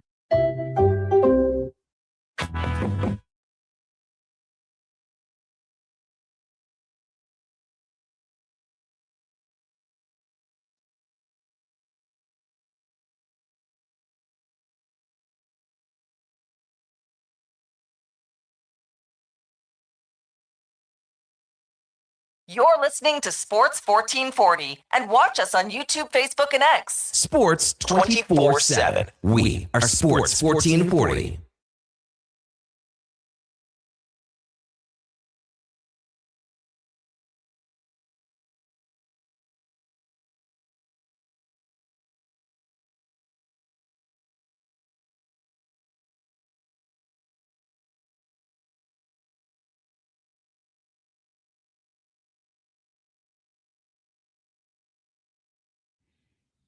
All right, welcome back to the big program, 940 in Edmonton. Duke, I call that shot the king of rock and roll. It ain't coming back. Remember when I said that to Eddie? Oh, yeah. Yeah. Probably said it to me a couple times as well. Golfing with Eddie. The one that sticks out for me with Eddie would have been on whatever I don't know the numbers of the holes at the ranch. I haven't played there enough, but there's the one that's like along the actual out of bounds fence. And he snap hooked it because he's a right-handed golfer. And he snap hooked it over there. He's like, "Oh, you think that held in along the fence line?" And you and I kind of look at each other like, "Nah, I don't think so. I think that's long gone, brother." It's the king of rock and roll, Eddie. It ain't coming back. It ain't coming back. So he said 87. I don't know about. I think he should set his goal like to go 89. My thing with Eddie is when he says, 85 or 87, is that what he's saying he wants his average score to be or like his season best? Because if it's to break those numbers, okay, sure. I think you can have your best round and, shoot your best round of the summer where it's like 2 or 3 strokes better than maybe your average score or so. I think that's very much within the realm of possibility. But unless Eddie's been putting in some serious work this offseason, For him to suggest that he's going to be averaging 87, I would be pretty shocked. Just got to count those foot wedges, Duke. Well, of course. Well, that's the big caveat here, right? Time now for In or Out, brought to you by Pro Solutions. Need fast air conditioning service? Pro Solutions offers expert repairs, tune-ups, and installs with flexible financing. Book your appointment now at prosolutionsinc.ca. Okay, you know what? Moving too fast. Bottom line, are you in or you out? In or out of what? No time for questions, just action. In or out? Well, then I'm out. I'm sorry, Jet. Actually, you're already in. Are you in or are you out? On Sports 1440. I thought you would go, I'm in, Bob. We would have had a really cool moment, but you kind of ruined the whole thing.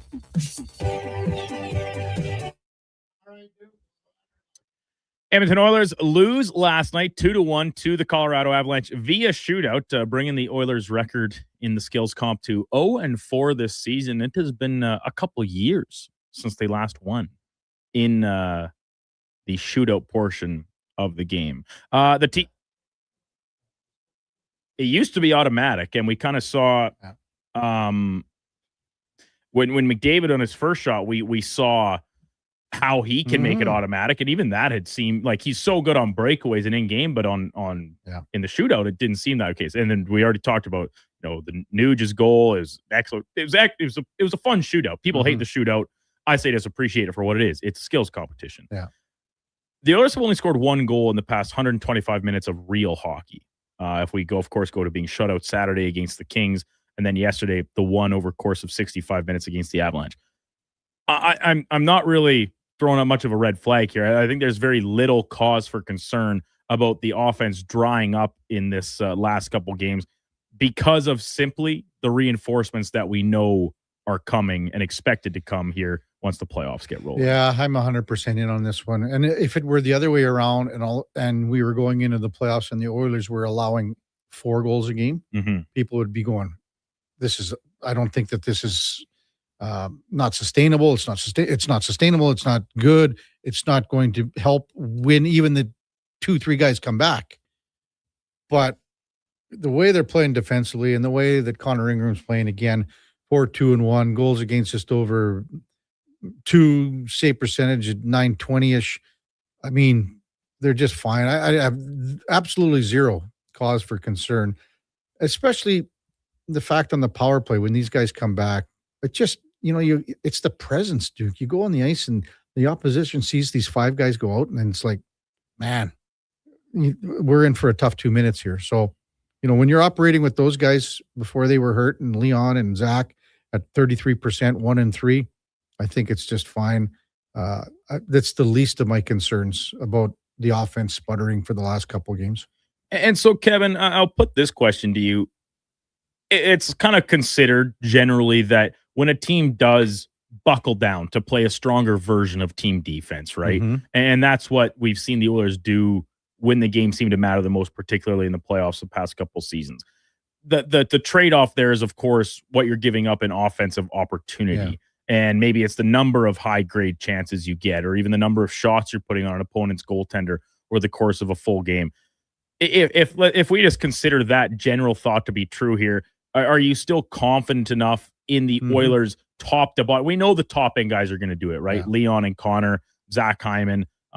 We know they're going to get it done. But the rest of this lineup that has come around from a chipping in and contribution perspective, are you still confident that they can do that come playoff time if this new commitment to team defense collectively holds? Well, again, you look, decent possibility. 7 guys get 20. Yeah.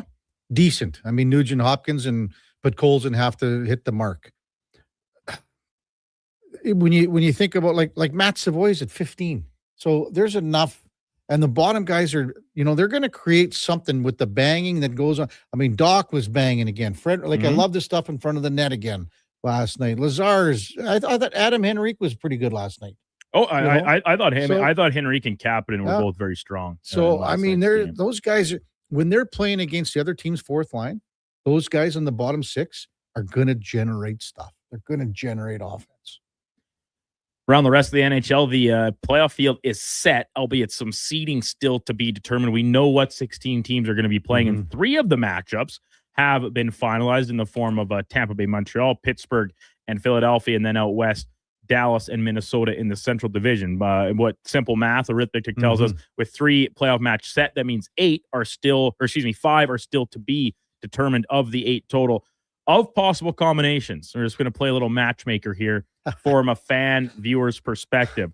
The most desirable, I'm heading out east, and I would love to see an Ottawa and Buffalo first round matchup. And then the least desirable, I don't think this is much of a debate at all. Least desirable matchup is Kings and Oilers round number 5. So let's go with the Oilers and Kings first, Duke. I'm not looking at it playing the Kings again because I don't care.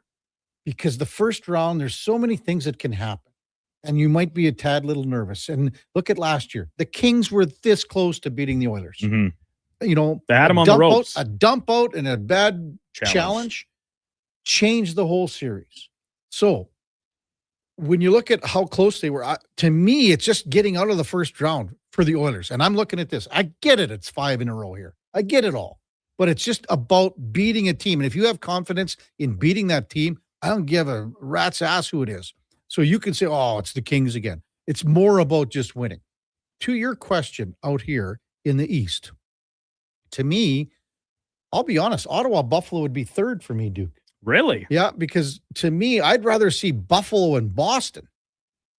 I'd rather see Buffalo and Boston in the first round because those 2 teams are great Adams division rivals back in the day.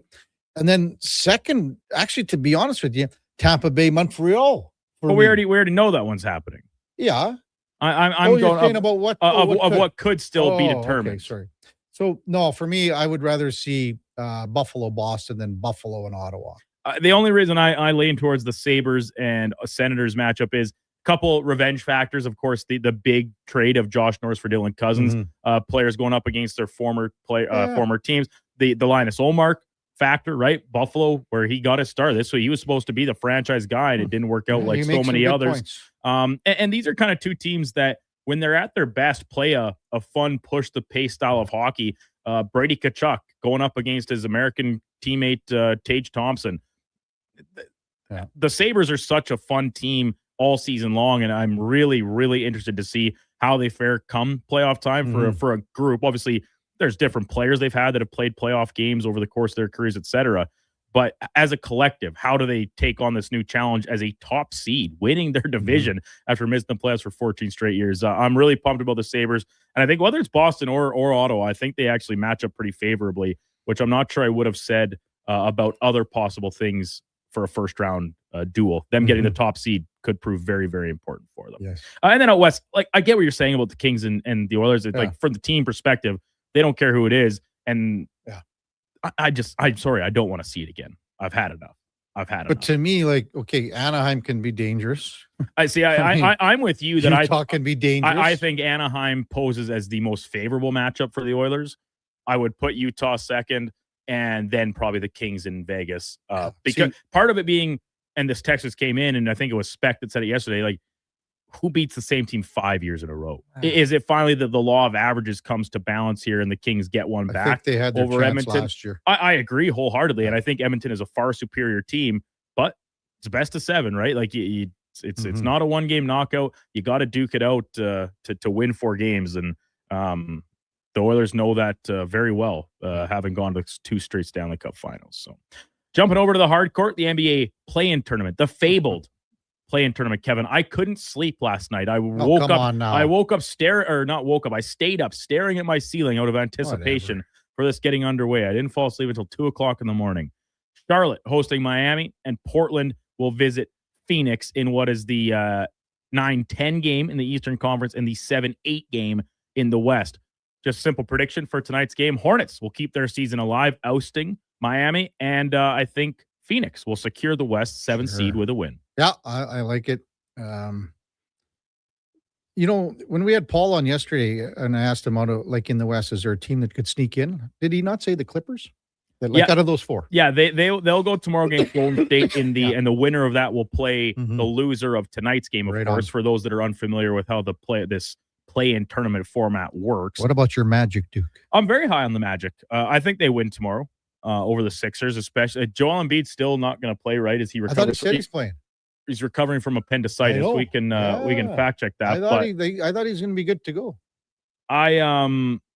Okay, well, maybe Josh can check. But either I like Orlando still, especially if Embiid doesn't go. And then what do I peg Orlando's chances as the 7 seed? Oh, Josh has got breaking news. Breaking news.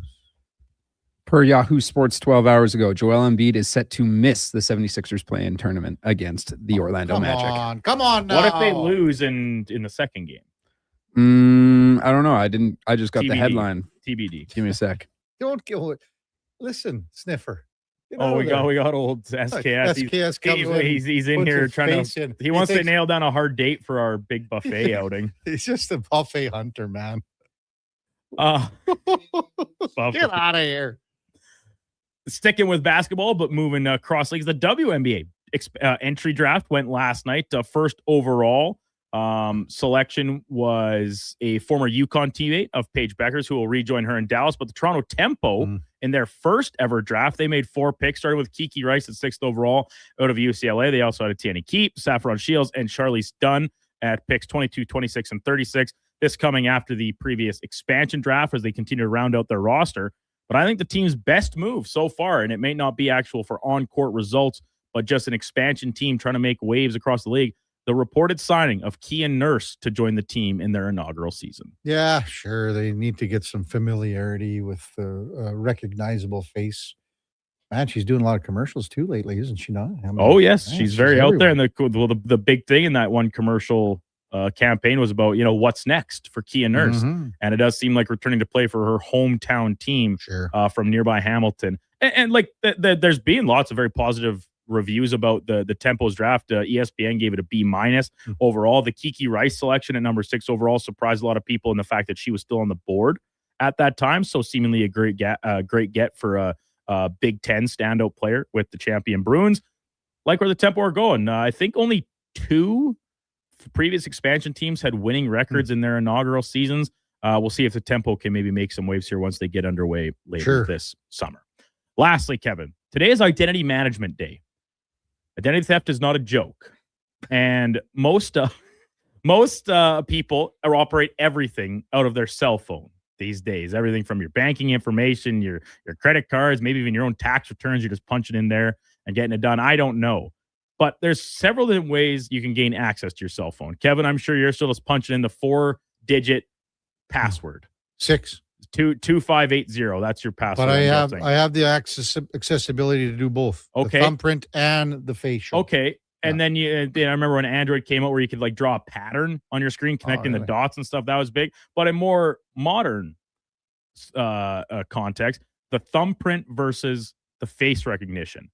I have an iPhone. I just got one for the first time earlier this year, right? First iPhone ever. It has face recognition. It does not have a thumbprint reader on it. My previous phone does. Several phones did, matter of fact. And I can say without a doubt, the thumbprint fingerprint reader is infinitely superior to the face recognition for unlocking your phone on a day-to-day usage basis. I just like when you watch the movies or whatever series and some guy's dead. They grab his phone and they put it up to his face or put his thumbprint What on movies are you watching where they're doing that? Lots. They even did it back with in Die Hard. That's right. Like is Die Hard 1 or 2? I don't know, but whatever. They're in the body bag and old Bruce Willis grabs that. Or no, maybe that was isn't that more of like an if you're in the secret facilities and you need to do an eye scan or something. I know in Get Smart, Steve Carell's trying to pick up they're using that. Trying they to pick up pick up the big fat guy and slamming his eye against the they scanner. do it all the time in the movies now. Okay. Facial recognition, thumbprint. Your phone has a thumbprint? Yeah, it does. Did iPhone just remove that feature for some reason? I don't know. My phone doesn't have it. I'm trying to figure out how. They should bring it back. It's way better than the face. Like if I have sunglasses on, my phone won't unlock. That's right. You got to take it down. Total bunk. Like we're living in the year of our Lord and Savior 2026, and I can't tell it's still me with sunglasses on. Who am I? Clark Kent? Preposterous. Preposterous, Kevin. Iron says I have both on my phone, and thumb is great until you do real work with your hands. Right? Yeah, I had a thumbprint scanner on my phone the entire time I worked and lived at the farm. It's really not that big of a deal to smear your thumb off on your pants to open your phone. Crazy glue, not good. Well, I'll tell you what. My previous one, it was on the back of the phone, so you would use your index finger. I could only do it on my right hand because my left finger, the one I hit with the post pounder, it is so mangled it like wouldn't fit into the thing and read it properly to get a fingerprint reading off of it. That was real tough. Good stuff, Duke. That's In or Out, brought to you by Pro Solutions. Check them out at prosolutionsinc.ca. Big Rig says, Duke, you must have big, rich girl glasses. Mine, no problem, no issues. Duke, you got the normal sunglasses. You had the same sunglasses, same hat for 3 years. Not true. This is a different hat. You've had two hats. Okay. I've had two hats. Two hats. I actually found my old pair of sunglasses. They were in the tractor. I thought I'd lost them, but I must have left them there last fall when I was bailing. I went back and getting there to hook up the post pounder on Saturday. There they were waiting for me. I thought you were supposed to go see Chopper to get some I had to clean them up a little bit. You sent me that message one night when I thought you were probably about 3 sheets to the wind. No context. You never went. No context, no instructions or anything. I don't even know who Chopper Lopatinsky is except from your references to him. Well, he's the guy you need to know. Well, that much I know, but I don't know where to find him. I don't know how to get in touch with him. Well, it's Century Vision. Just go down 111th there. You can figure it out. Top of the hour, we got Christina Litz, Northern Super League president. It's season number 2. They're also in town, some of the big wigs, to see a screening of a flick called The Pitch. And then the con man, Connor Helly, will slide in at 10:20. Before that time now, for a Sports 1440 update brought to you by Sean Cunningham of Remax Real Estate. Get the home team advantage for your next move in the Edmonton area. If you are thinking about buying or selling a home, call or text Sean directly at 780-265-0165. Here is the Duke. The Sports 1440 update.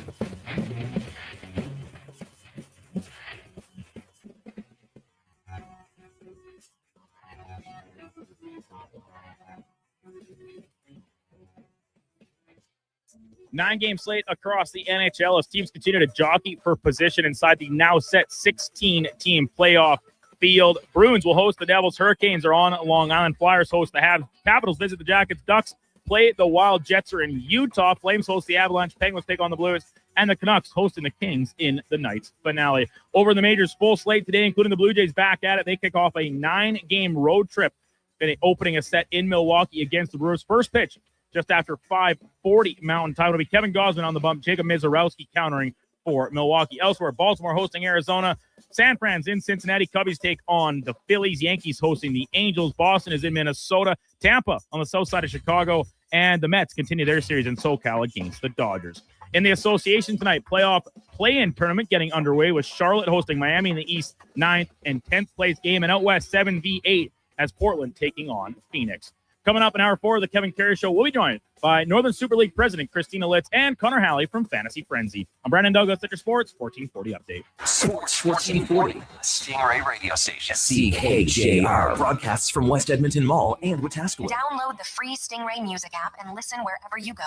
Looking for a solid 4x4 that checks all the boxes? The 2026 Jeep Compass is in stock now at St. Albert Dodge, and this is a great value, starting from just $36,900. It's a Jeep, so you've got 4x4 capability, plus features like an 8.4-inch touchscreen, Apple CarPlay, active lane management, a Park View rear backup camera, and more. Over 30 in stock right now in just about every color you'd want. Head up the trail and see how easy it is to do business at St. Albert Dodge. Mr. Rooter sees a UFO. Mr. Rooter says 1 plunge, 2. What's this? A UFO? An unidentified floating object. It's beginning to glow and levitate. Thank you, Mr. Rooter. You have freed us from the gravity of the white hole. Humanity will be spared. Wow!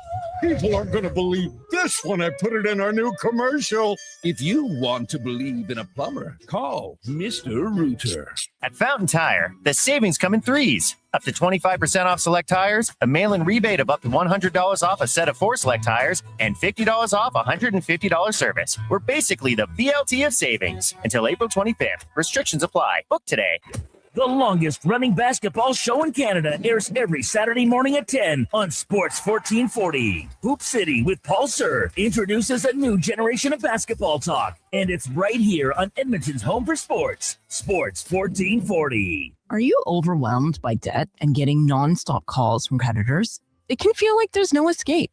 Debt doesn't have to be a life sentence. A single call can turn things around. My name is Parveen Middleton. I'm a licensed insolvency trustee at BDO right here in Edmonton. I can help you become debt-free with a solution just for you. Let's put an end to those calls from creditors together. Call 1-833-BDO-TALK or visit bdodebt.ca to discover your debt-free future.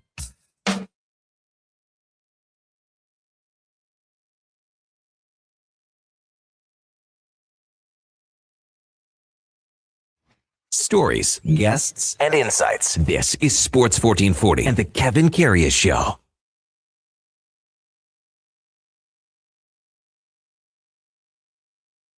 Back to the big program, 10:03 in Edmonton. Kevin Karius, Duke of Delburne, Josh Fenwick with you here on a Tuesday morning. Going to switch gears and talk a little soccer, Northern Super League soccer with President Christina Litz. Good morning, Christina. You're with Kevin Karius. Thanks for jumping on Sports 1440 this morning. Really appreciate it. Thanks, Kevin. It's great to be here. So, first of all, there's a little screening at the old Citadel where you guys are going to be at today. It's called The Pitch, and it's been out there for a little bit. But basically, this is about the documentation of how this league is got started. Maybe just to give us a rundown on what people can see at Citadel today. Well, first of all, it's just great to be here in Edmonton. Diana Matheson, co-founder of the league, and I landed early this morning. And yeah, we're really excited to bring this documentary, The Pitch, to Edmonton. The Pitch is a documentary that was made that followed Diana and the folks that were early in thinking about bringing the first pro league for women soccer players to Canada. And there was a documentarian at the time who found out Diana was working on this. And of course, everybody knows Diana from the Canadian women's national team and you know, her amazing goal in 2012 that really set off that passion that Canadians have had for this women's national team and who have just outdone themselves on the international scene. And so she had heard Diana was thinking about this and asked her if she could basically follow her around to see if this dream of Diana and her teammates on that national team, including Christine Sinclair, if it could come to life. And so this is a really rare opportunity to see almost from the idea to the struggles that Diana went through. And it follows also the struggles and the fight for equality that our Canadian women's national team has had over the years and really gives a insight into why this league is so important and why it's going to leave a legacy for future Diana's, future Sinclair's in this country. So we're just excited to bring it here. We know what a big women's soccer fan base is here in Edmonton. Diana and I were just over at Commonwealth and they still have posters and pictures up of when her team played here. You know, back some years ago. And so we're thrilled to be here. You know, before I want to ask you about that as well, but you know what, Christina, it's similar but different. I remember 40 years ago when, you know, the Oilers were documenting the boys on the bus and, you know, it's such a different thing, but it's so important to have that because it's such a big part of history. And I think maybe 20 years down the road when, you know, young girls, young women, owners, whatever, are looking at this documentary, they're going to go, they'll have that same feeling. It's so important to have that first step to start the history in that process. Yeah, I really agree with you on that. And especially right now, because we're seeing history being made with women's pro sports, you know, not only in this country, but around the world. And I know you guys have seen it up close with, you know, some of those games that the PWHL and WNBA has played here. And now, like, if you think about it, you know, 3-4 years ago, none of these leagues existed. And now we're going into 2026 here with the P-Dub, who've been around a couple of years, it's our second year, and the Toronto Tempo enter the chat as well. And so to be able to sort of see the driving motivation behind people, and really it's a lot of athletes who believed in this from the very get-go, amongst, people who just didn't believe that anybody would show up, that anybody would watch.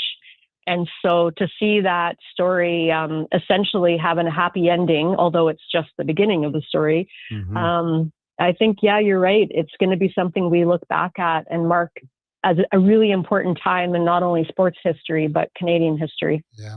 Well, and again, I think you were talking about in 2002 when the under-19 Women's Worlds were here in Edmonton. And I mean, our city honestly, our city, I can't remember enveloping and just kind of putting their arms and wrapping them around a young team like this Canadian team that did so well. I mean, it's a memory for our city. And I don't know if you remember it, and I don't know if you were in Winnipeg at the time or wherever you were, Christina, but I mean, it was a wonderful memory for not just our city, but soccer in our country.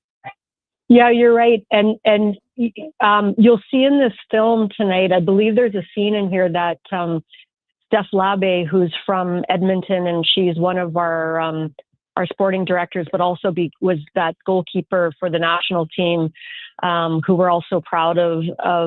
She talks about being at that game and kind of making a decision then and there that this is something that she wanted to do. And so you never know what these moments are going to do, to inspire little girls. And the thing that I always say too is, we're seeing so many young boys come out to these games as well. And to me and to the people who work on this, that's really exciting because they're now growing up in a time when their heroes, are going to be as much Connor McDavid as it's, going to be, Tanya Boychuk, who's also from Edmonton and plays on the Montreal Roses. Like there's all,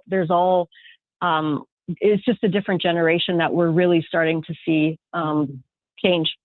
Northern Super League President Christina Litz with us on the Kevin Karius Show on Sports 1440. Well, going back, I mean, I remember everyone does Christina Sinclair, but Cara Lang I think she was 15 or something like that. Oh, yeah. I mean, it was unbelievable. So, and Kara's one of our broadcasters now, because that's the other thing that this league and the leagues like ours have done is providing opportunities not only for athletes, but for media people and for coaches and scouts and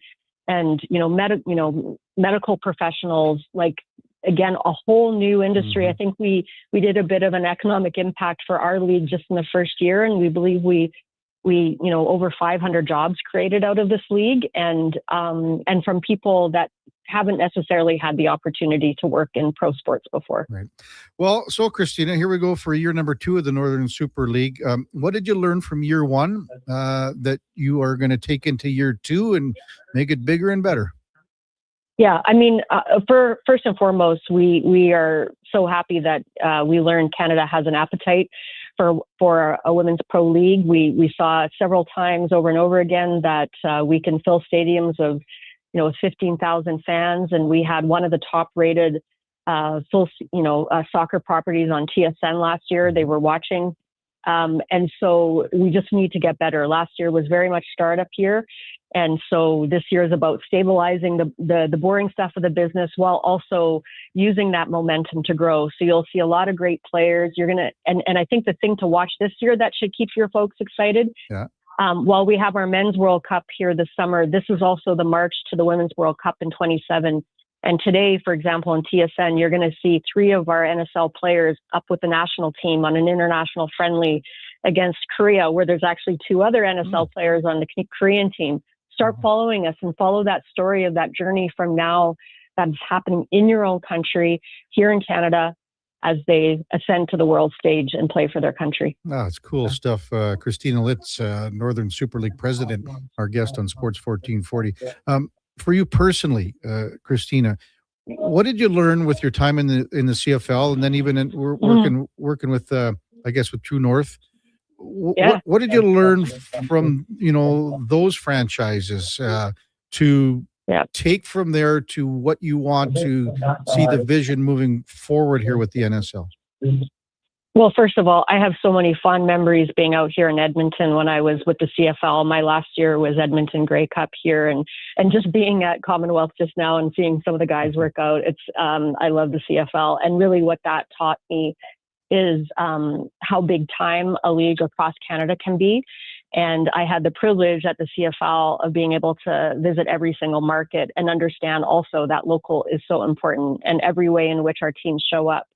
In the same way it was with the CFL, every city has their own vibe, their own fandom, their own rituals, and sometimes folks just sitting in their high towers in Toronto forget that. And so to me, I bring that with my experience to the NSL and understand that every single market is incredibly important and needs to be treated differently. And then, True North, it was, it's really about that avid fan base that you see and what it takes to nurture that. And they, the group at True North from a business perspective was the best of the best. And so if I can bring a little bit of what I learned there to pro women's sports, that's truly a dream coming true for me professionally. I had so many opportunities covering the football team here, the Eskimos and then the Elks. And what happened here was that the team got away from media. And I don't have to tell you how media has changed here in the last bit, because there just is not as many media that cover anything. That's just the way it is. It's the reality of things. But what happened was here, especially in Edmonton, and I think sometimes across the CFL, we got away from covering the stories of the people, of the athletes, of the players. And there wasn't that connection between fans. So how do you take that and say, all right, we've got all these great young women in soccer, and as you said, there's an appetite for it. So how do you make sure that that is first and foremost to promote your players, your league, and everyone to the fans? Yeah, I really think it's critical, and in a way, and I would say this is a little bit the same of the CFL.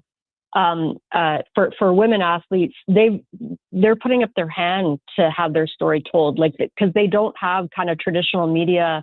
They're not the top of Sports Center yet, and they're not, in that kind of regular part of the conversation. So first of all, from the athletes' accounts and social media themselves, like if you follow them, they're sharing their inside story and their inside versions, of what it means to be an athlete. And so part of our job is just to amplify that. We have a very, very close relationship with our players. This league was founded by players, with players in mind from the get-go. And as I've met so many, their stories are so compelling. And the story of coming back to Canada after playing, in countries around the world and finally having a league of their own, I think that's a secret sauce for, connecting with fans. And look, my time at the CFL, I still have, from a fandom perspective, I still have fans that I still chat with from time to time. Like I get that community, and so you have to win over fans one person at a time. Whatever sport you're in. And, I can't speak to whether I think the CFL has gotten away with that or not. I haven't been there, and there's so much good that they do. I would never speak of them that way, but I know for me personally, I'll never take that for granted. And we want to have an athlete first league and a fan first league at the NSL. And part of what we're doing in pro women's sports is kind of rewriting the rules, and we get the benefit of, looking at the mistakes of those above us and trying not to replicate this as we continue to build. Christina, let's Northern Super League president, our guest on the Kevin Karius Show. So about 10 days before we get things going here with Vancouver taking on Toronto, what's top of mind for you and everyone else staff-wise across the league to get things rolling here in the next 10 days? Yeah, I mean, it's heads down right now. Our league marketing campaign kicked off yesterday. And so, take a look for that. There's going to be commercials and ads coming up, and we're just, we produce our own games for TSN and CBC. So, just fine tuning that and getting ready, some of the great stories that you're talking about to release when it comes out. But I just, we're just, inviting fans and regardless of whether we have a team yet, this competition is really fun and really competitive. And we kick off on April 24th in Vancouver on TSN.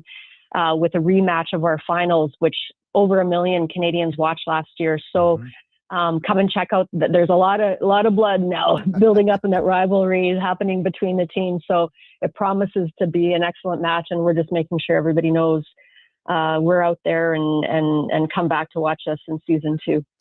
Anything I'm missing here, Christina, as we close things out that you wanted to add, either about today's event at the Citadel or about the upcoming season?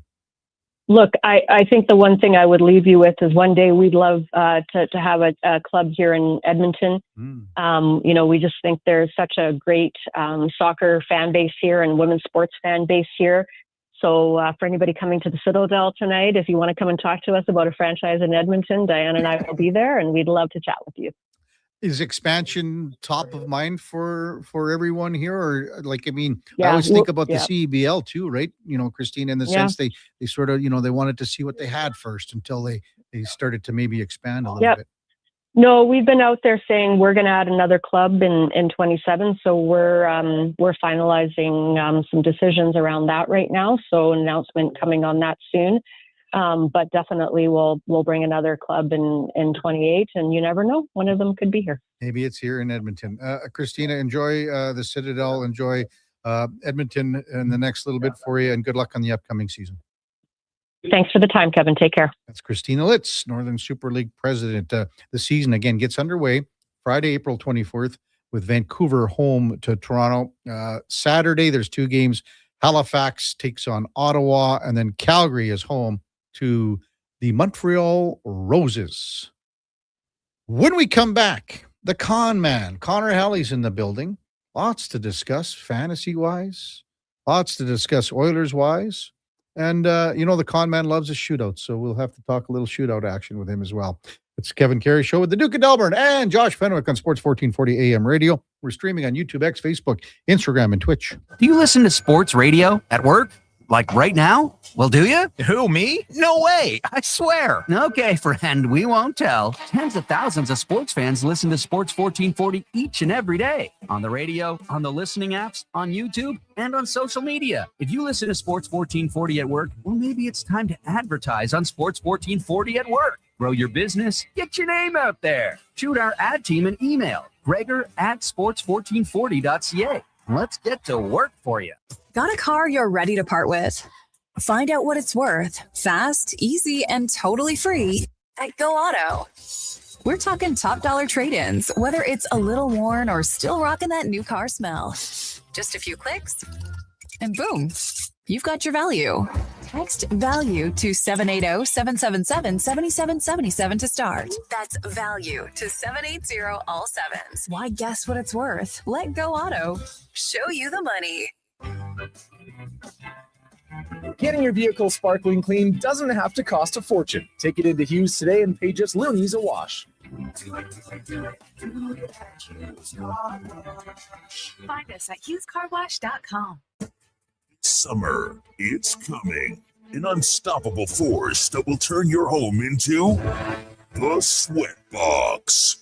Don't live in a summer blockbuster. Pro Solutions is your one-call solves-it-all expert for AC repairs, tune-ups, and new installations. With fast appointments and flexible financing, we'll make sure your home story has a comfortable ending. AC season is coming soon, so book today. Lock in pre-season pricing today. Visit ProSolutionsInc.ca to schedule your service today.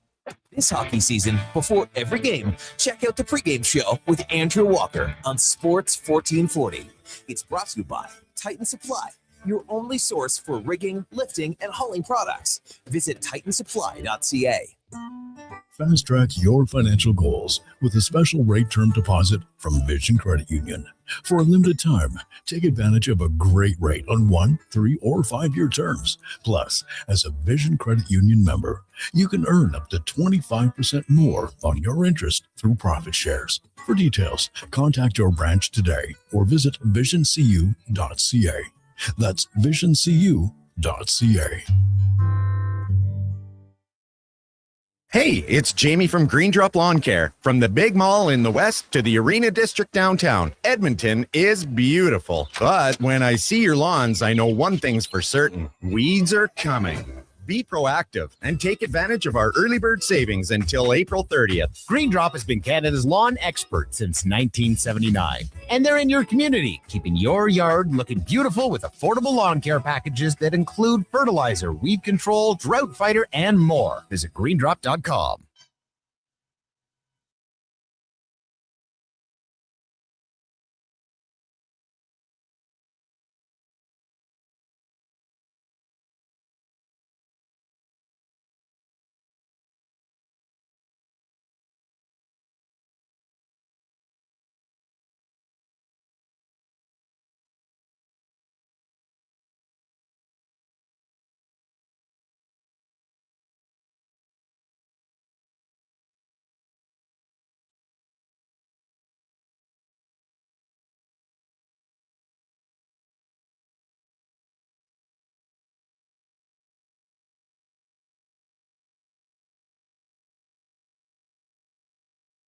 Have your sports curiosity cured with the Kevin Karius Show. This is Sports 1440.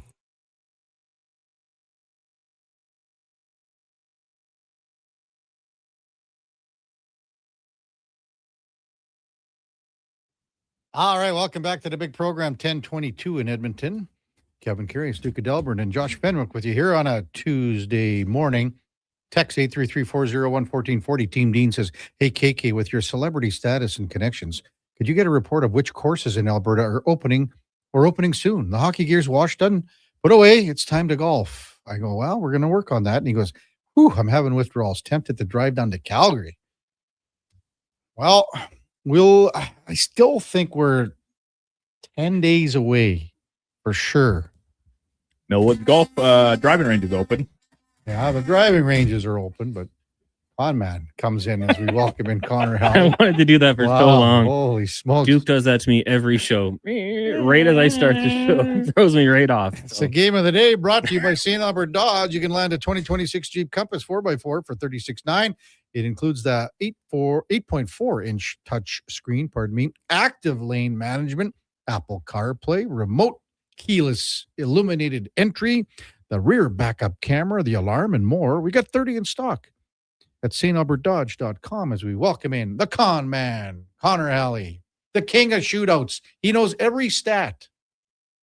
I'm all over every it. stat regarding shootouts in the history of the NHL. That 5-1 year they had was really good. Well, we were just saying earlier, con man, the Oilers had even overtime and shootout. It was like, okay, it's kind of automatic. Yeah. You know. It should be. It never even got to shootouts most of the time. Yeah. Sometimes it barely got out of the first shift. Yeah. McDavid Draisaitl ended so fast, whether it was Tyson Barrie or Evan Bouchard. So it's been a while. Yeah. And I mean, 2023. So no shootout wins this year. And the only other team, they didn't even get one. Utah didn't get to one at all. Well, they still have a chance. It could happen. I had people telling me that because I said they could win the shootout for the first time since 2023, that I jinxed it. Oh, stop it. I have the power, apparently.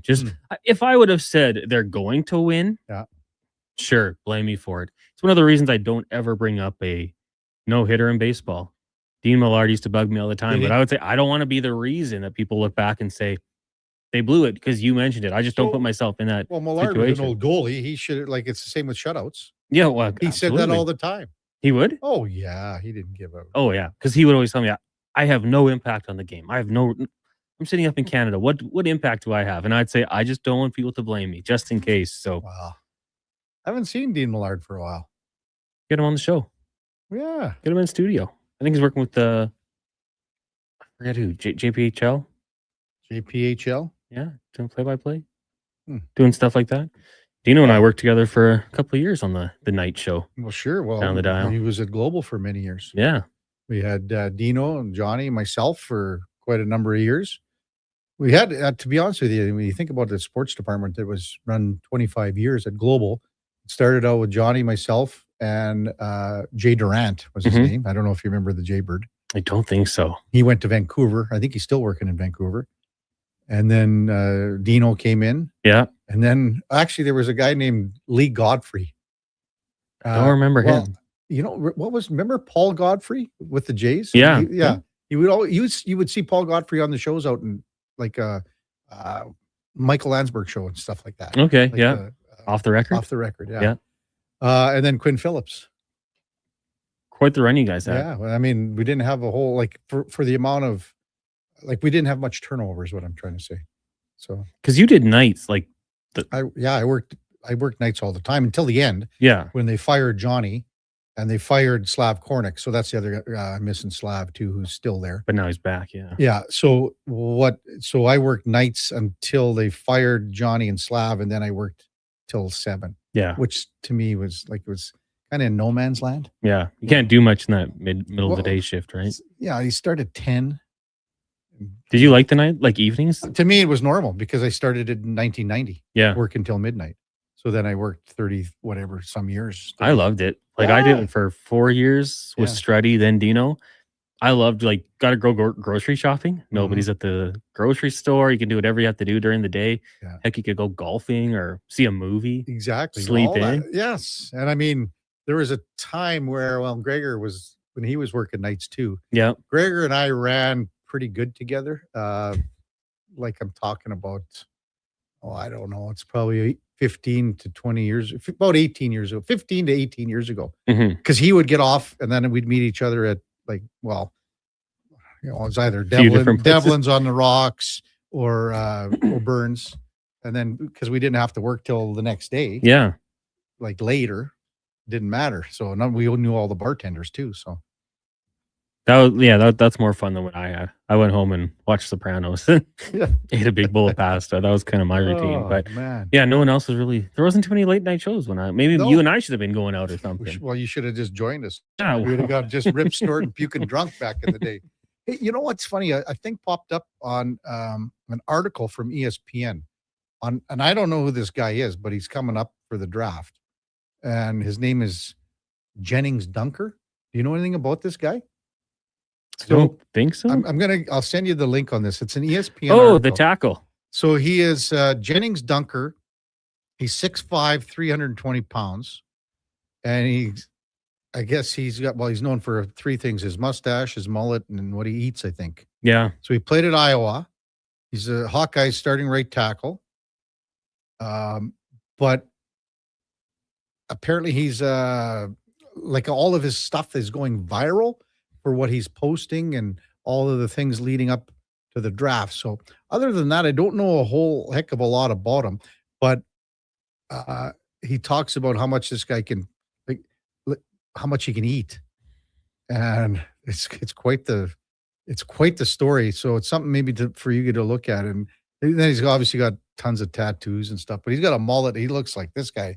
I don't know. So it's an ESPN article. Yeah. Have you got it punched up now? I do know who you are talking about because Okay. I've heard people talk about maybe you kick him inside to guard. Is he any good, this guy, or what? Day 2 pick, second or third round. okay. So, and then you're talking interior offensive lineman. I Yeah. mean, when those guys get drafted, typically, trying to think, like Quentin Nelson was kind of the one that really went high. Was it 5th or 6th of the Colts? But other than that, I feel like those guys usually slide down later. Yeah. And probably your second or third rounder. But I mean, you look at him and this guy looks like he's from the South and plays football, right? So there's a He's line. like the prototypical you want him at guard. Yeah.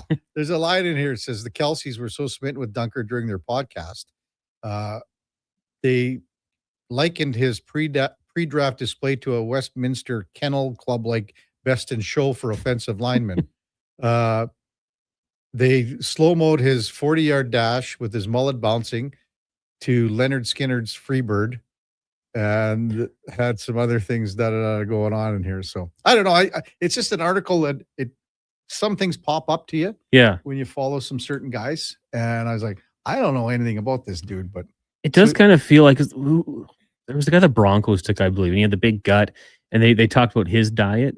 Because a lot of these guys like aren't naturally as much mass as they do, right? So they have to kind of be gross in their diet and eat so many calories. And it's like, can't eat that much. So you just blend it all together and force it down. I forget what he was doing, but it was something pretty nasty. And I think they did they brought the blender out at his pro day and he showed them how he makes it up and stuff. And yeah, it's someone you're going to probably follow for the rest of his career just because he's always going to stand out with that big red mullet. I'd like to see where he gets drafted. When you're talking about the appetite, one of the first stories I ever did was a guy named Terrace Chorney, who ended up playing for the Eskimos back in the day. He was a big offensive lineman, but he's from a small town in Saskatchewan. And I did this story 35 years ago, ballpark.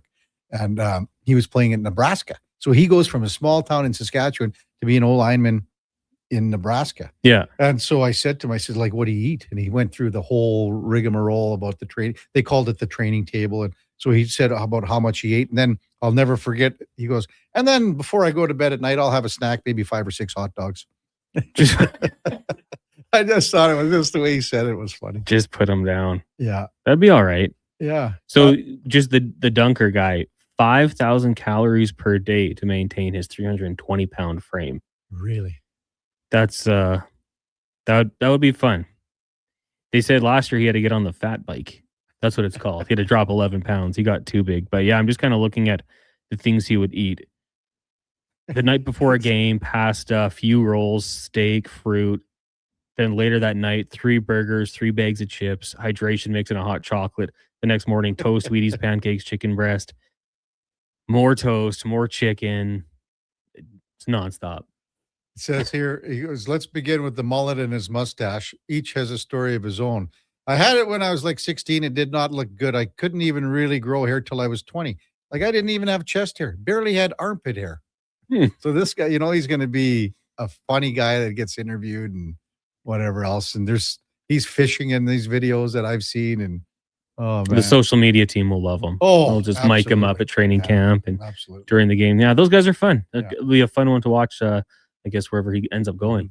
Connor Halley in studio. Man, anything you want to press here? I mean, the Oilers last night, we talked about it for quite a bit, obviously, this morning, but they could finish still. They could get first. They could, but I mean, they need a lot of help. Yeah. I mean, I think they have to take care of their business on Thursday night. That's the biggest thing because, let's say that the Kings beat Vancouver tonight, then all of a sudden you're going into Thursday in a situation where you could fall out of the top 3 in the Pacific and you're staring down the Colorado Avalanche. And I thought they played okay last night, like a pretty good job. Obviously, the crossbar and posts were the Oilers' friends in certain situations, but you're down Hyman, you're down Draisaitl, they're down Makar, so it'd be a fun series. I think maybe you'd rather see it in the conference final, but I mean, just handle your business on Thursday night against a bad Canucks team that probably is just ready to go golfing. I don't know if they're going to be too motivated to play spoiler at this point. And then so loosey goosey. That's the only fear that I would have in that game. Yeah, that's about it. You get Hyman out there. Yeah, I would think if he's ready to go, he's going to play. Get Draisaitl for the power play. Yeah, just get him out. Get him out there in his spot just for that shot. Yeah, a little less discombobulated on the power play. The 5-on-3 was like. I know there were some block shots, but man, like maybe throw it on net. Now it doesn't have to be that perfect deflection backdoor. Like it kind of the shot selection at times was a little frustrating for me. Yeah, $1.24. It's the number 1 power play still in the league without Leon Draisaitl, without Zach Hyman. But it's the number 1 PK unit in the league too with Colorado. Yeah. They did a good job on the 5-on-3, and they did their head coach too. Yeah, very impressive. Well, without the head coach, you know what? And I was telling Speck though, if you look at the first goal that the Oilers scored, they had out Jack Ashawn and Blankenberg on the ice. And I believe it was coming out of a TV timeout. So to me, that was is that who you really want out there? By Hackstall, I was kind of thinking, because it wasn't like a change on the fly or nothing like that. I don't think so. But I mean, if you're Colorado, I mean, you don't want to play the Oilers in the first round. No chance. Just like the Oilers don't want to play Colorado in the first round. And that's kind of like, I kind of threw it out there on the Gregor show. Like, do they really want Edmonton in the first round? Like, there's teams I think you'd rather go up against than Connor McDavid and, Hyman will be back. We know the firepower the Oilers have. I don't have to list off the names. We'll see about Draisaitl. But I kind of thought that, like, if there's a game Colorado doesn't care about, could this be it? Yeah. Evidently not. They found a way to win. What a shootout. I mean, the goals we saw were all quite nice. Made 60 saves. The 2 goalies make 60 saves in overtime and 3 periods. And then 5 out of 6 goals going in a shootout. All good. And not stinkers. Yeah. Yeah. Yeah. I watched the shoot. I'm like, okay, I can't blame Connor Ingram. I get his frustration at the end of the game. Like, tough way to lose, especially how good he was throughout the full 60 in the overtime. But I think, I mean, I feel more confident about the Oilers goaltending situation right now with Ingram than I have for a long time here. Last 2 runs, yeah. I would be with you. And who knows what's going to happen for a backup. Who would you rather have for a backup right now? Calvin Pickard. Me too. It's not even, I don't even hesitate. I've even thought that like last Saturday in LA, if Ingram couldn't go, I would have gone with Calvin Pickard. Yeah. I just don't have the faith in Jari right now. I don't know. Yeah. And I assume that, Ingram's going to play tomorrow. Text 833 401 1440. Kenneth says, why wouldn't the Avs want to play Edmonton? They absolutely smoked them. Come on, Kenneth, wake up. Like, here's a situation where this is a team that's gone to 2 Stanley Cup finals. Yeah. And you have the options. And I'm not saying it's an option because who knows how the cards are going to fall here. You have the chance to play the Kings. You have the chance to play Utah. Kings have 21 regulation wins? You're taking those 2 teams over the Oilers 10 times out of 10 here. And how many players on the Oilers roster do we know elevate their game in the playoffs, right? The other teams, you don't quite see that. To me, it's pretty obvious.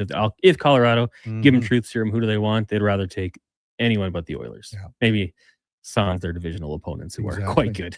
Hey, our Fantasy Frenzy NHL draft has been locked down for a long time. Hey, who's Randy's running away with it. Running away with it, Randy. Yeah, so probably Friday morning we'll have to get his email and set up the e-transfer. In the meantime, though, we are going to get the playoff pool going. Ooh, now we just have to kind of. What are we looking at here? Well, those will be same style, box style. You could probably be heavy on the teams you think are going to go Better get on a going bit of a run quick here because the Oilers could be playing Saturday here. Oh yeah. Well, we're going to get going today, maybe. Yeah. Now, the question is, how many teams are we going to have? There's different costs associated with different amount of people. So do we cap it at 50? Do we think we'll get more than that? Let her buck.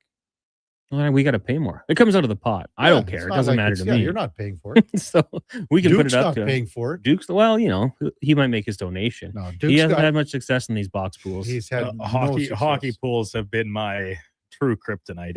I am nothing but a walking donation. But never mind that. And it's looking like I'm a walking donation in fantasy baseball this year too. And he's got to save his money for the big lunch that he has to buy. I heard about that. Did you? SKS came in earlier today. Like, all he did was he rubbed his belly. Like, he just, he's just going like, oh, I can't wait. Like, it's just embarrassing. I wish I got the invite. Could have joined you guys. I was sitting right there, and SKS, he came out. He talked to Schlemko about it. I was sitting right there. I nailed the top 3. So no one took McElroy in our draft because you guys are dumb. McElroy maybe not would have won it, but he wasn't going to finish last amongst the players picked. Well, here's the thing. Like, it just went around the table. Yeah, and whoever felt was going to have, like, Duke was hot on Oberg right from day one. Him and MTR, they're in love with him. Yeah, but you took Oberg and he took Oberg. How do you not like? I mean, if you're picking in the top 3, you got to pick Scheffler. Yeah, 100%. Go with the odds, Duke. This isn't like a pride thing. This is just not paying for lunch. And now Josh probably can't make it for lunch because Donnie P is going to have to fill in. So he can still go. Well, no, because it's going to be right around. It'll be at 12:30 at the castle, the Sheshwan Castle. We'll send him early. So is Donnie going for lunch too? Well, no, Donnie's going to take Josh's place. Oh, we'll make it work. Yeah.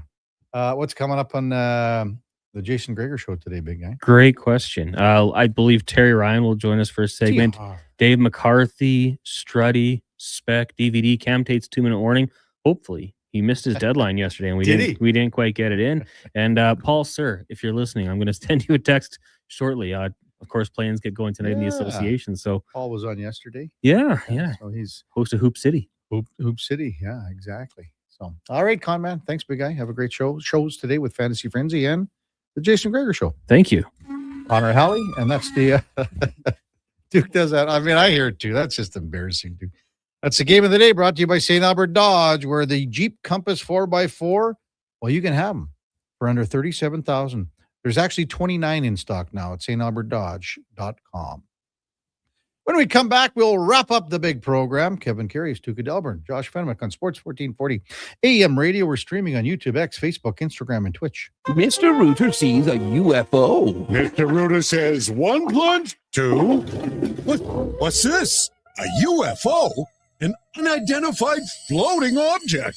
It's beginning to glow and levitate. Thank you, Mr. Rooter. You have freed us from the gravity of the white hole. humanity will be spared. Wow! People aren't going to believe this when I put it in our new commercial. If you want to believe in a plumber, call Mr. Rooter.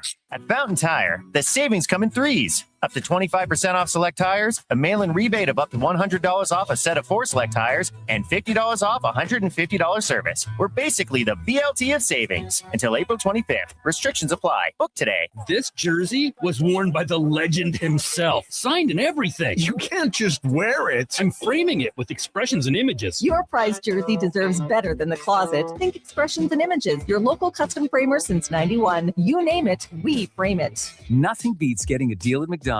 Why? Because you get a deal now. And a deal later. Redeem an offer from the latest mailer or the McDonald's app and dig into instant savings. Plus, you earn points towards Free McDonald's. Now that's what I call a double whammy of deals. Why does that keep happening? Deals sent right to your door. Check your mailbox for the latest McDonald's mailer loaded with delicious value. For a limited time at participating restaurants in Western Canada. Divorce is never easy, but Fairway Divorce Solutions can help. Their clear step-by-step process addressed all our issues, and we moved through the process quickly. Fairway didn't take sides. They saved us money and heartache. My ex, the kids, and I feel like we'll all be okay. At Fairway Divorce Solutions, trained mediators and in-house lawyers will move your divorce process forward in a professional and efficient manner to achieve a fair resolution and separation agreement. Visit fairwaydivorce.com. Good to go. With Mortgages to Go, you'll be good to go. MortgagesToGo.ca says yes when the banks say no. That's why Alberta has trusted Mortgages to Go for over 23 years. If you need cash and have equity in your home, you're approved instantly, guaranteed. Call 1-888-888-5998. That's 1-888-888-5998. With Mortgages to Go, you'll say, good to go. The longest running basketball show in Canada airs every Saturday morning at 10 on Sports 1440. Hoop City with Paul Sir introduces a new generation of basketball talk, and it's right here on Edmonton's home for sports, Sports 1440. Hi everyone, Sarah and Neil from Arcan RV. We are back, and we're celebrating spring with Arcan Days. Well, we were always here. We've been around for 49 years. That's true. We're kicking off another amazing RV season with some huge deals, showcasing our new brand, Cougar, Raptor Toy Haulers, and Coleman Trailers starting at just $17,999. Plus, special finance rates on remaining 2025 models with an extra $2,500 trade-in credit. Check out arcanrv.com for details. Connecting you to RVing since 1977. It's here. The Ford, it's a big... Not yet. The Ford, it's a big deal. Oh, guys, just wait. The Ford, it's a big deal event is on. Really? Now. Hurry in to lease a 2026 F-150 STX with black adherence package from $237 bi-weekly at 0% APR for 36 months with $54.90 down. That's like $119 a week. The Ford, it's a big deal event. Visit your Alberta Ford store or Ford.ca.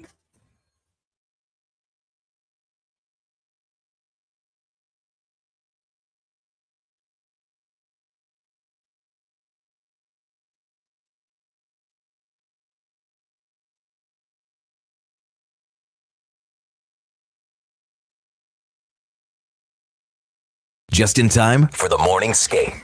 This is the Kevin Karius Show on Sports 1440.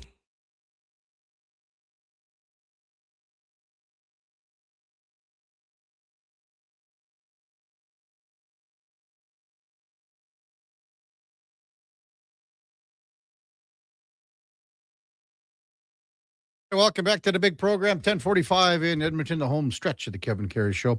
The Duke was finding some stuff on the Buffalo Sabres during the break, a couple of old posts regarding our good friend Ryan Whitney. Yeah. And they've taken, is it a billboard out? I'm seeing a billboard, I assume in Buffalo, with just a picture of Whit and then a quote saying, then I don't know when he said this, I have to assume it was back in the fall, maybe when the Sabres were just starting to turn it around. They're still not, and it's basically him saying, there is a 0.000% chance the Sabres make the playoffs. So they took that quote, Whitney's face, put it on a billboard in Buffalo. And then for those that are active on X, the Everything app, it's all happening on X. The Sabres also were tweeted out that they have a Sabres admin, their social media admin, obviously, burn book, which is a reference to the movie Mean Girls, starring Lindsay Lohan, Rachel McAdams, Amanda Seyfried, Tina Fey, among others, back in the early 2000s. And the burn book is essentially just a compilation of everyone in your school or whatever, mean things you say about them, rumors, stuff like that. And I can't read what the alleged page about Ryan Whitney says because it's not fit for AM airwaves, but those that have seen the movie would get it. It's essentially the Regina George page. It's very funny. And listen, Whitney's having fun with it too. He said, okay, you guys are taking this too far. I'm assuming that we'll get more pictures of other pages as the day progresses, or at least I would hope so. In this burn book. I'm all for this, like take your victory lap. You're in the playoffs for the first time in 14 years. But with that being said, don't lose 4 straight here. It's the first time in 14 years. Maybe cool it a little bit. Like, you don't need to go scorched earth on everybody when you have yet to win a playoff game. So credit to them. They win the division, the comeback, the turnaround, all these things. You cannot take it away from them. And even if it's just a division championship flag, the flag still flies forever. But the playoffs haven't even started yet. Maybe just cool it. Here's one for you, Duke. Who do you think is receiving? I have to word this correctly for you. Oh boy. Who's receiving a check here? When they get paid every 2 weeks, month, whatever. The 10th highest player, the 10th player that's getting paid the 10th most amount of money in Buffalo this year. Like on the other players? Yeah, on the roster. AAV? I can't. Yeah, Joshy has it too. So it's a sort of a. Is it Jeff Skinner? Yeah, it's sort of a trick question. So he's not on the roster, obviously. Right. But Jeff Skinner, I believe, receiving 4.444 repeat million, is the 10th amount, the 10th highest player that's getting a check. And next year, he bumps up to 6.4. Pretty good. I'll be honest. I know last year he was very polarizing here. And I mean, he was bad, but he still scored 15, 16 goals here? Yeah. Whatever it was. And in very limited minutes and role and opportunity. Sat out lots. Yeah. I mean, if you're a team and you needed to find a guy that was 33 years old and pay him the league minimum, I still think that he would be someone you would look at, no? Well, but then he lands in San Jose. Yeah. And right? They cut him. And they cut him. I don't know, man. The Rig says, did you guys decide on which buffet you're trying? Duke responds, it sounds like the Szechuan Castle. It's like SKS's favorite. I wonder how often he goes there. Like, how those sales guys, they put their cards in the middle and you guys buy lunch, I buy lunch, whatever, blah, blah, blah. Mm-hmm. I bet him and all his sales crony buddies go there to the castle and play the card game and everything. I'm just seeing where this is actually located. 111th. And about 156th. Ballpark, yeah. So it's not terribly far away. Oh, it's perfect.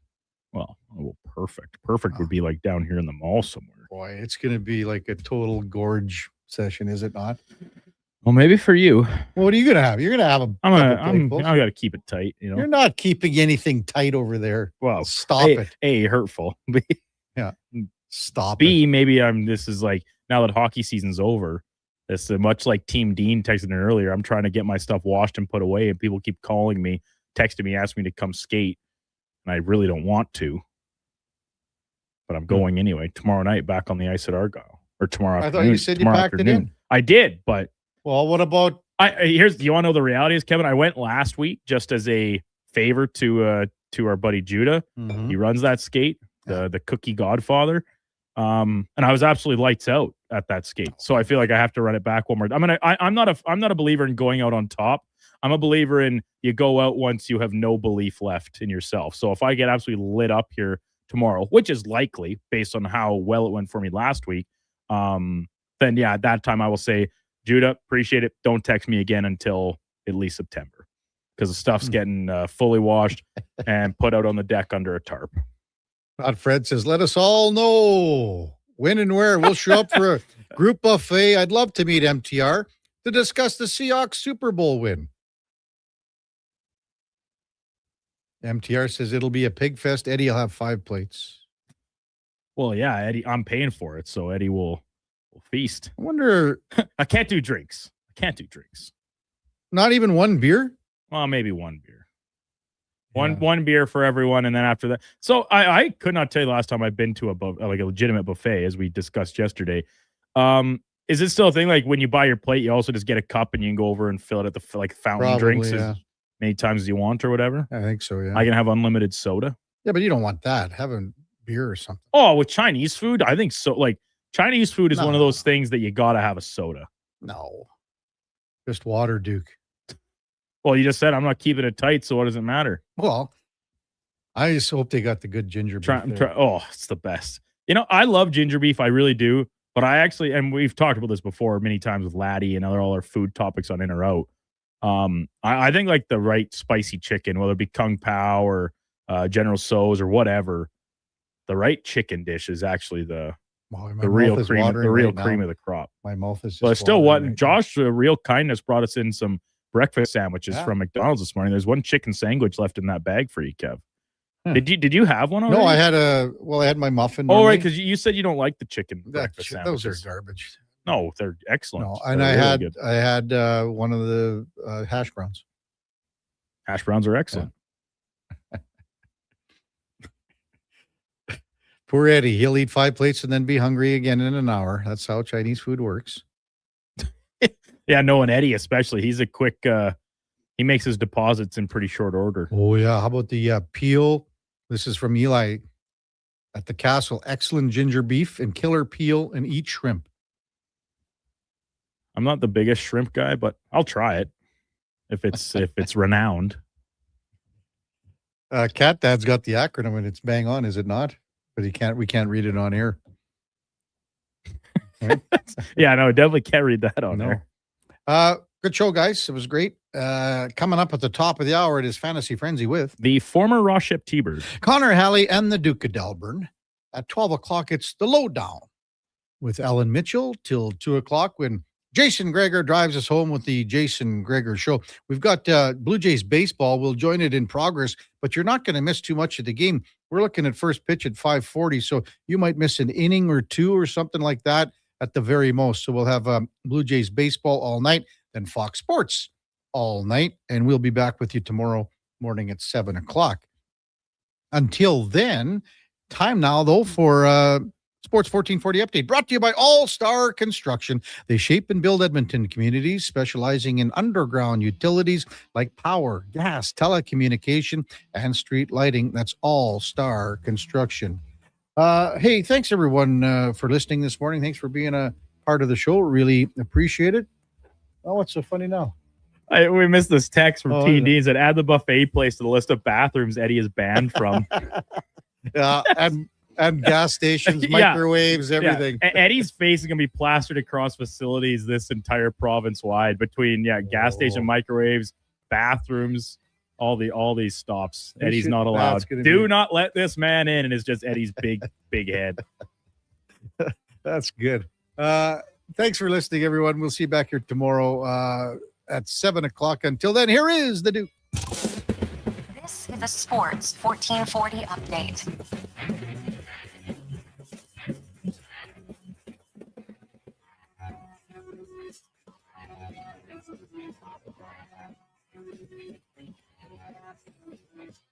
Nine-game slate across the NHL tonight as teams continue to jockey for position inside the now set 16-team field for the NHL playoffs. Bruins hosting the Devils. Hurricanes are on Long Island. Habs taking on the Flyers. Jackets host the Capitals. Ducks are in Minnesota. Mammoth hosting the Jets. Avalanche take on the Flames down the highway. Blues play the Penguins. And the nightcap, LA Kings in Vancouver against the Canucks. In the majors, full slate of games today, including the Blue Jays back at it as they kick off a 9-game road trip in Milwaukee against the Brewers. First pitch just after 5:40 Mountain Time. It'll be Kevin Gausman on the bump for Toronto. Jake Mizorowski countering for the Brew Crew. Elsewhere, Arizona is in Baltimore. Detroit hosting KC. The Cubbies are in Philly. Yankees host the Angels. Boston up against the Twins. Rays on the south side of Chicago playing the White Sox. Colorado in Houston. And the nightcap, the Mets continue their series in SoCal against the Dodgers. NBA playoff play-in tournament starting tonight with the 9-10 game in the Eastern Conference. Charlotte hosting Miami. And out west, 7v8 has Portland in Phoenix against the Suns. Coming up on Sports 1440, it is Fantasy Frenzy with Hallie and Douglas. I'm Brandon Douglas at your Sports 1440 update. Sports 1440 in West